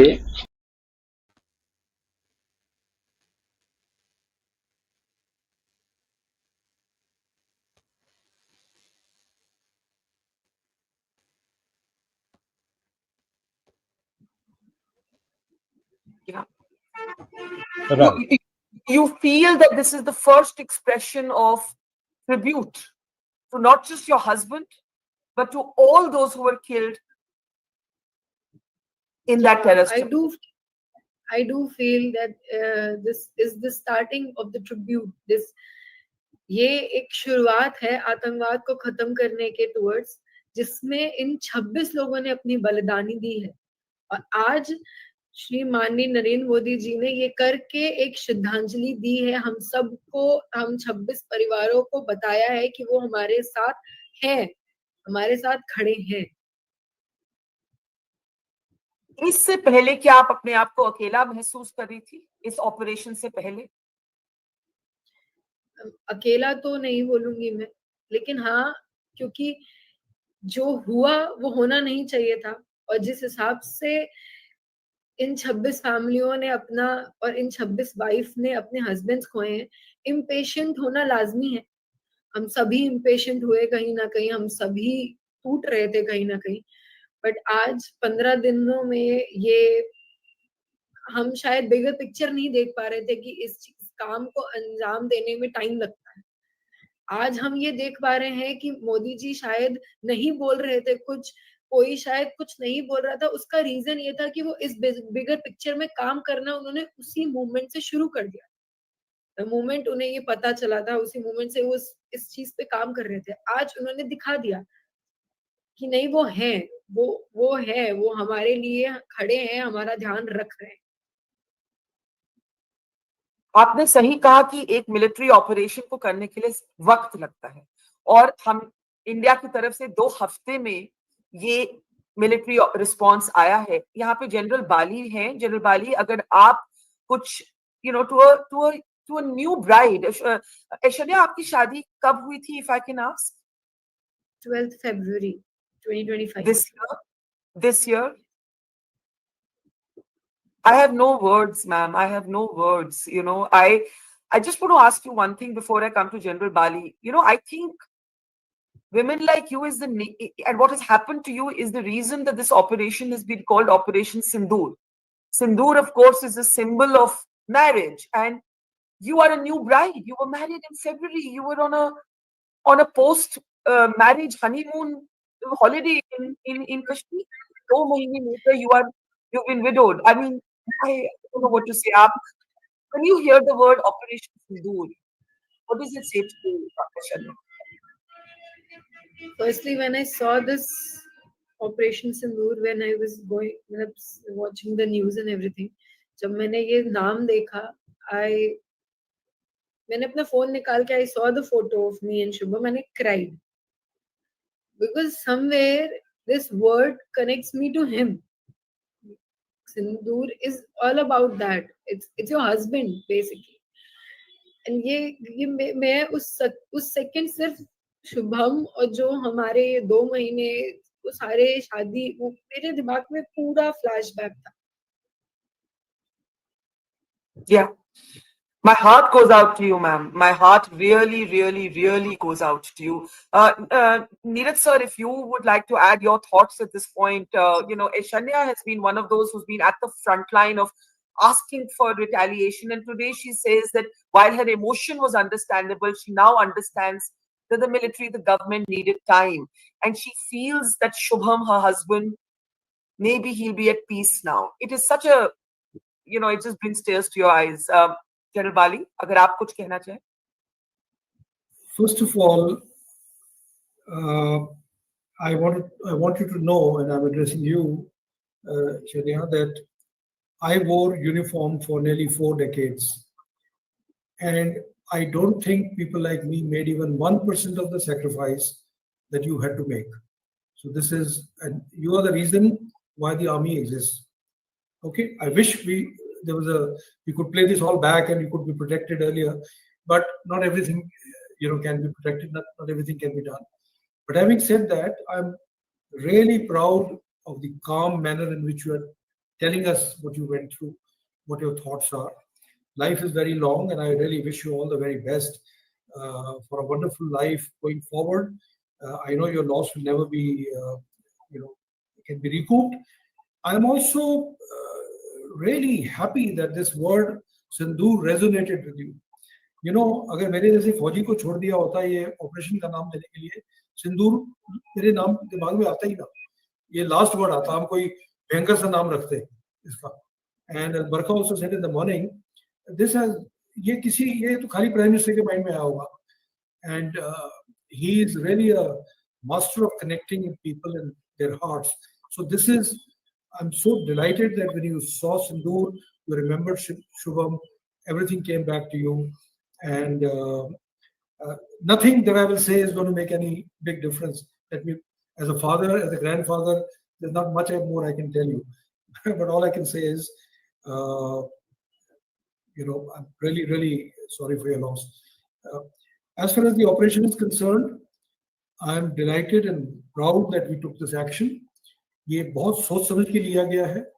2 हफ्ते से लोग बड़ा स्पेकुलेट कर रहे थे कि ये होगा नहीं होगा, कुछ होगा. मैं भी सोच रहा था कि शायद कुछ ज्यादा होने वाला नहीं है, अभी ऐसा लग रहा था मुझे, क्योंकि कोई मोबिलाइजेशन नहीं हुई, कोई फौज बॉर्डर्स पे नहीं गई, कोई ऐसा कुछ नहीं हुआ. लेकिन ये many ways I think the word master stroke is a little misused and overused word, but I think it's a bit of a master stroke. जिस तरह से ये किया गया, स्पेसिफिक टारगेट्स चुने गए, जहाँ पे लोग बैठते हैं, जहाँ से अपना जहर फैलाते हैं, जहाँ से लोगों को गुमराह करते हैं. I have met a lot of them. Okay, ये सब गुमराह है, इनका कोई दिमाग नहीं अपना. So only animals can do what they did in Pahalgam. So I'm delighted we did this. This morning, one of the ex-chiefs, Manoj Narwane, said, "Picture abhi baki hai." Maybe that is the case. पर ये बात मैं पक्का कहूँगा as a professional, it is not over. It should not be over. In the sense, we may not go to war. I'm not talking about war. I'm not a warmonger. But we have to take a long-term view, not look at Pahalgam as a one incident and therefore we have retaliated. We have to look at sorting out this problem forever. And I do not want to spell out what I mean, but this takes strategic thinking. It takes a lot of military ramping up. It takes some time plan in our mind. It may lead to building new relationships. I have Afghanistan in mind, for example, building new relationships in the world, and then ensuring that people who did what they did to you never again think of doing it without paying a very big price. So really, I'm really grateful you're sitting here, and you're definitely younger than both my children, but I'm delighted you're sitting here and you're calm and you're giving us so courage. brave, so brave, so brave, so brave. Aishanya, how old are you, Aishanya? I'm 28. And your husband was how old? He was 30. And you're very young, and as General Bali said, you are a soldier. You are a soldier of a different kind. You're not wearing a uniform, but you are a soldier. You are a soldier of India. And I just bow to you in admiration. मैं आपसे पूछना चाहूंगी, आपने अपने कई interviews हमारे साथ भी आपने पहले बोला कि एक Shubham should be recognized for his sacrifice, कि उन्होंने पहली गोली एक तरह से ली और उसके बाद जाने बची. उसके बारे में जो लोग शायद जानते नहीं, थोड़ा सा अगर मैं आपको रिक्वेस्ट करूं कि आप दोबारा बताएं कि कैसे शुभम ने by taking the first among the first bullets कैसे उन्होंने बाकी लोगों की जान बचाई. We were sitting very close to the gate. If ये अटैक ना किसी और डायरेक्शन किसी और कॉर्नर में होता तो हम बच गए होते और वो इंसान पहली गोली खाता और उसकी वजह से हम बचते. ये हम और शुभम जिस पॉइंट पे बैठे थे, हमला हुआ ही वहां पहले सबसे, और इन्होंने सबसे पहला शूट शुभम को किया. एंड मैं as somebody who was present at that very place, I could see people running, people saved, people could exit through the gate. And even my own father, he was also there with us. He went to the washroom. While he was coming back, the attack happened. He also could run towards the gate because of this reason. Because Shubham was shot first, many of the people could get alert.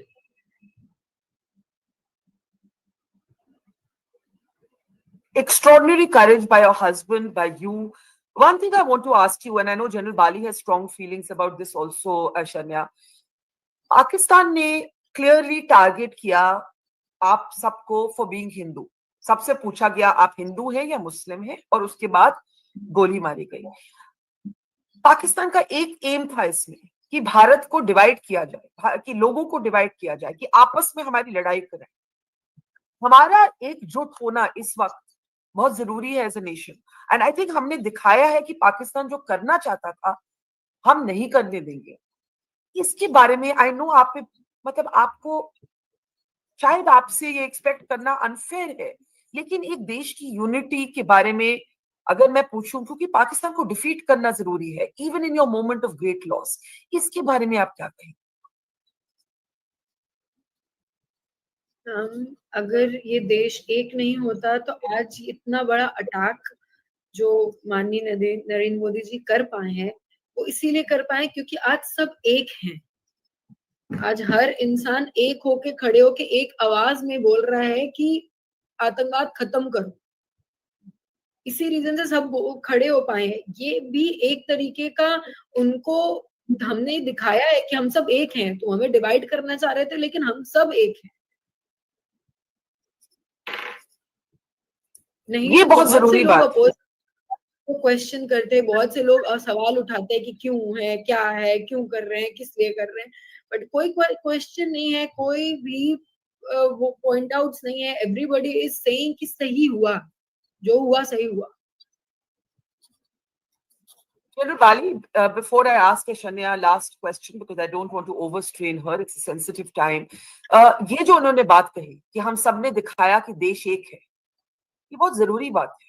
ये बहुत जरूरी बात है. I have very strong feelings about this, and I'm going to say 2-3 things.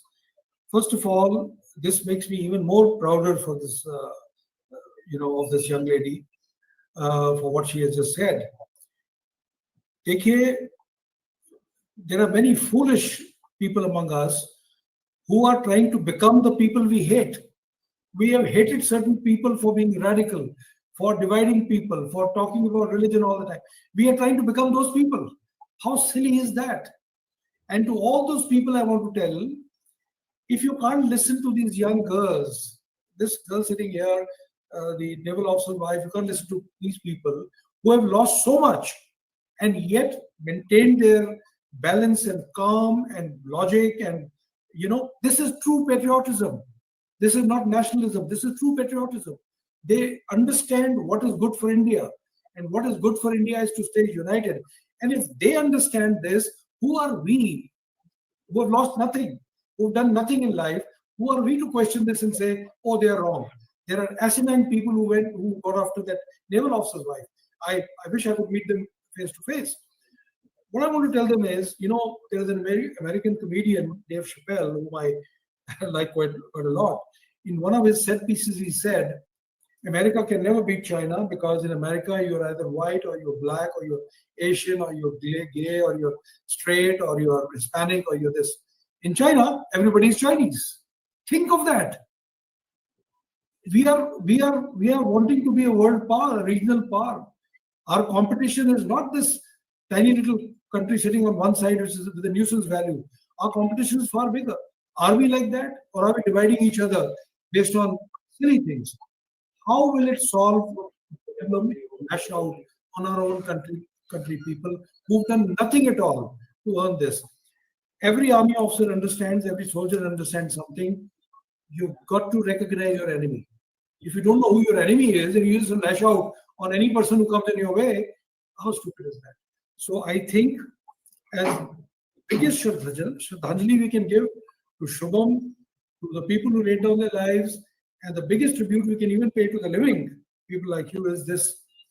We must understand that we must stay united. And it is, I fully agree, it is because we are united, today we have taken action. I was just thinking, when I was a little earlier, I was watching television and thinking, I was saying, okay, Pakistan will respond, then we might respond. It may go out of hand. And then I said, so what? As a country, we can take it. Yeah. We can take it. Today, we are not the country of 1960s. We have the courage. We understand. So we got to stay united. And thank you so much for saying that. Shania, I want to give you the last word. You were trying to say something there, and then I'll ask my question. I was just trying to say the army is very strong. The Indian army, they are well trained. They can finish off this terrorism at once.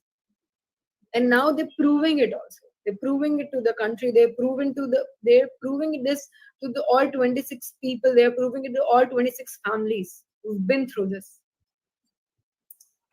Is there a sense of community among you all? Have other, you didn't know the others who got killed, but I'm sure nobody can understand what you've gone through except each other. Have you all been reaching out to each other, or you don't really know each other? I just keep seeing their interviews. I just keep seeing them on various media platforms. That is how I'm able to connect with them. Nothing as in personal. I want to ask you a last question, Shania. आपने कहा कि आज हमने पाकिस्तान को दिखा दिया our strength, our unity, और पहली बारी आपको ऐसा feeling हो रहा है कि your husband who was amongst the first to take a bullet in that terror strike might be at peace. लेकिन जैसे जनरल नीरज बाली ने कहा, ये अभी खत्म नहीं है. पाकिस्तान हिट बैक करेगा, वो कैसा हिट बैक करता है, हमारा रिस्पॉन्स आएगा. ये एक लंबी लड़ाई है, और इसमें जैसे आपने सैक्रिफाइस दिया, सैक्रिफाइसेस होंगे, और देश को ये समझना होगा कि ये एक लंबी लड़ाई है. इस पे आप देश के लोगों को आखिर में, somebody who has suffered a new bride married just in February, बहुत बड़ा लॉस हुआ है आपने, और आपने बहुत बहादुरी दिखाई. आप क्या कहना चाहेंगी? हम देश के नॉर्मल सिटीजन्स हैं. हम जाके बॉर्डर में लड़ नहीं सकते, बट मैं ये आउट लाउड ये बोलना चाहती हूँ कि हम एक हैं. हम हर कंडीशन में देश के साथ खड़े हैं. हमारी लड़ाई भले ही जाके बॉर्डर पे नहीं हो, लेकिन जिस तरीके से कल रात में भी जब ये न्यूज आई तो हमारे घर वाले बैठ के यहाँ पे उन आर्मी वालों के लिए प्रे कर रहे थे. एटलीस्ट ये तो हम शुरुआत कर ही सकते हैं, उनके लिए प्रे कर सकते हैं. जितना हमसे जो एज अ सिटीजन हम मदद कर सकते हैं, खड़े हो सकते हैं साथ में, उनको सपोर्ट कर सकते हैं. We can vouch for them. That is the starting, and that is a kind of way we can show them that we are with you. They are fighting for us and we are standing with them.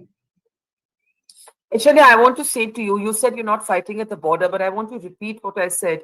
You are a soldier. You have shown the kind of courage that is a rare and an exemplary courage. And I really want to fold my hands in tribute to you. And I want to say thank you to you for giving us power, for giving us courage, for giving us the strength, because our strength comes from people like you. Is there a message you have for our armed forces before we say thank you to you? I just want to thank them for everything they are doing. And thank you is a very, very small word. Thank you means nothing in front of what they are actually doing for us. But I just want to say, we believe in you, we trust you, and nobody in the world can beat Indian Army. God bless you, Aishanya. God bless you, and Jai Hind. Jai Hind, Aishanya. Thank you for your time. I don't want to take more of your time. Extraordinary young woman there, General Bali. And those are the images of her wedding. I mean, she was married in February. It is just gut-wrench. It is, and look at her stoicism, her poise, her choice of words. Extraordinary. Absolutely. It's really amazing. And listening to her, listening to the naval officer's wife, I don't know whether I ever had that kind of sense at that age. This kind of calmness, this kind of courage, this kind of, and what's more, we are just confusing chest thumping sometimes with patriotism. That's not patriotism, which is what is good for the country's patriotism. And I think this young lady understands that. And this is what we need to follow. Absolutely. General Bali, I'm going to say thank you to you right now. You've given us a lot of time. We'll reconnect with you in the day. This story is only just developing. If we can get my colleague Zafar Iqbal to please join us. In the meantime, if you have been living under a rock by any chance, India has hit inside Pakistan 24 missile strikes targeting 9 bases. And I want to play out for you an excerpt from the military briefing, the diplomatic briefing just earlier this morning. The Prime Minister has cancelled his foreign trip. He has chaired a meeting of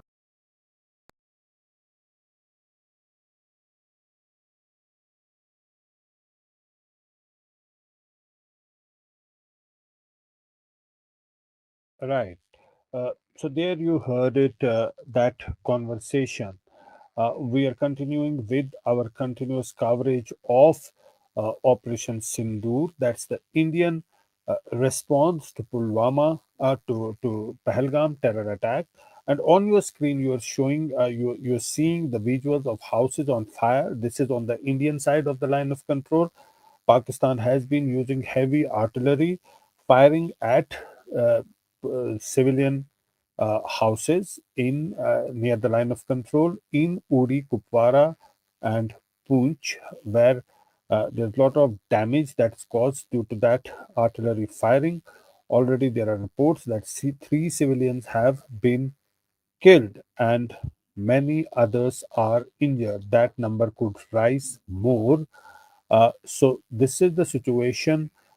You can see that we already had a briefing about Operation Sindoor, where there was a representative from the Air Force, the Army, and the MEA, and they described in detail this Operation Sindoor, and also presented visuals of that action that was taken by India. Altogether, 9 terrorist camps have been demolished. Now there are details also that were released earlier before this press briefing.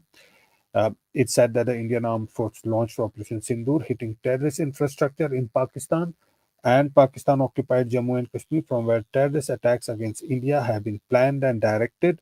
Altogether, 9 sites have been targeted. Our actions have been focused, measured, and non-escalatory in nature.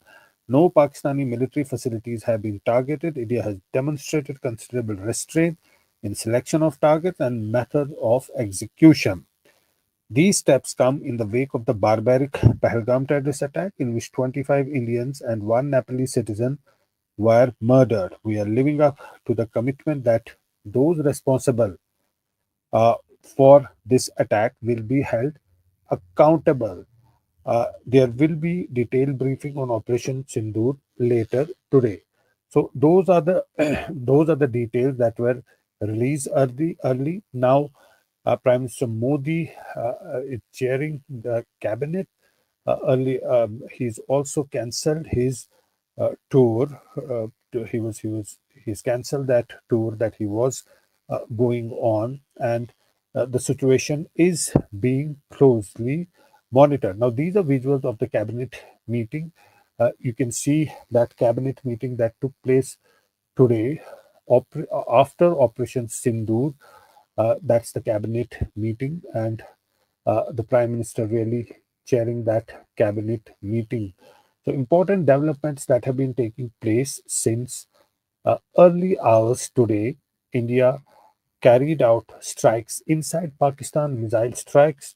Now that started at about 1:05 a.m. That operation continued for 25 minutes till about 1:30 a.m. and 9 terrorist camps and sites were targeted in that operation, and those were along the line of control and also deep inside Pakistan, like the Bahawalpur terror camp, which is a sanctuary of Jaish-e-Mohammed. It's 100 kilometers from the border with Pakistan, deep inside Pakistan.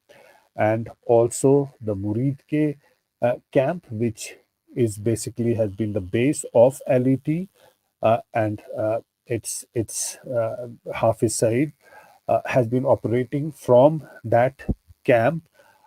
Now there are fresh details that are coming that the Jaish-e-Mohammed chief Masood Azhar has in fact there is a statement that has been released, and many of his family members have been killed in those strikes. And it says that Jaish-e-Mohammed chief Masood Azhar's first reaction says 10 members of his family and 4 aides have been killed in Bahawalpur. Bahawalpur has been the sanctuary of JEM, and it has been in the past the place where from he has been operating, and now clearly that has been targeted and blown away by India. And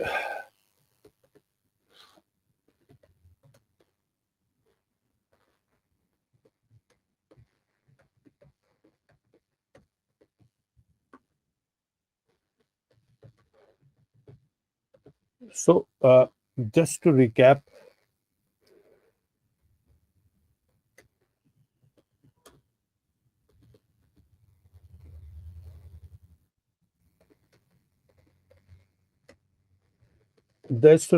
that 26 people were killed in the terror attack in Pahalgam, including 25 tourists. And there was one local Kashmiri Muslim man who was also killed, who was trying to save the tourists, Sayyid Adil.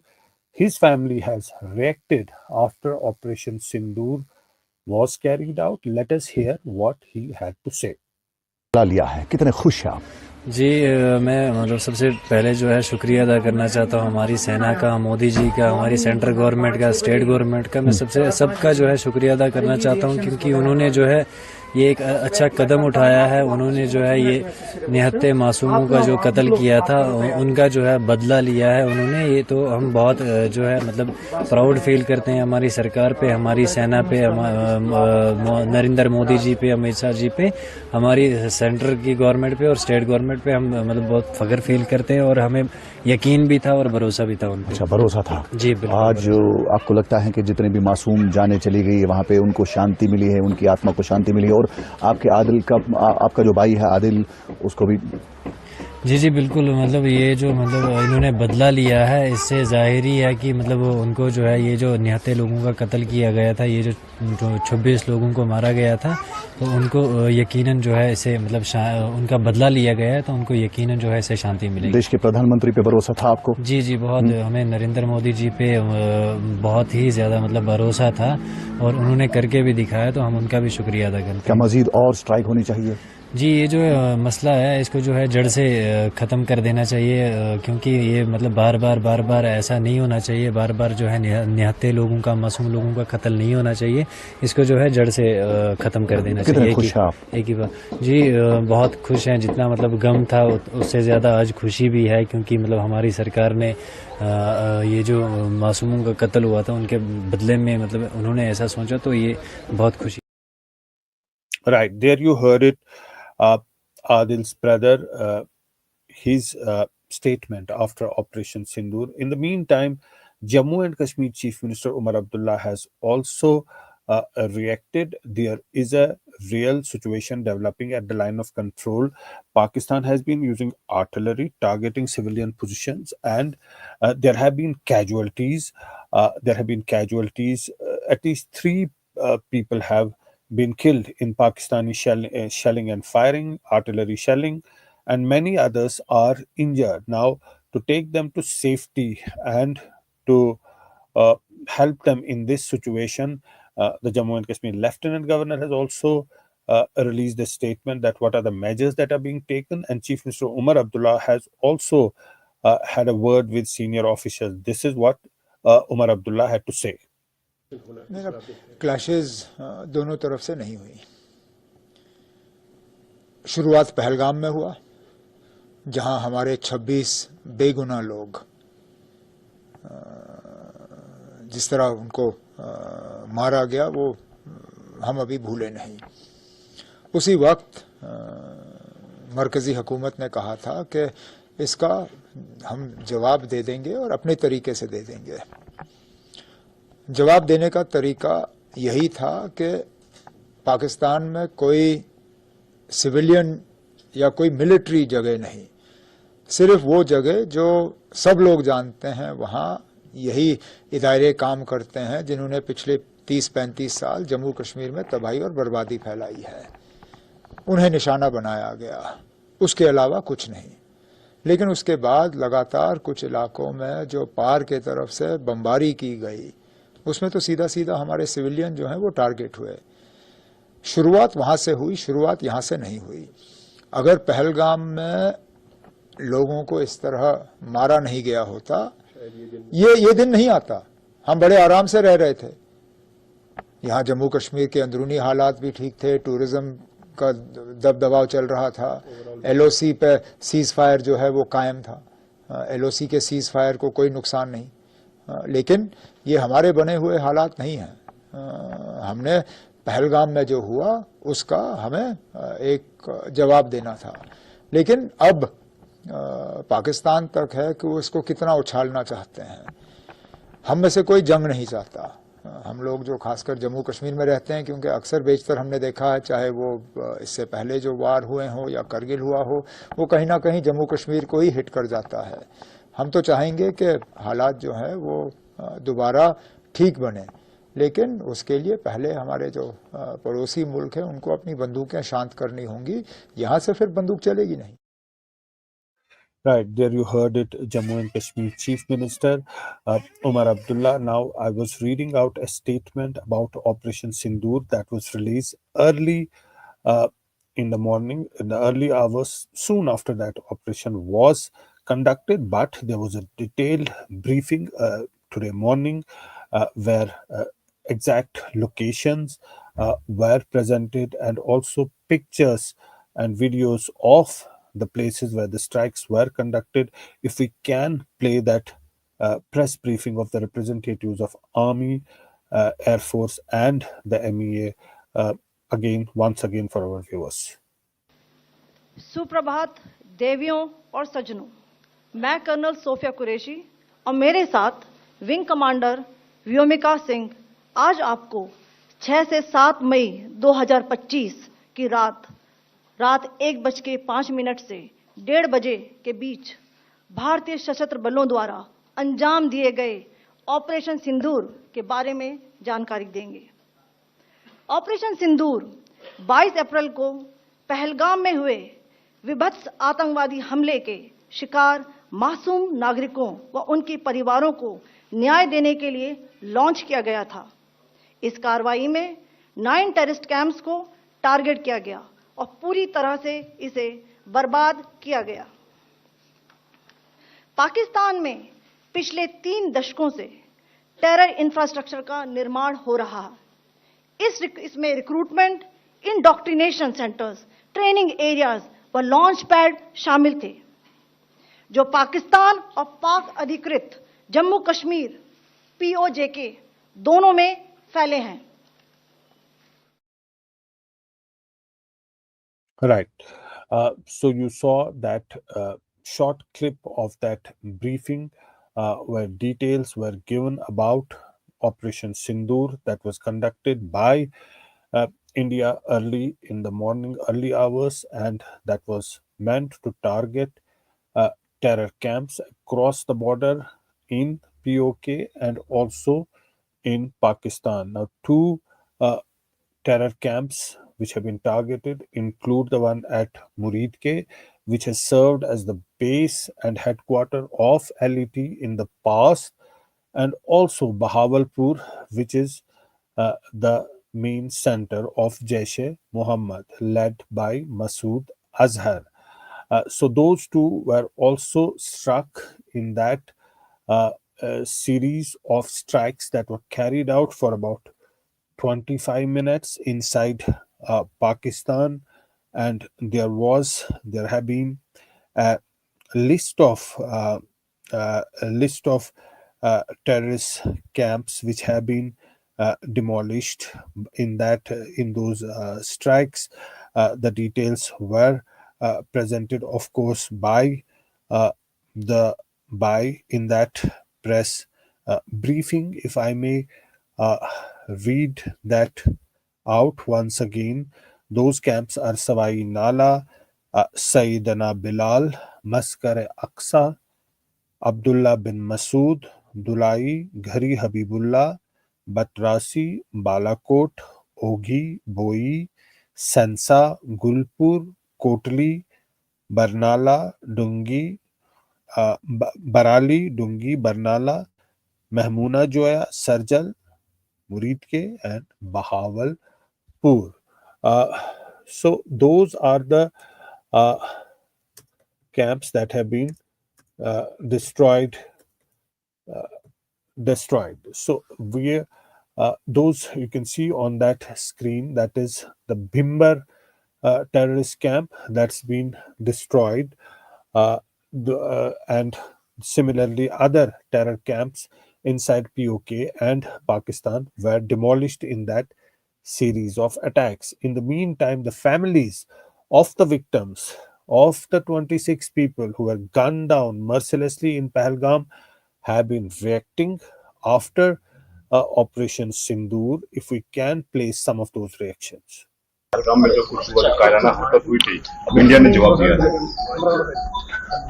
जब ये हादसा हुआ उस दौरान भी आप लोग घर पे आए और मुझसे ये सवाल पूछा कि आप सरकार से क्या चाहते हैं, और मेरा एक सटीक जवाब था कि मुझे भारत सरकार पर पूर्णतः भरोसा है और वो अपना काम कर रही है। मेरा आंसर यही था, और आज भारत सरकार ने वो काम करके दिखाया है। हाँ, जिन घरों से जिनके लाल चले गए उनका जीवन तो वापस नहीं आ सकता, परंतु जो बात मैंने उस समय भी कही थी कि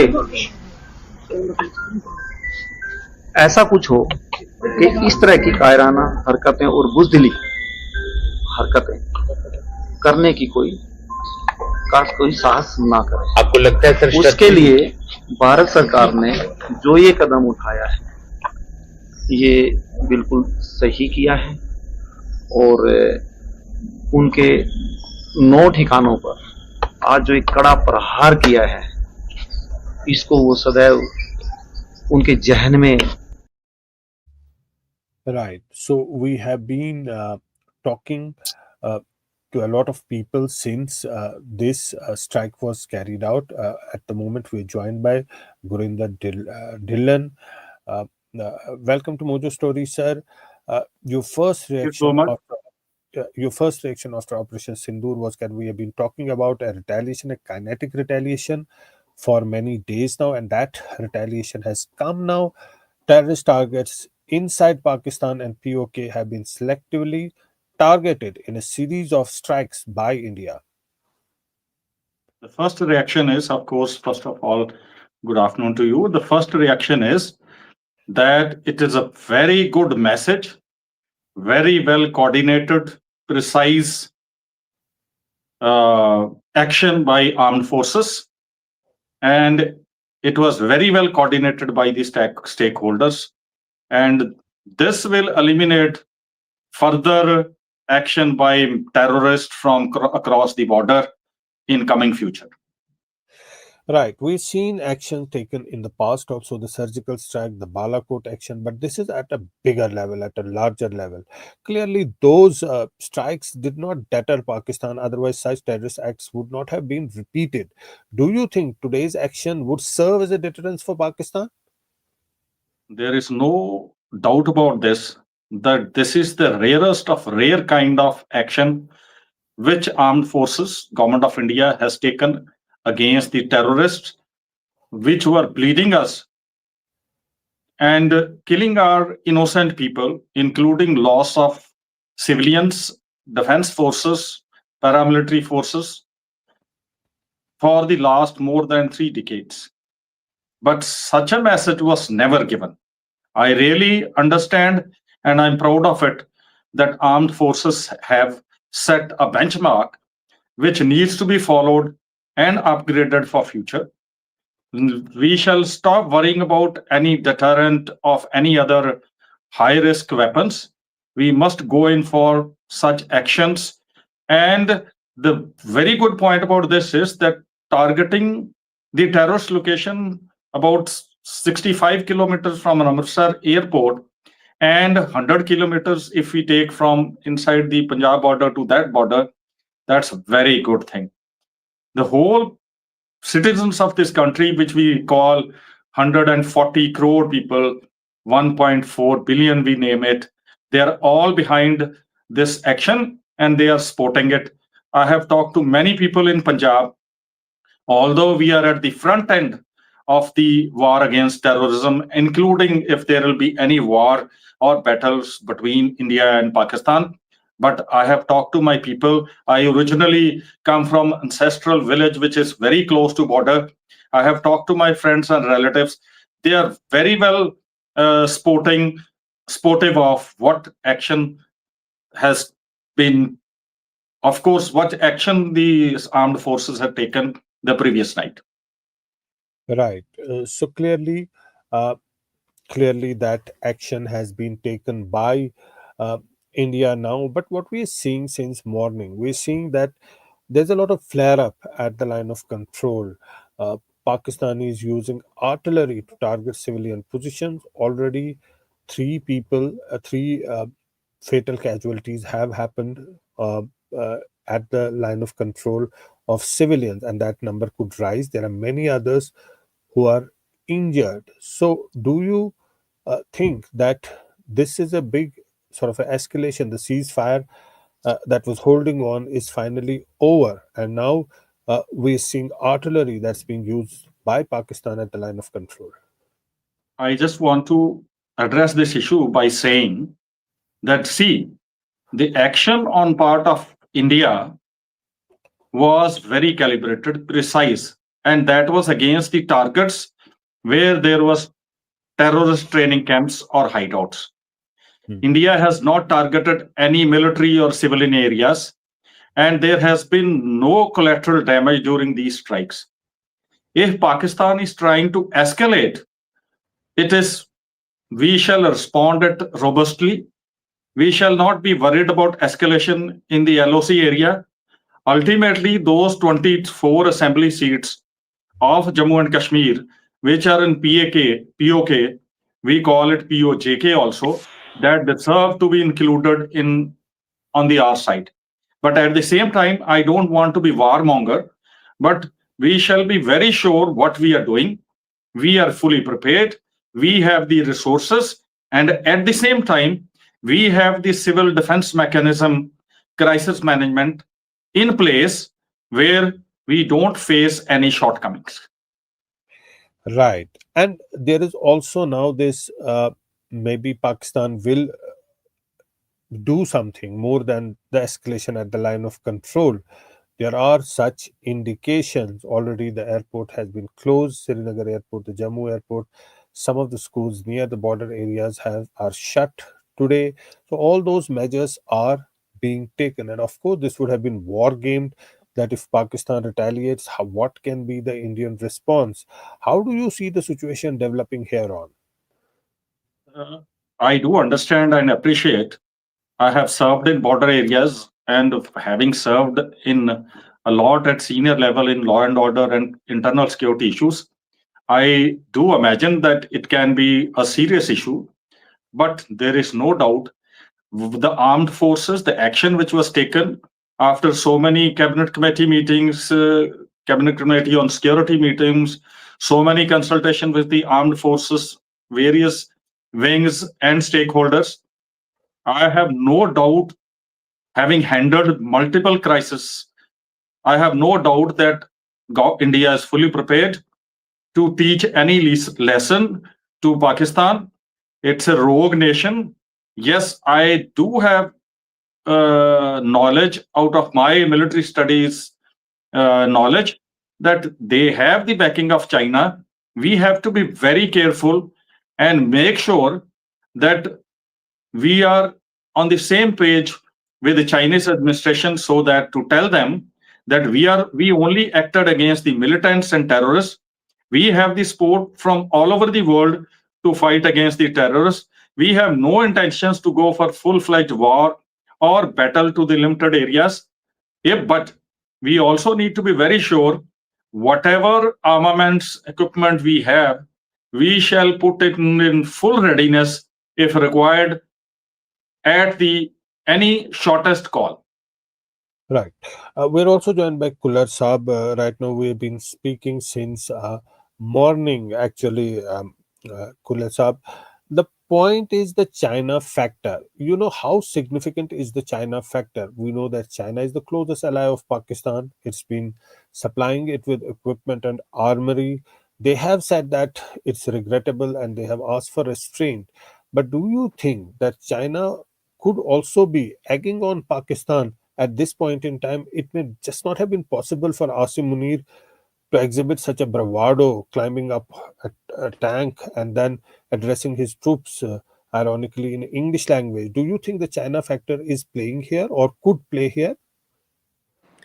Zafar, to my mind, what is more important for all of us today is the national interest is of utmost importance, right? We have been forced into such situation by the Pakistan, and we know since 89 they have been using this terrorism as a state policy against us. Numerous incidents have happened. The question here is that he is not changing his attitude. Today, where we stand, India is economically, we are rising. Militarily, we are rising.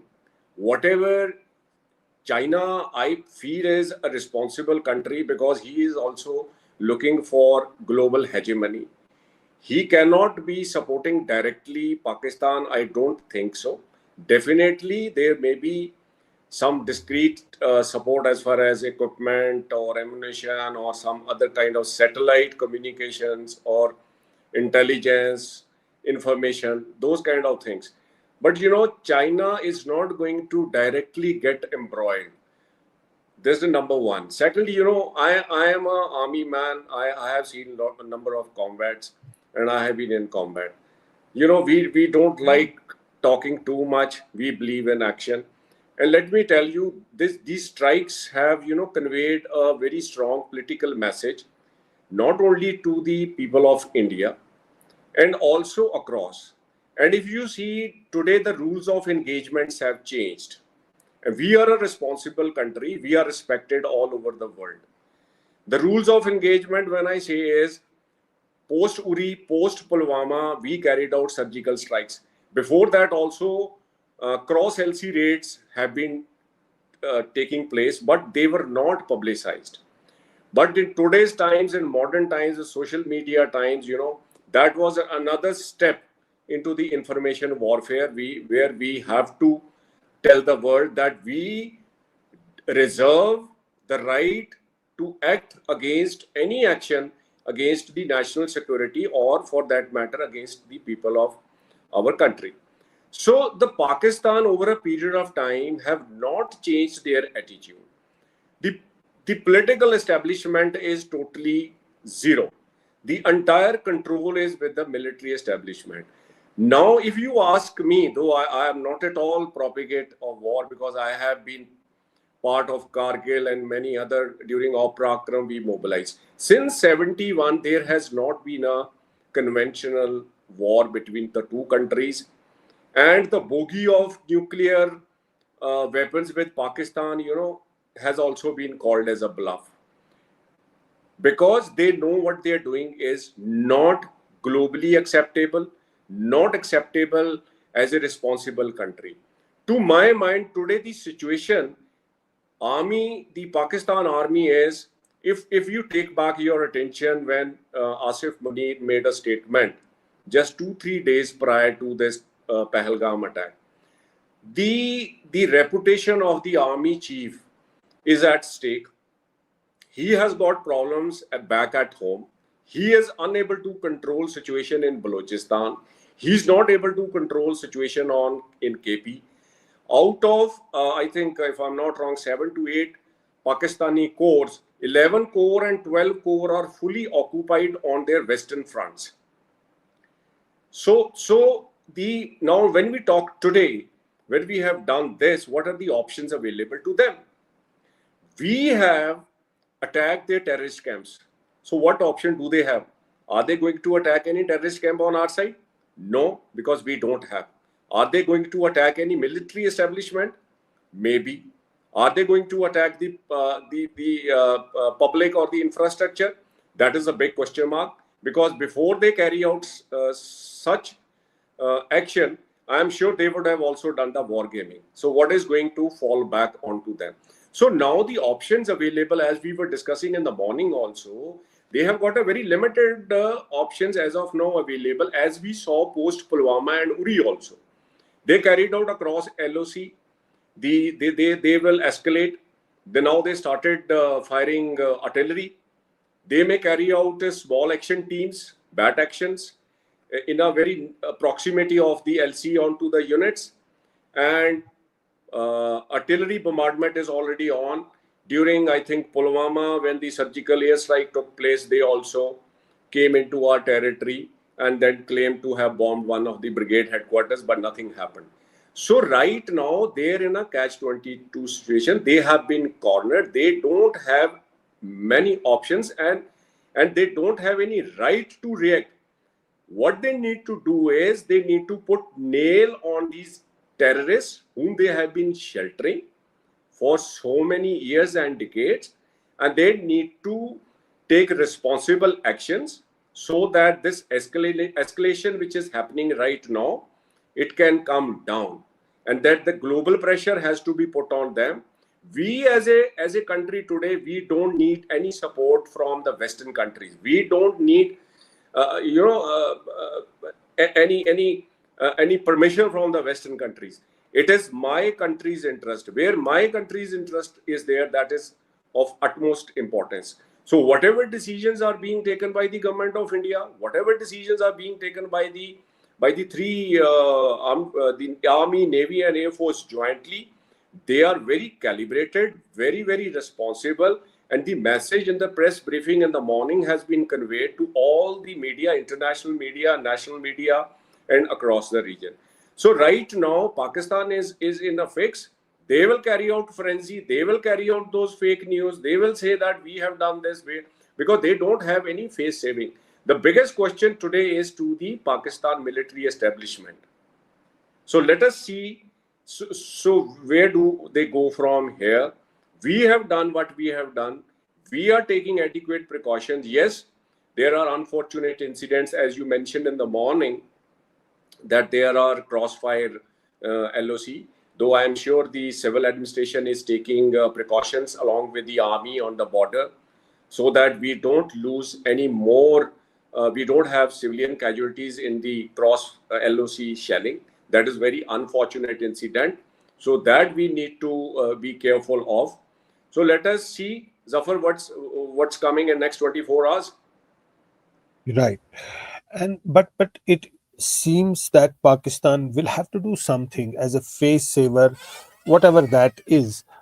But I was just wondering, because Pakistan is already saying that their retaliation is already underway, and according to Pakistani media, that they have shot jets and all that, which is totally untrue.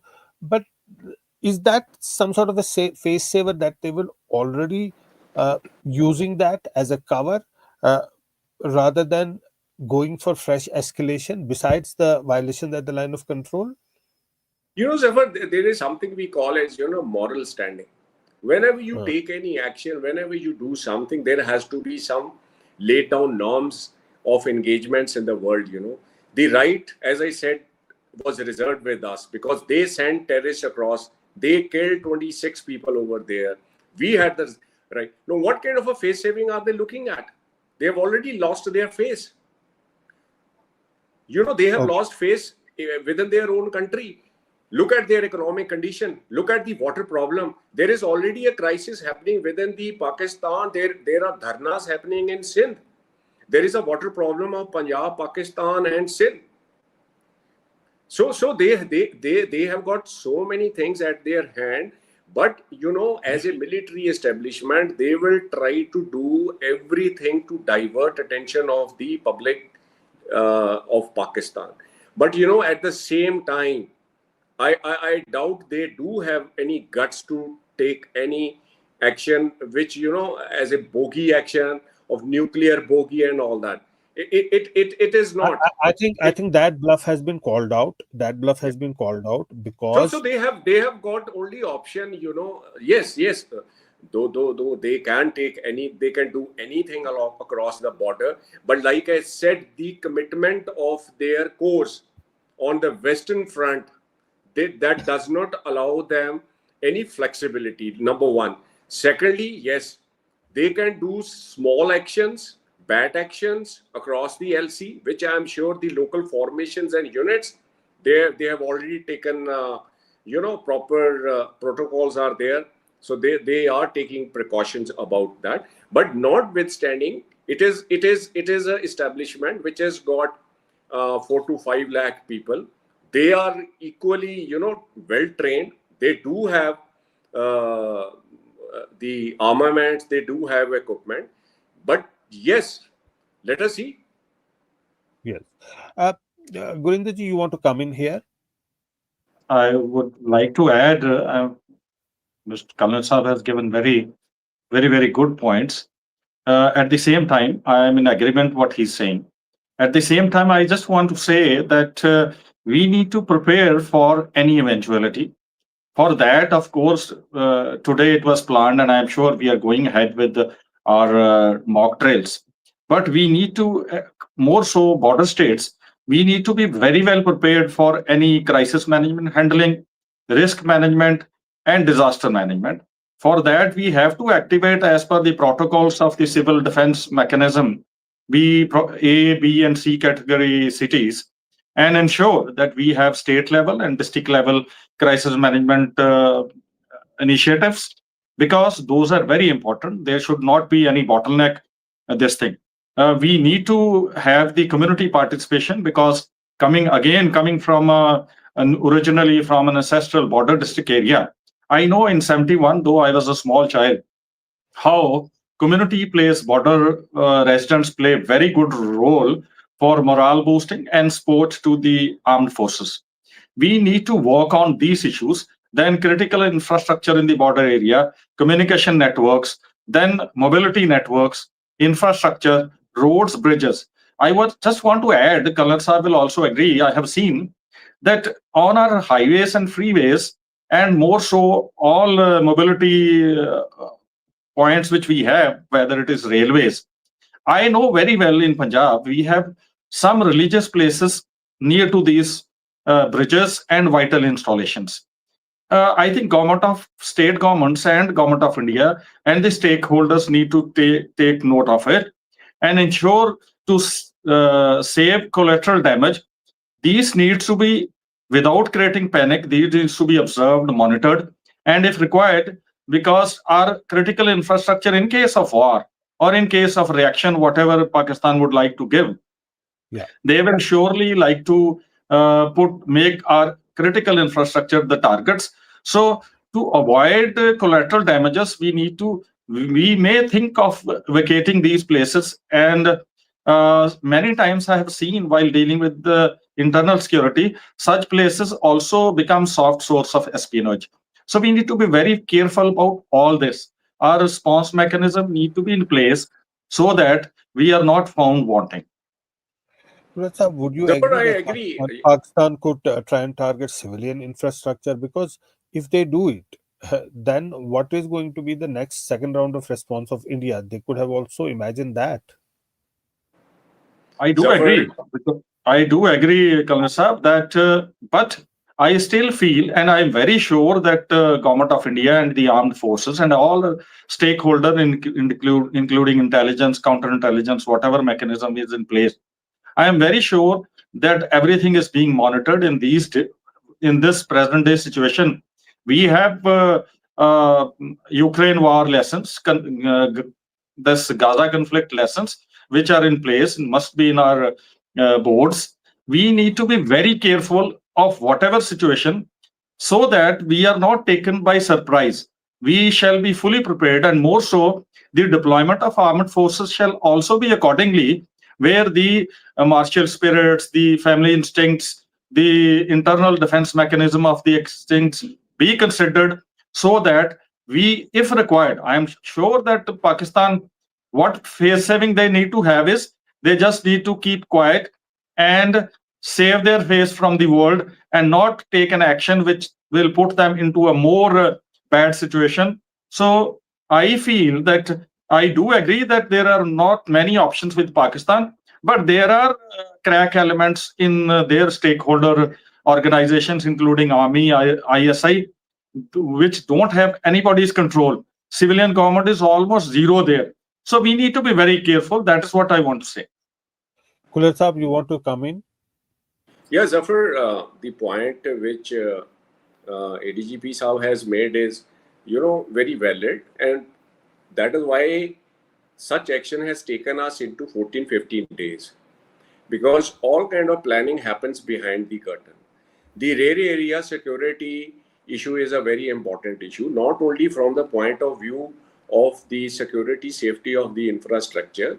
And tomorrow, if any mobilization has to also take place, there are SOPs and protocols in place, and those, as per the war book, would have been activated by now, but we are not seeing them on ground. Tomorrow, when the mobilization takes place, all sources of the country, they are placed at the disposal of the CCS and the defense MOD. So that is as far as point number one is concerned. Now, preparation definitely, because this is a new generation, this is a new era. We are living in a geopolitical scenario where conflicts are continuously happening. We are living next to China, where threat is there. We are living next to a rogue state, what we call Pakistan. So anytime anything can happen. Yes, this may be an opportunity to train our new generation, young people who have not seen war. The last war, as DGP Saab had said, that it was in 71 when the siren used to blow, we all used to go into the trenches. So the border states have seen enough. Border states need to be prepared for that. The state governments have to step up. Today we have to prepare for all eventualities, notwithstanding, but we also cannot raise alarm. It has to be done discreetly. It has to be done in a manner in various stages, as far as that is concerned. So let us see, wait and watch. This wargaming is continuously happening at the CCS and the MOD CDS level. The mobilization has happened discreetly, not all. Whether there is a movement of the naval assets, whether the movement of the Air Force assets, the Army is prepared, and we are watching. Our senior hierarchy, they are continuously in touch with the MO and the CDS and the defense people sitting in New Delhi. So minute to minute information is happening. So we have to see, and yes, rightfully today in the evening we are having a mock exercise. Like other day we were talking, when the Bhuj earthquake took place, there is a SOP in place. Almost every week, all the schools, all the civilians, they carry out this earthquake. When earthquake will strike, so all these SOPs are practiced in Bhuj. And this is happening since 2002 when the last earthquake came. So it's a good that we need to prepare and educate. And people also need to understand that the freedom which they are enjoying today, you have to give cost to that. And today the country needs them. They need to be, they need to understand what's happening around our borders, and they need to be made aware of in case of any eventuality, if something happens, what they need to do. I think those practices, exercises have already started. So it's a good initiative by the government. Right. Just one point, Harshit, before I come in, before you come in, this is my colleague Harshit, who's also joined the broadcast. Just one point, that India made it clear right from the outset that it is going to do a retaliation. There were all indications that a kinetic action will be carried out by India, and Pakistan was very prepared for a kinetic action from India, but they could not stop it. Despite it did not happen. There was not much of an element of surprise because it was sort of declared well in advance that something is going to happen. But Pakistan could not stop it. That also revealed the chunks in its defense. It could not stop it. Definitely, Zafar, and the press brief did tell us about the attacks, but maybe I would have missed out. They didn't tell us the modus of operandi, what kind of a weapon systems, how did they carry out this attack. I don't think so that was covered in the briefs, except they showed us the movies of the attacks and a few photographs of the post-strike damage assessment, what they carry out, right? So you are absolutely right. This kind of a renting from there, standing on the tank, and statement and the bhashan be given by the chief of army staff. This is to impress your audience, the public. You are playing to the gallery, but there are deficiencies. When we talk about war, also we talk about something called war potential, sustenance. For how long can they sustain?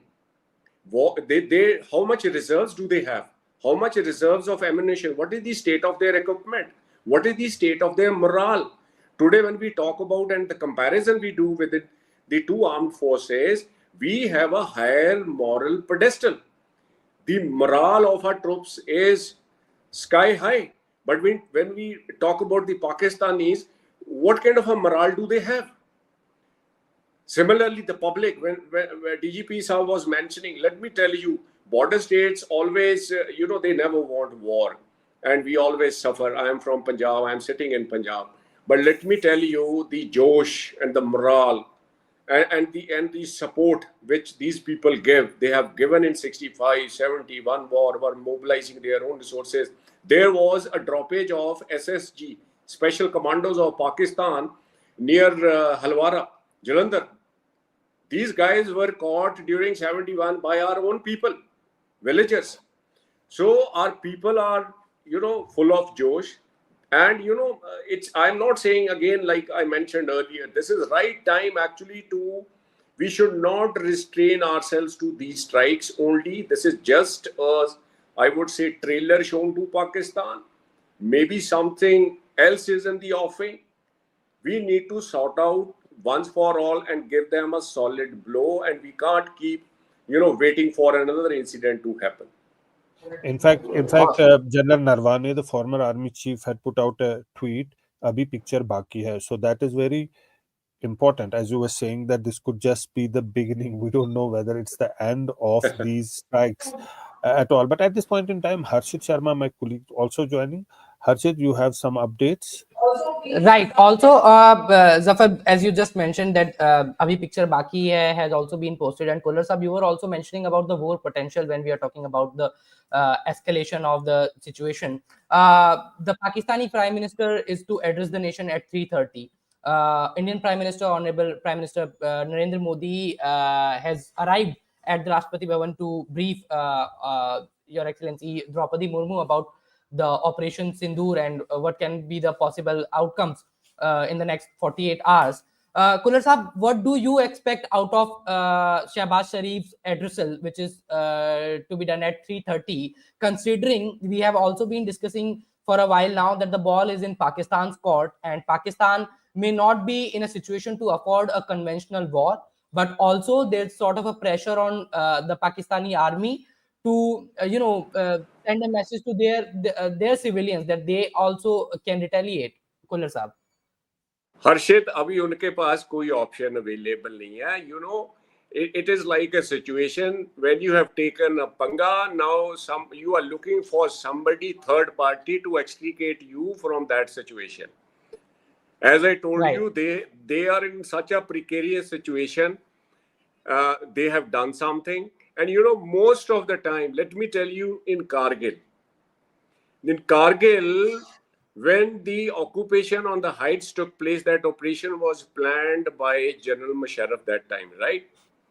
And the political establishment, other two chiefs were not at all in know-how. That is an open domain. So as you said, political establishment moves in the northern direction and the military establishment moves on the southern direction. Right. Secondly, the chief of army staff is under a lot of pressure from their co-commanders. So the question here is now they are in such a fix. They are looking for somebody at the USA or some mediator, somebody to come, and how they should come out of this situation. Right. Otherwise, we can keep doing war gaming. अब क्या करेंगे? अब क्या होगा? अब वो क्या कर सकते हैं? I think we leave this to the wisdom of the people, who are sitting in Delhi. Let them plan. Let us not, just hypothetically talk about things. Let us restrict ourselves to what has happened till now, right? Right. Also, what is required. This is a very critical situation for our country. Every citizen should be, they should become. It is a responsibility of every citizen to understand now. And I keep harping again and again the kind of freedom, the kind of, economic prosperity which we enjoy in this country. It comes at a cost. Generally, what happens is the armed forces, I'm not saying that we need any special treatment, but this is also the time when our security forces, the people of this country should understand what do they do, what have they done in last 77 years, how to keep this country intact, how they have kept the geographical integrity of this country intact by giving so much sacrifice. Look at 65, look at Kargil, look at 71 war. We divided Pakistan into two countries.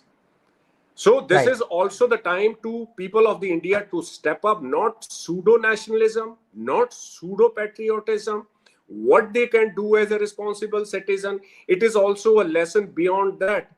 The countries can only progress when their human resources trained well and responsible people. So it is a collective effort. Yes, the people are into Josh, they will do. I tell you my example, when we were mobilizing for Kargil, our vehicles were going through Punjab, Himachal, and we were climbing up. The young people, the young children, boys, they were crazy. Wherever our convoy stopped, they were handing over cassettes, CDs of songs to us, number one. Secondly, they were adamant to climb into our trucks. They said, sir, we also want to go with you. So that kind of Josh is there because, as I said, we are functioning from a very high, responsible, moral pedestal. And we have behaved like a true democratic, responsible country all throughout since independence. But look at Pakistan, look at their economy. Today, people are crying. They don't have water. They don't have, now this water regulation is going to impact their agriculture timings very, very badly. Their economy has gone down. And also this situation. It's a very serious problem, Harshit, along our borders. And because of that, let me tell you, I am from Punjab. Punjab is also suffering. You know, the first thing which happens is whenever there is any conflict, the trade, whenever there is any sign of improvement or opening of trade through Wagah border or Atari border, it gets snapped. So the people of Punjab are suffering. Industry is not coming because there is always some kind of a crisis.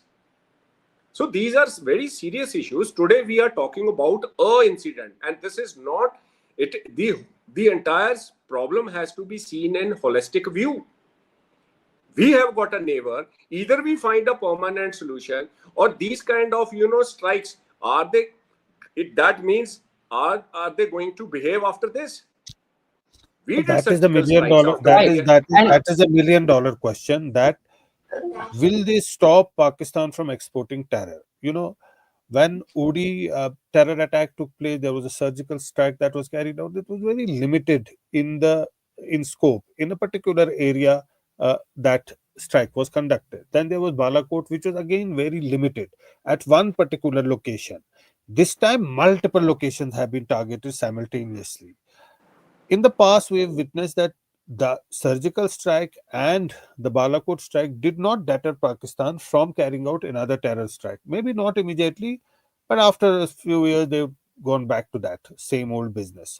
Do you think today's set of strikes on different terror camps is very, very symbolic also in nature? Because we have been hearing this Muridke and Bahawalpur for years altogether. Now India has crossed that line and demolished those camps. My Do you entire think career, Zafar, we have been always wanting to go. Even physically, when we were young officer, we used to always, any young officer, any young soldier will have that feeling, let's sort it out once for all, send us across and we will carry out the raid and bloody sort them out, But the problem is we are, I think, behaving in a very, very rational and responsible way. But the problem is on the other side with whom you are dealing, these guys are totally irrational. So the question again comes is what kind of a center of gravity you need to attack? So that these kind of things won't happen. It is very like clear in that one of the no, sir. It is very clear that Pakistan is run by its army. The government is just a rubber stamp there. No, also, Zafar, before we move ahead, Kular Saab, let me just mention it here. While we talk, my producers have been telling me there's a breaking news or an interesting development coming in. The Pakistani Prime Minister's office has in fact announced that the country's armed forces have been authorized to respond to India's strikes, signaling further escalation. Harshit, Pakistan's Prime Minister making an announcement doesn't make a sense because it's already army which is calling the shots. You see the pictures of Pakistani. You see the pictures of Pakistani army chief atop a tank.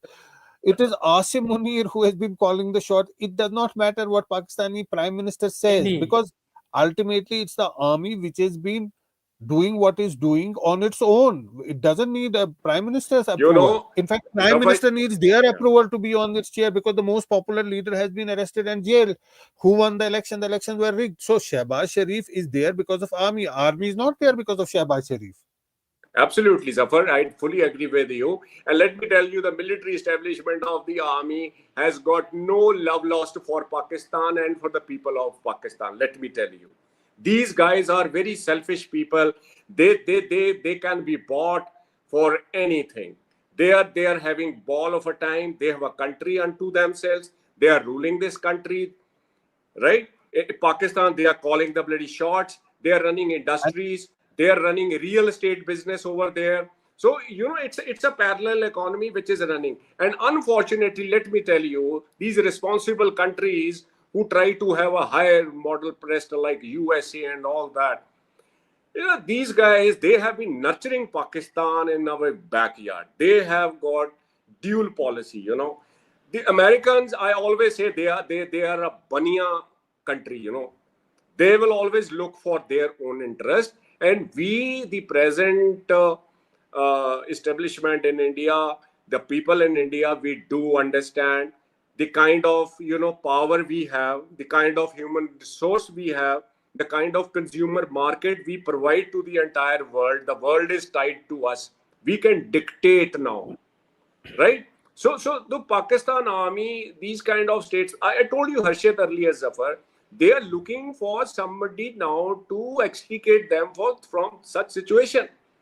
और दो आदमी के बीच में लड़ाई हो जाती है, कमजोर आदमी अब बोल रहा है मेरे को कोई पकड़ के हटा लो, रोक लो. So they are in that kind of a situation. No, as the saying goes, while all the other countries have an army, Pakistan is a specific case where army has a country. Zafar, I would like to add what Colonel Kular is saying. I would like to add, sorry, I am coming. No, please go ahead, sir. The major contrasting difference between the two nations is that in our case, the civil society, the various political parties, armed forces, and government, as far as the response to Pakistan is concerned, qua the terrorism or whatever action post this Sindoor operation, the Pakistan will take, we are unified. Secondly, our stakeholders in Delhi are working together like a well-oiled machine, and they are on the same foot. At the same time, on the other side, the political leadership in Pakistan is divided. Their civil society is not 100% supporting arming what the army people are doing. Then there is a Balochistan problem which is separately to be handled.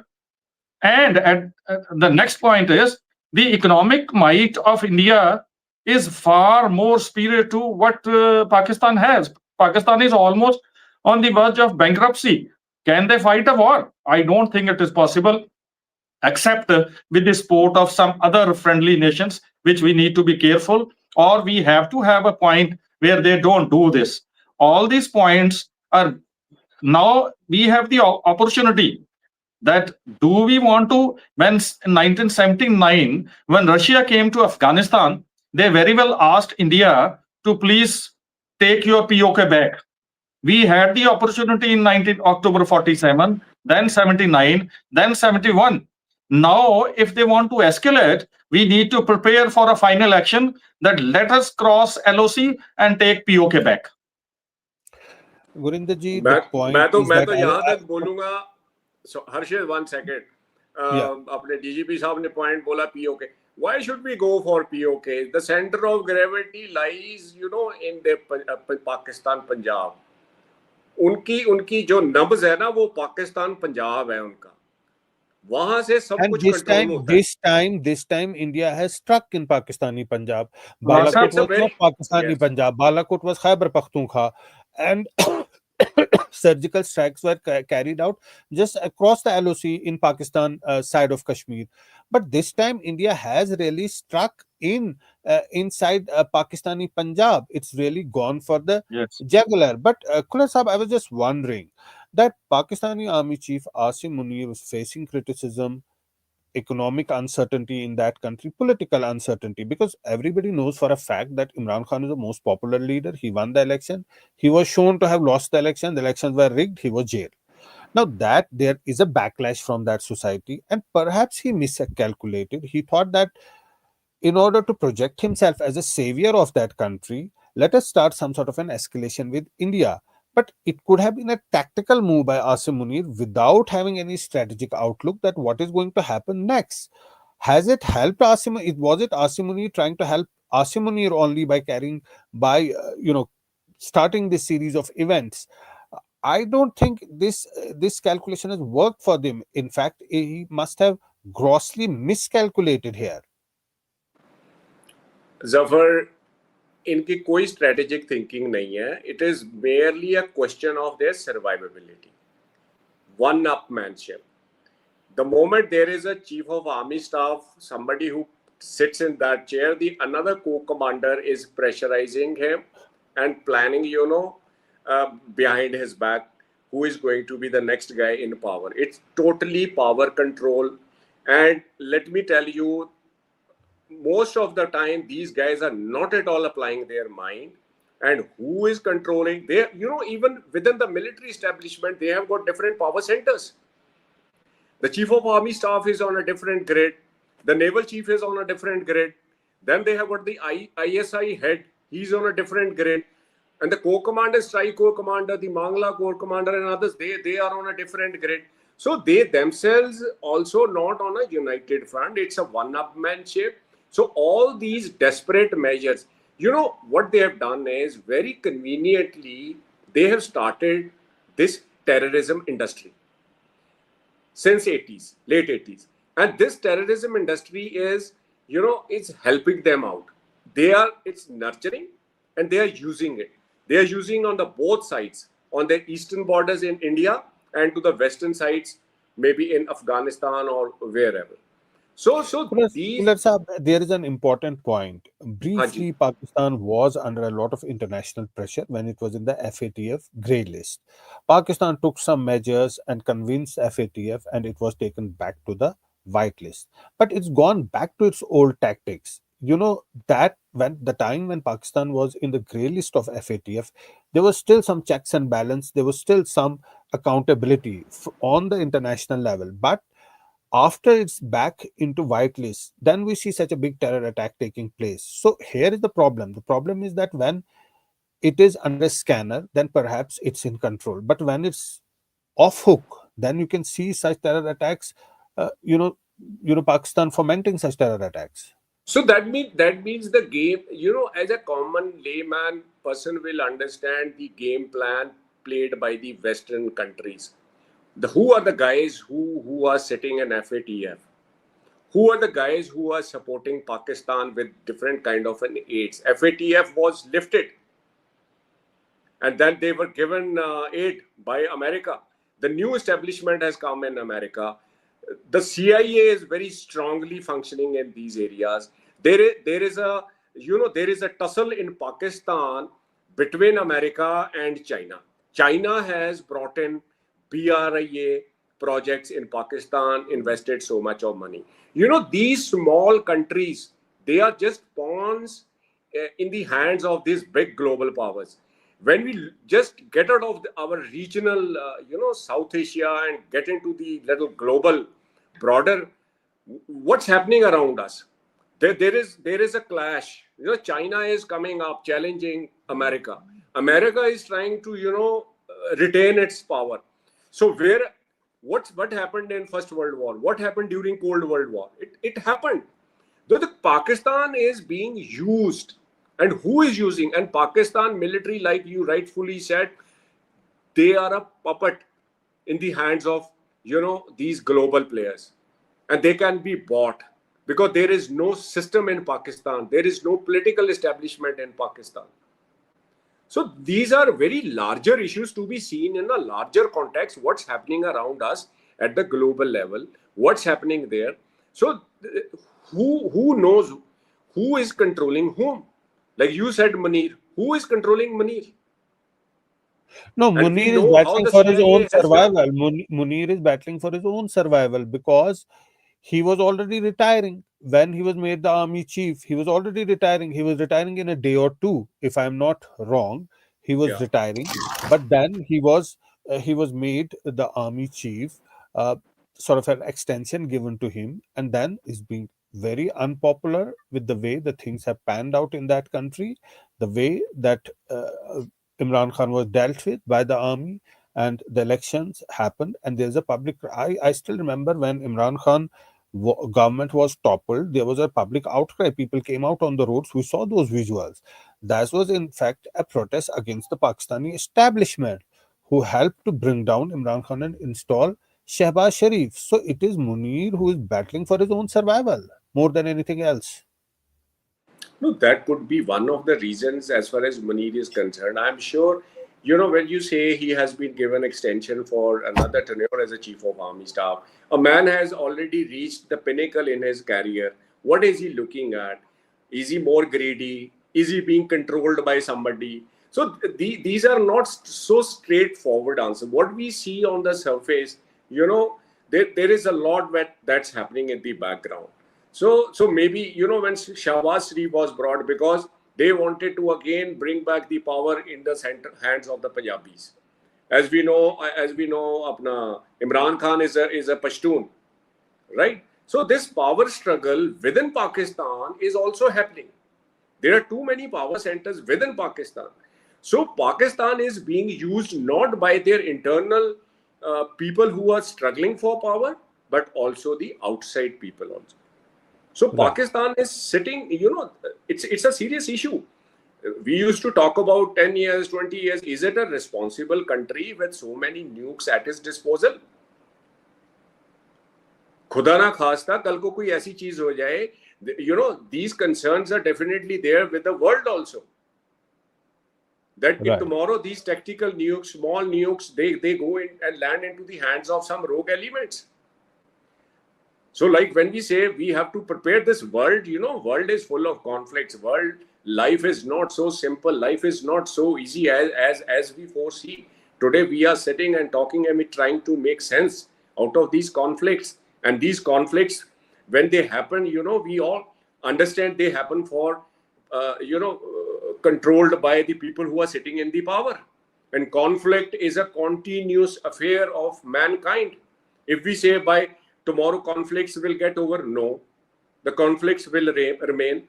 They may get into different shape. Today when we say, are we at war? Yes. For last 15, 20 years, we are in war. There is information warfare. There is a cyber warfare going on. There is a media warfare. There is a propaganda warfare. So we are constantly into conflicts. Yes, people do understand, or nations do understand, when something of this nature happens, physical action takes place, then they do have some impact. But the impact happens on other fronts. Right. We're also joined by Brigadier Sandeep Thapar at this point in time. Sandeep ji, what is the way that you're looking at things? We're seeing a series of developments that are taking place since early morning. How do you see these developments? Zafar, it's a moment of national pride for all of us, and whatever the armed forces have done, as I say, credible action done with a very clinical process. Start from the planning. The incident happened on 22nd. 23rd, the CCS met. Instructions would have gone down to the three chiefs. And then to coordinate everything, the intelligence, the vectors, the location, the communication, the timing, all under a wrap of secrecy, is a tremendous task. Tri-service operations, details will come out. I'm sure they've been launched from at least all the equipment has been launched from 10 to 12 different locations. So it is remarkable that it was done within a short period of 10 to 12 days with precise, wherever you targeted, wherever you wanted to, you got the effect what you want. And clear evidence was also presented that the target infrastructure has been destroyed. You had drones on that location, at that location, probably also conveying live footage to the Prime Minister, who we believe was watching the action. So all this requires a lot of detail and very professionally done, this thing. Now we've got to, I guess, wait and watch when today and tomorrow, wait and watch, because we've not come out with our projections, how much damage we've caused. Yes, we've caused damage, we've shown footage, but unless it comes out of Pakistan, as you all know, they lie. But in today's world, you cannot, within 48 hours, 36 to 48 hours, things will come out from social media, how much damage has taken place, how many killed. Already Hafiz is saying that his family, 10 people dead. So once that comes out, and how Pakistan takes it, because it is no pushover army.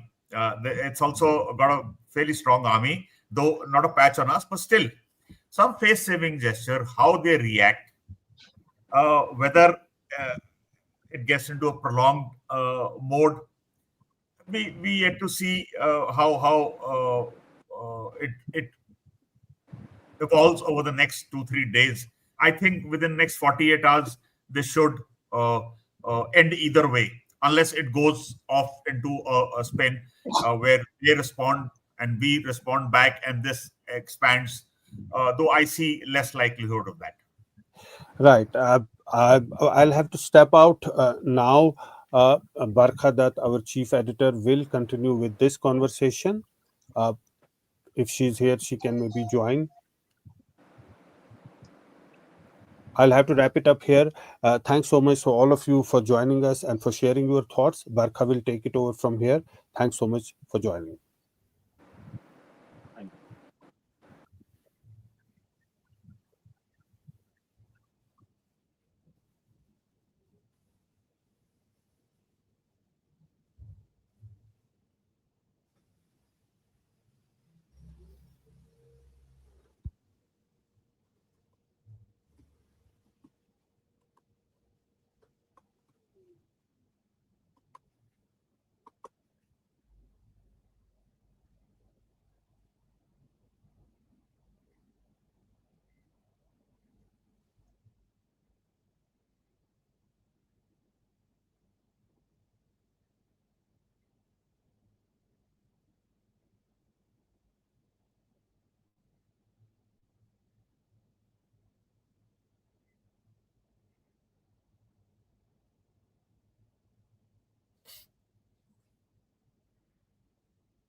Good afternoon, everybody. I'm sure all of you know what has happened thus far, but for anybody who does not know, let me just bring you up to speed. India, could I request the producers to turn off their mics in the background? I'm not able to hear myself think, actually. Thank you very much. Good afternoon, everybody. If you have just joined us, India has targeted terror bases inside Pakistan-occupied Jammu Kashmir as well as Pakistan. The significance of these missile attacks, precision missile attacks, 24 of them at 9 terror bases inside Pakistan, including Pakistan's Punjab, cannot be overemphasized. The operation is called Operation Sindoor. The symbolism of that word, self-evident. It captures the pain and the anguish of women who were made to stand in a line and watch their husbands being executed, shot at point blank in Pahalgam. But Operation Sindoor has gone well beyond retaliation for only the Pahalgam terror attack. As one official said, it has signaled India's strategic resolve, and it's a seminal moment in India's modern security doctrine, because the terror targets that have been targeted include bases of the Lashkar-e-Taiba, the Jaish-e-Mohammed, including bases where Ajmal Kasab and David Headley were trained. This according to a military and diplomatic briefing by the Foreign Secretary and 2 women officers of the Indian military earlier this morning. We also now have confirmed news from Indian officials that it is our estimation, our belief, and there is evidence that will be coming, that has been video after video that shows how Jaish-e-Mohammed affiliated bases have been destroyed, that 10 members of Masood Azhar, the Jaish-e-Mohammed chief's family, have been eliminated in these strikes. Masood Azhar, if you remember, was most recently responsible for the Pulwama terror attack. I want to introduce our guests at this hour. Many of you have been with us since 5 in the morning, so you'll excuse us if we're a little bit fumbling and not as cogent as usual. We're joined by Brigadier Sandy Thapar. Welcome, Brigadier Thapar, to the program. Happymon Jacob, one of India's foremost strategic affairs analysts, is with us. And also joining us is Captain Saxena, Kargil war hero. Welcome, everybody, to the program. It's a pleasure to see you here. Like I said, the big updates are the following. We know that it's the first tri-service coordination of this kind since the 1971 war. We know that it's 24 missiles, precision strikes at 9 terror target bases. Indian officials are saying that 10 members of Masood Azhar's family have been eliminated. The Lashkar headquarters in Muridke, Pakistan's Punjab, have been demolished, as have been the Jaish bases in Bahawalpur. The images you're seeing on your screen have been captured by Pakistani citizens and shared across social media the moment when Indian missiles fell on Pakistani soil. Let's look at the import of this moment. Happy Born Jacob, I'll start with you. Pakistan's Punjab is its most dominant region in resources, in military, in politics. The fact that India has struck inside Pakistan, Punjab, I think the import of that is huge. How do you look at it? Barkha, thank you for having me. I think this is an important moment in India's sort of strategic praxis, as it were. I think what the operation has done is basically to underscore the idea that government of India is determined to respond to terrorism, and regardless of the whatever may be the consequences, the response will be there. I think one of the main objectives, in my opinion, as a civilian, and you have former military personnel on this panel with you, in my opinion, this has been to establish the deterrence that the Pakistani side to sort of break that existed between India and Pakistan after the 2019 the strikes that India carried out in response to the Pulwama terror attack. I would say that there is likely to be a Pakistani response to it, but notwithstanding that, the understanding that the Pakistani military had that Indians will not respond to subconventional attacks because they are scared of escalation. I think so we breached that sort of hope and faith in Pakistan, that the Indians have said that no matter what the response is going to be, India will strike back. I think that's a major, in my opinion, a major doctrinal innovation, as it were, number one.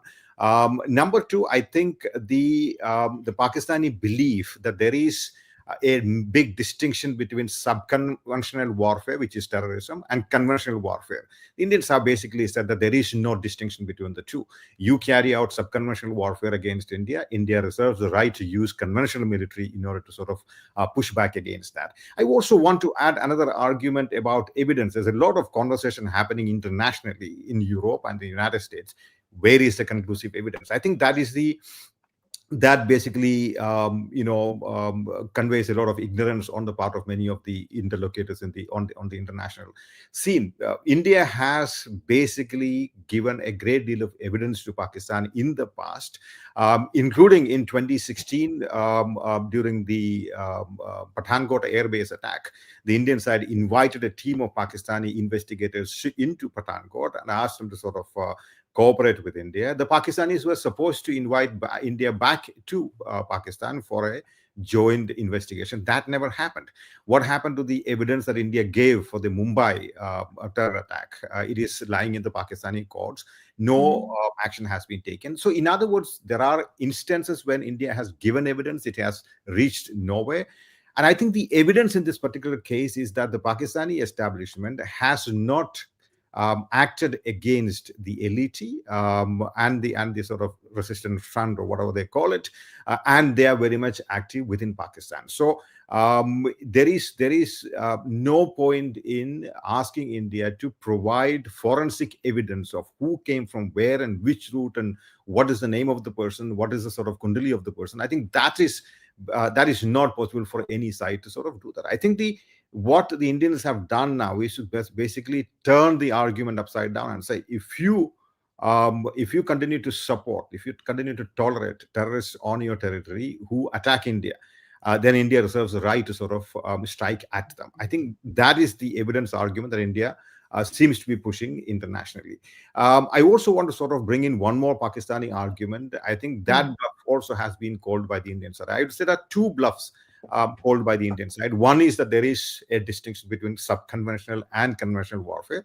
The Indians have said, no, that's not the case. That is not, we don't agree with that. The second basically has been that with the full spectrum warfare argument that the Pakistanis have made in the past, which is if the Indian side attacks us using conventional weapons, the Pakistani side reserves the right to use full spectrum warfare against India, which includes, at least conceptually speaking, employment of tactical nuclear weapons against India. India has basically in 2019 using standoff strikes against mainland Pakistan, Khyber Pakhtunkhwa, and now against Punjab, has basically called that bluff. Nobody's in Pakistan today talking about employment of nuclear weapons. So in other words, India has managed to call these two bluffs. And finally, and I'll win that, I think what India has done basically now is to create a certain tripwire situation regarding escalation. So what India is basically saying is that if the ball is in your court, if somebody based on your side, with or without your assistance, carries out a terror attack on Indian soil against Indian civilians, then we will consider that as an act of initiation of a war against India or escalation against India. So you are initiating the escalation, to which we will respond conventionally. So I think the ball is in some ways, therefore, Indians are saying on the Pakistani court, you want to sort of trigger that tripwire, that's entirely up to you. But there exists a tripwire. That's I think that's a fairly smart thing to make, strategically speaking. I think it's a great point to make, that the nuclear bluff, because, you know, Pakistan has been saber rattling from its defense minister to its ambassadors, all have been talking about using the full spectrum of responses available to them, including the nuclear response. And I think you're quite correct to say that India has called that bluff.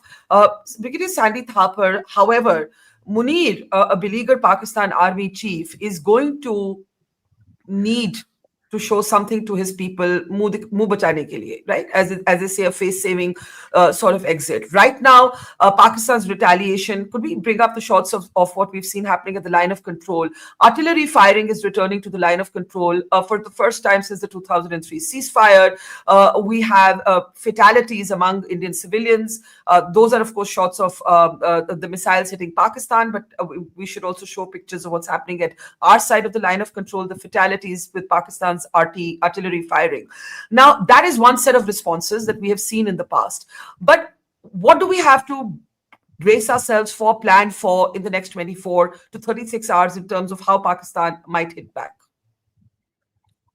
Barkha, thank you for having me on your show. Firstly, we've all been up since 4 o'clock. It's a moment of national pride.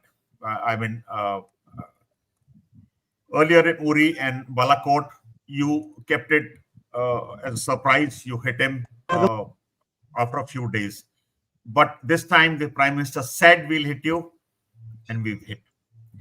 Now, coming to your question that what are the options now? See, what we've done is very smartly, we've narrowed his options, Munir's options, by restricting ourselves firstly to a terrorist infrastructure, not targeting the military, not targeting the civilian areas. Yes, we've gone to Punjab, which is his heart. It's like hitting. It's like 26/11. Anywhere else would have hurt so much as a financial capital, being Mumbai. Similarly, in Punjab, it hurts him more. So he's got the next 12 hours to think how to respond. There are a lot of factors he'll have to see whether he can give a credible response. Once he does that, what is India's escalatory matrix? Whether we will respond back in what manner? So he doesn't want it to go into a prolonged conflict. Neither do we actually, into a prolonged conflict situation where both sides overreach and then it goes beyond control. See, there are other factors also, economic factors. We can discuss that later. But you're right. Pakistan is no pushover army. It's not, some people giving the comparison of Israel and Hamas. It's not Hamas. It's got a fairly strong army, though compared to us, not so. But a very professional army, I must say. One has served with them, seen them. They are a professional army, no doubt. So they will respond. He has to pay saving gesture, his country. He has to show them.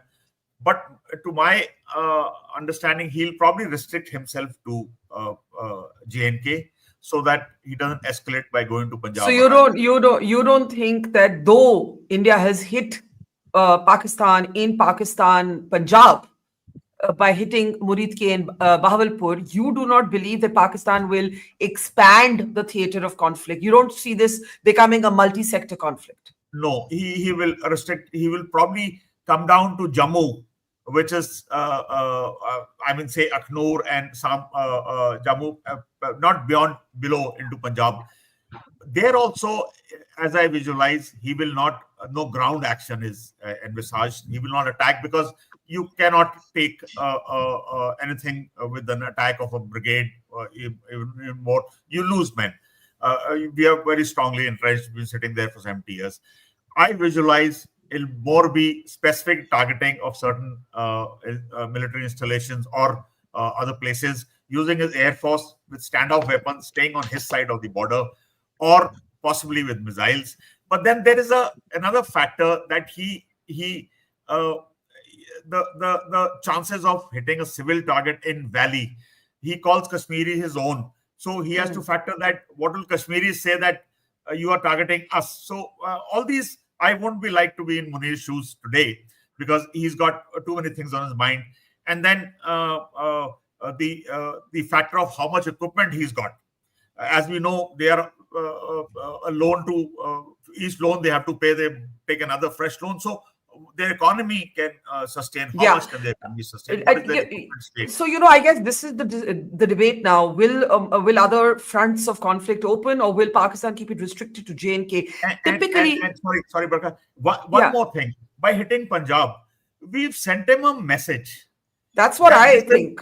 We are ready for what we've hit you on your nerve center. We are ready for whatever you can give back. And so, fine, it's a deliberate decision. We hit Punjab. Now you try and come back, and we are ready to take you on. Okay, I wanted to go to Captain Saxena, but I think Happy Mohan wanting to interject there. Happy Mohan, go ahead, please. Very quick point, just to add to what Brigadier Thapar said, the Indian argument has been that, listen, we are hitting terrorist infrastructure on your side. We are not hitting civilian infrastructure. We are not hitting military infrastructure. So in response to that, what is Pakistan going to hit? Are they going to get military infrastructure on their side? That's clearly escalating. Are they going to hit civilian infrastructure? That's going to be a very different kind of ball game. So I think their options in some ways are limited. I totally agree with Brigadier Sandeep here. Because India has a certain, argument here that we are specifically targeting people who are targeting us. What are you going to do? So I think I just want to sort of add, Sure, the options are limited, and yet they do need a face saver, and India has to wargame what that face saver might be, and what that face saver is will determine how high we climb up further on this escalatory ladder. Captain Saxena, as a Kargil hero, this is a particularly personal moment for you. Your thoughts, sir? Yeah, so I think there is a definite change in the entire doctrine. How do we deal with the terror network? And also, it's a strategic shift in India focus. If you really see, go back around 30 years, we were having two ways of dealing with the terror. Either we were going to, okay, let's talk, let's have a debate, let's have a bus yatra, let's have Aman Ki Asha, and all these things. But none of them actually giving us food. Pakistan was always coming back and stabbing us at the back, starting from the Kargil war, even beyond that. Second was, we have gone ahead, we say, okay, let's do the surgical strike. What will happen? You will kill few terrorists, right? You do a Balakot strike. You again kill few, but what happens? Pakistan is like a terror factory. They use terror as a weapon, and for them, the terrorists are expendable, right? It's a Pakistan army, which is the mastermind. And then there are few Jaish-e-Mohammed, Lashkar-e-Taiba, which keep churning these terrorists as a manufacturing factory. And they are not bothered. So if these 5 people who have done this Pahalgam, you hunt them down, you kill them, you whatever do, they are anyway knew that they are expendable for them. They have already written them off. So that will not work.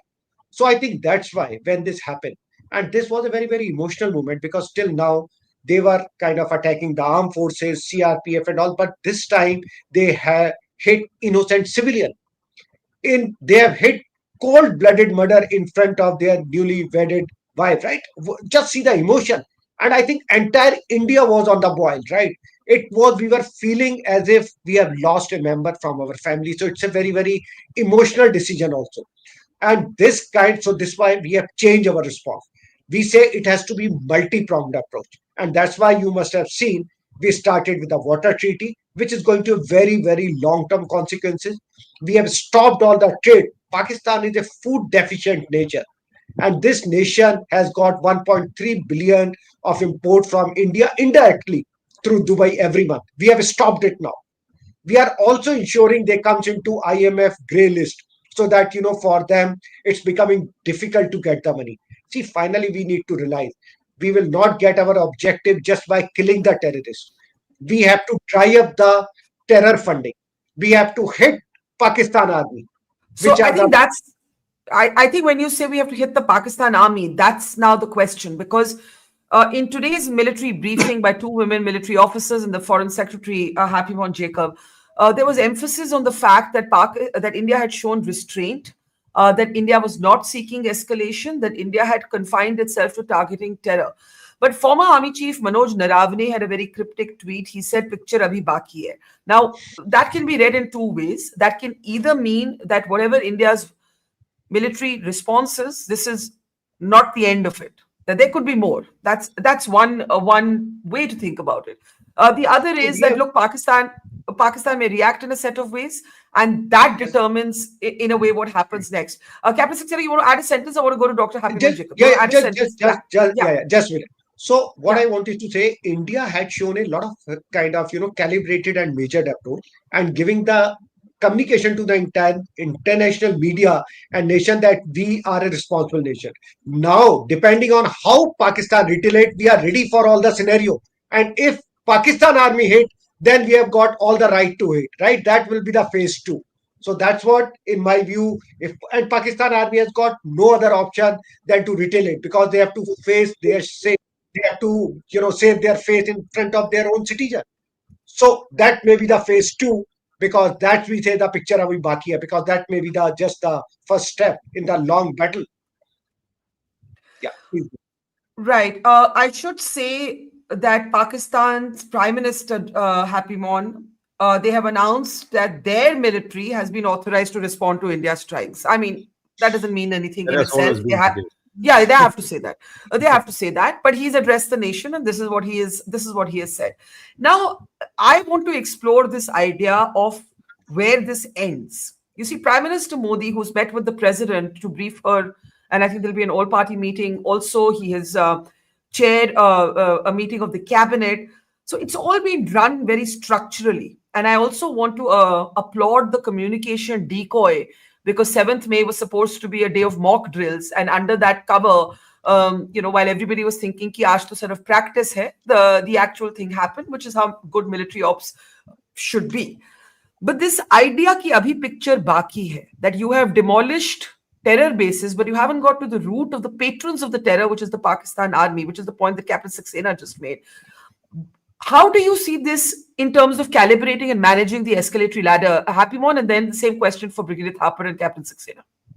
Barkha, what Shahbaz Sharif has said, which is he's given total control to Pakistan army in terms of what steps they would take next. That has always been the case. So I truly believe that he's given the authority to the Pakistan army. But having said that, I think the Pakistan army will think very carefully and twice before they carry out operations against the Indian military infrastructure, because that is really crossing a certain red line, given the fact that India has not targeted the Pakistani military officials or infrastructure for that matter. Yeah.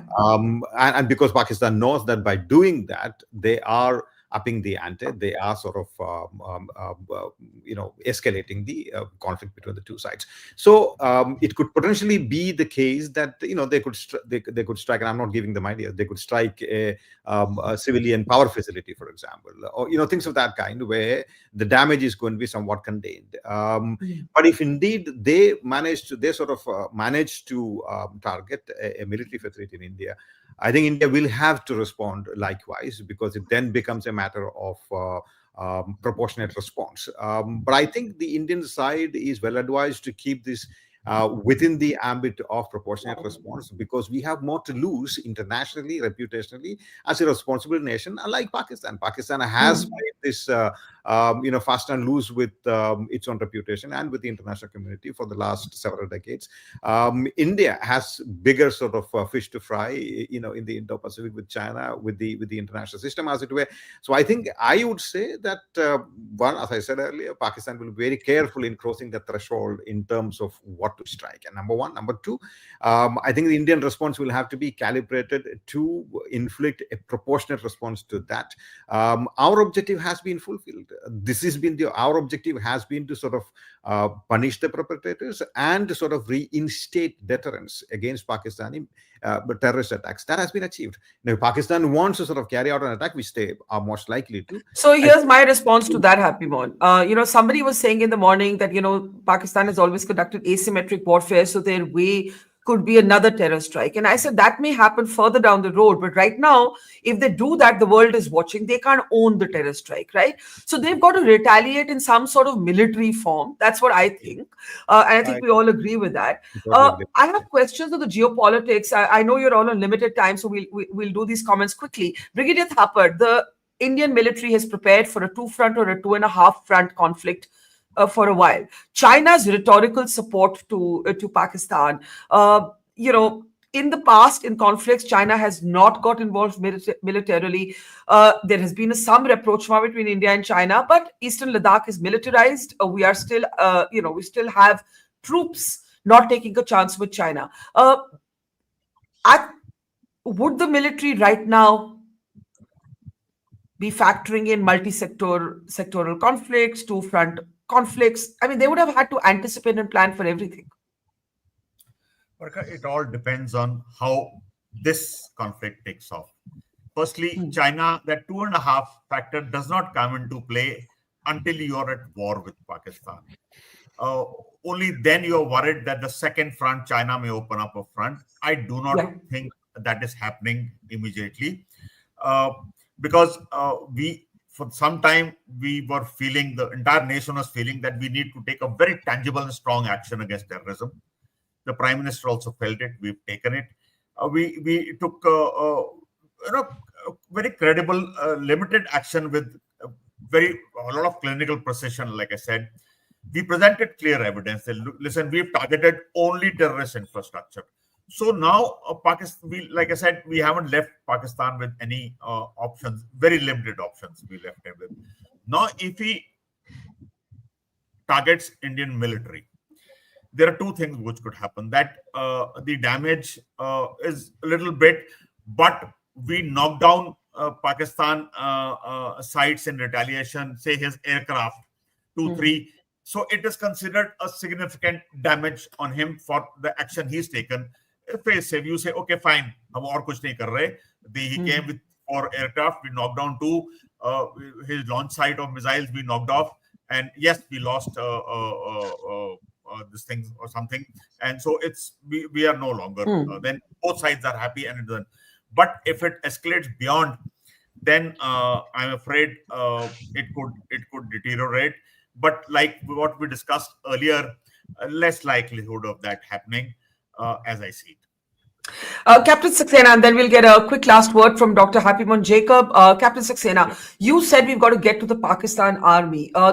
It's going to take time. It's not going to happen overnight, but I think it's new red lines that have been drawn, a new strategic doctrine that has been established here. Where do we go from here, Captain Saxena?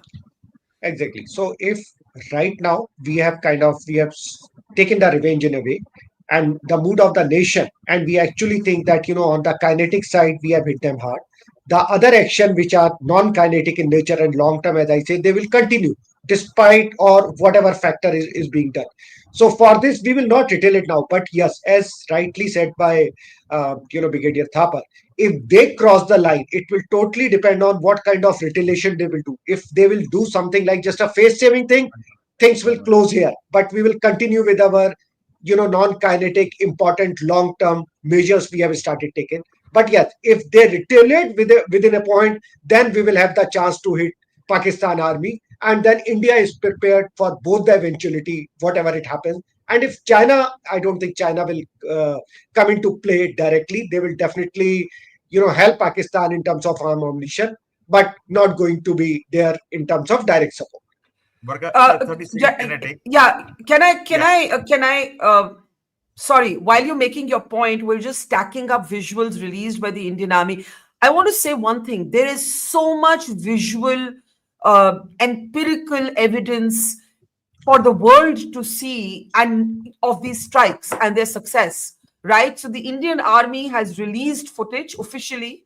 It is out on ANI of the terror bases that were hit. I need to go full frame on this, guys. I can't play it like this. You need to show it to us closer. So give us a second. That's Kotli Gulpur, and those are the images that released moments ago by the army.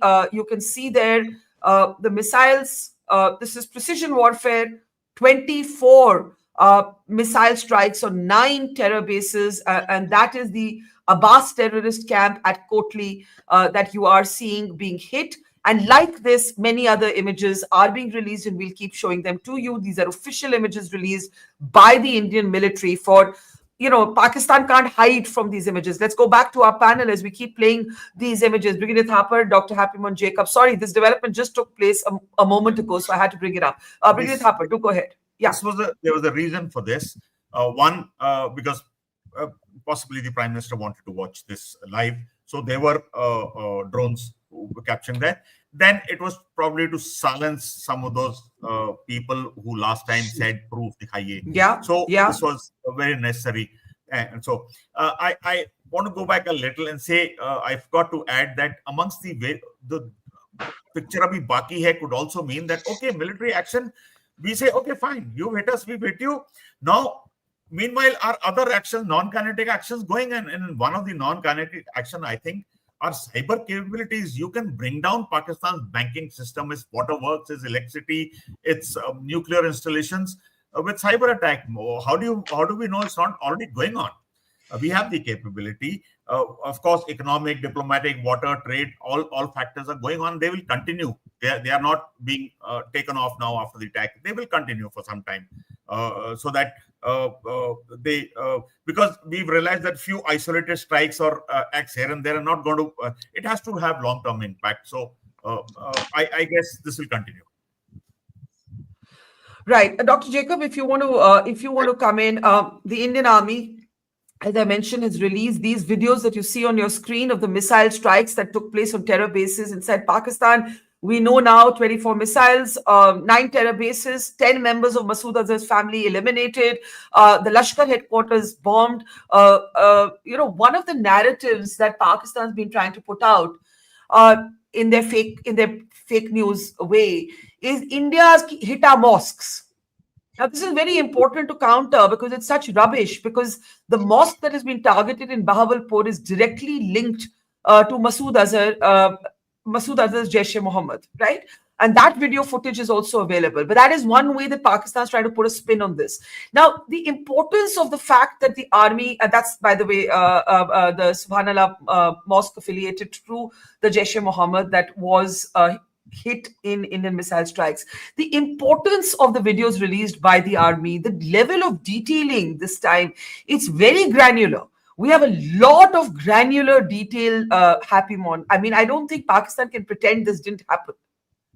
No, I think more importantly, more than Pakistan not pretending that this has not happened, I think the importance of having these visuals and videos is also lies in the fact that this is not only about inflicting damage on terrorist facilities, it is also about documenting it and sending a message to the Pakistani side and to the world that, listen, we are not going to take terrorist attacks lying down. Next time there is a terrorist attack, the scale of Indian operations will be higher. If you were to compare, as others have pointed out, in 2016 it was lower, 2019 it was slightly higher, now it's even higher. So you have documented evidence of how the scale of these operations are going up. I just want to add one more point, Barkha, before I leave, and that is about, we should be, I think, very careful in internationalizing this particular issue. I think that should be carefully calibrated.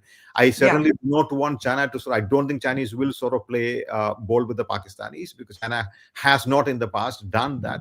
But if the Chinese were to sort of one way or the other get themselves involved, not in a hot war, but in a more cyber or other intelligence sharing capacities, I think that will have some sort of a negative implication on us. So far, they have not shown any indication of that, number one.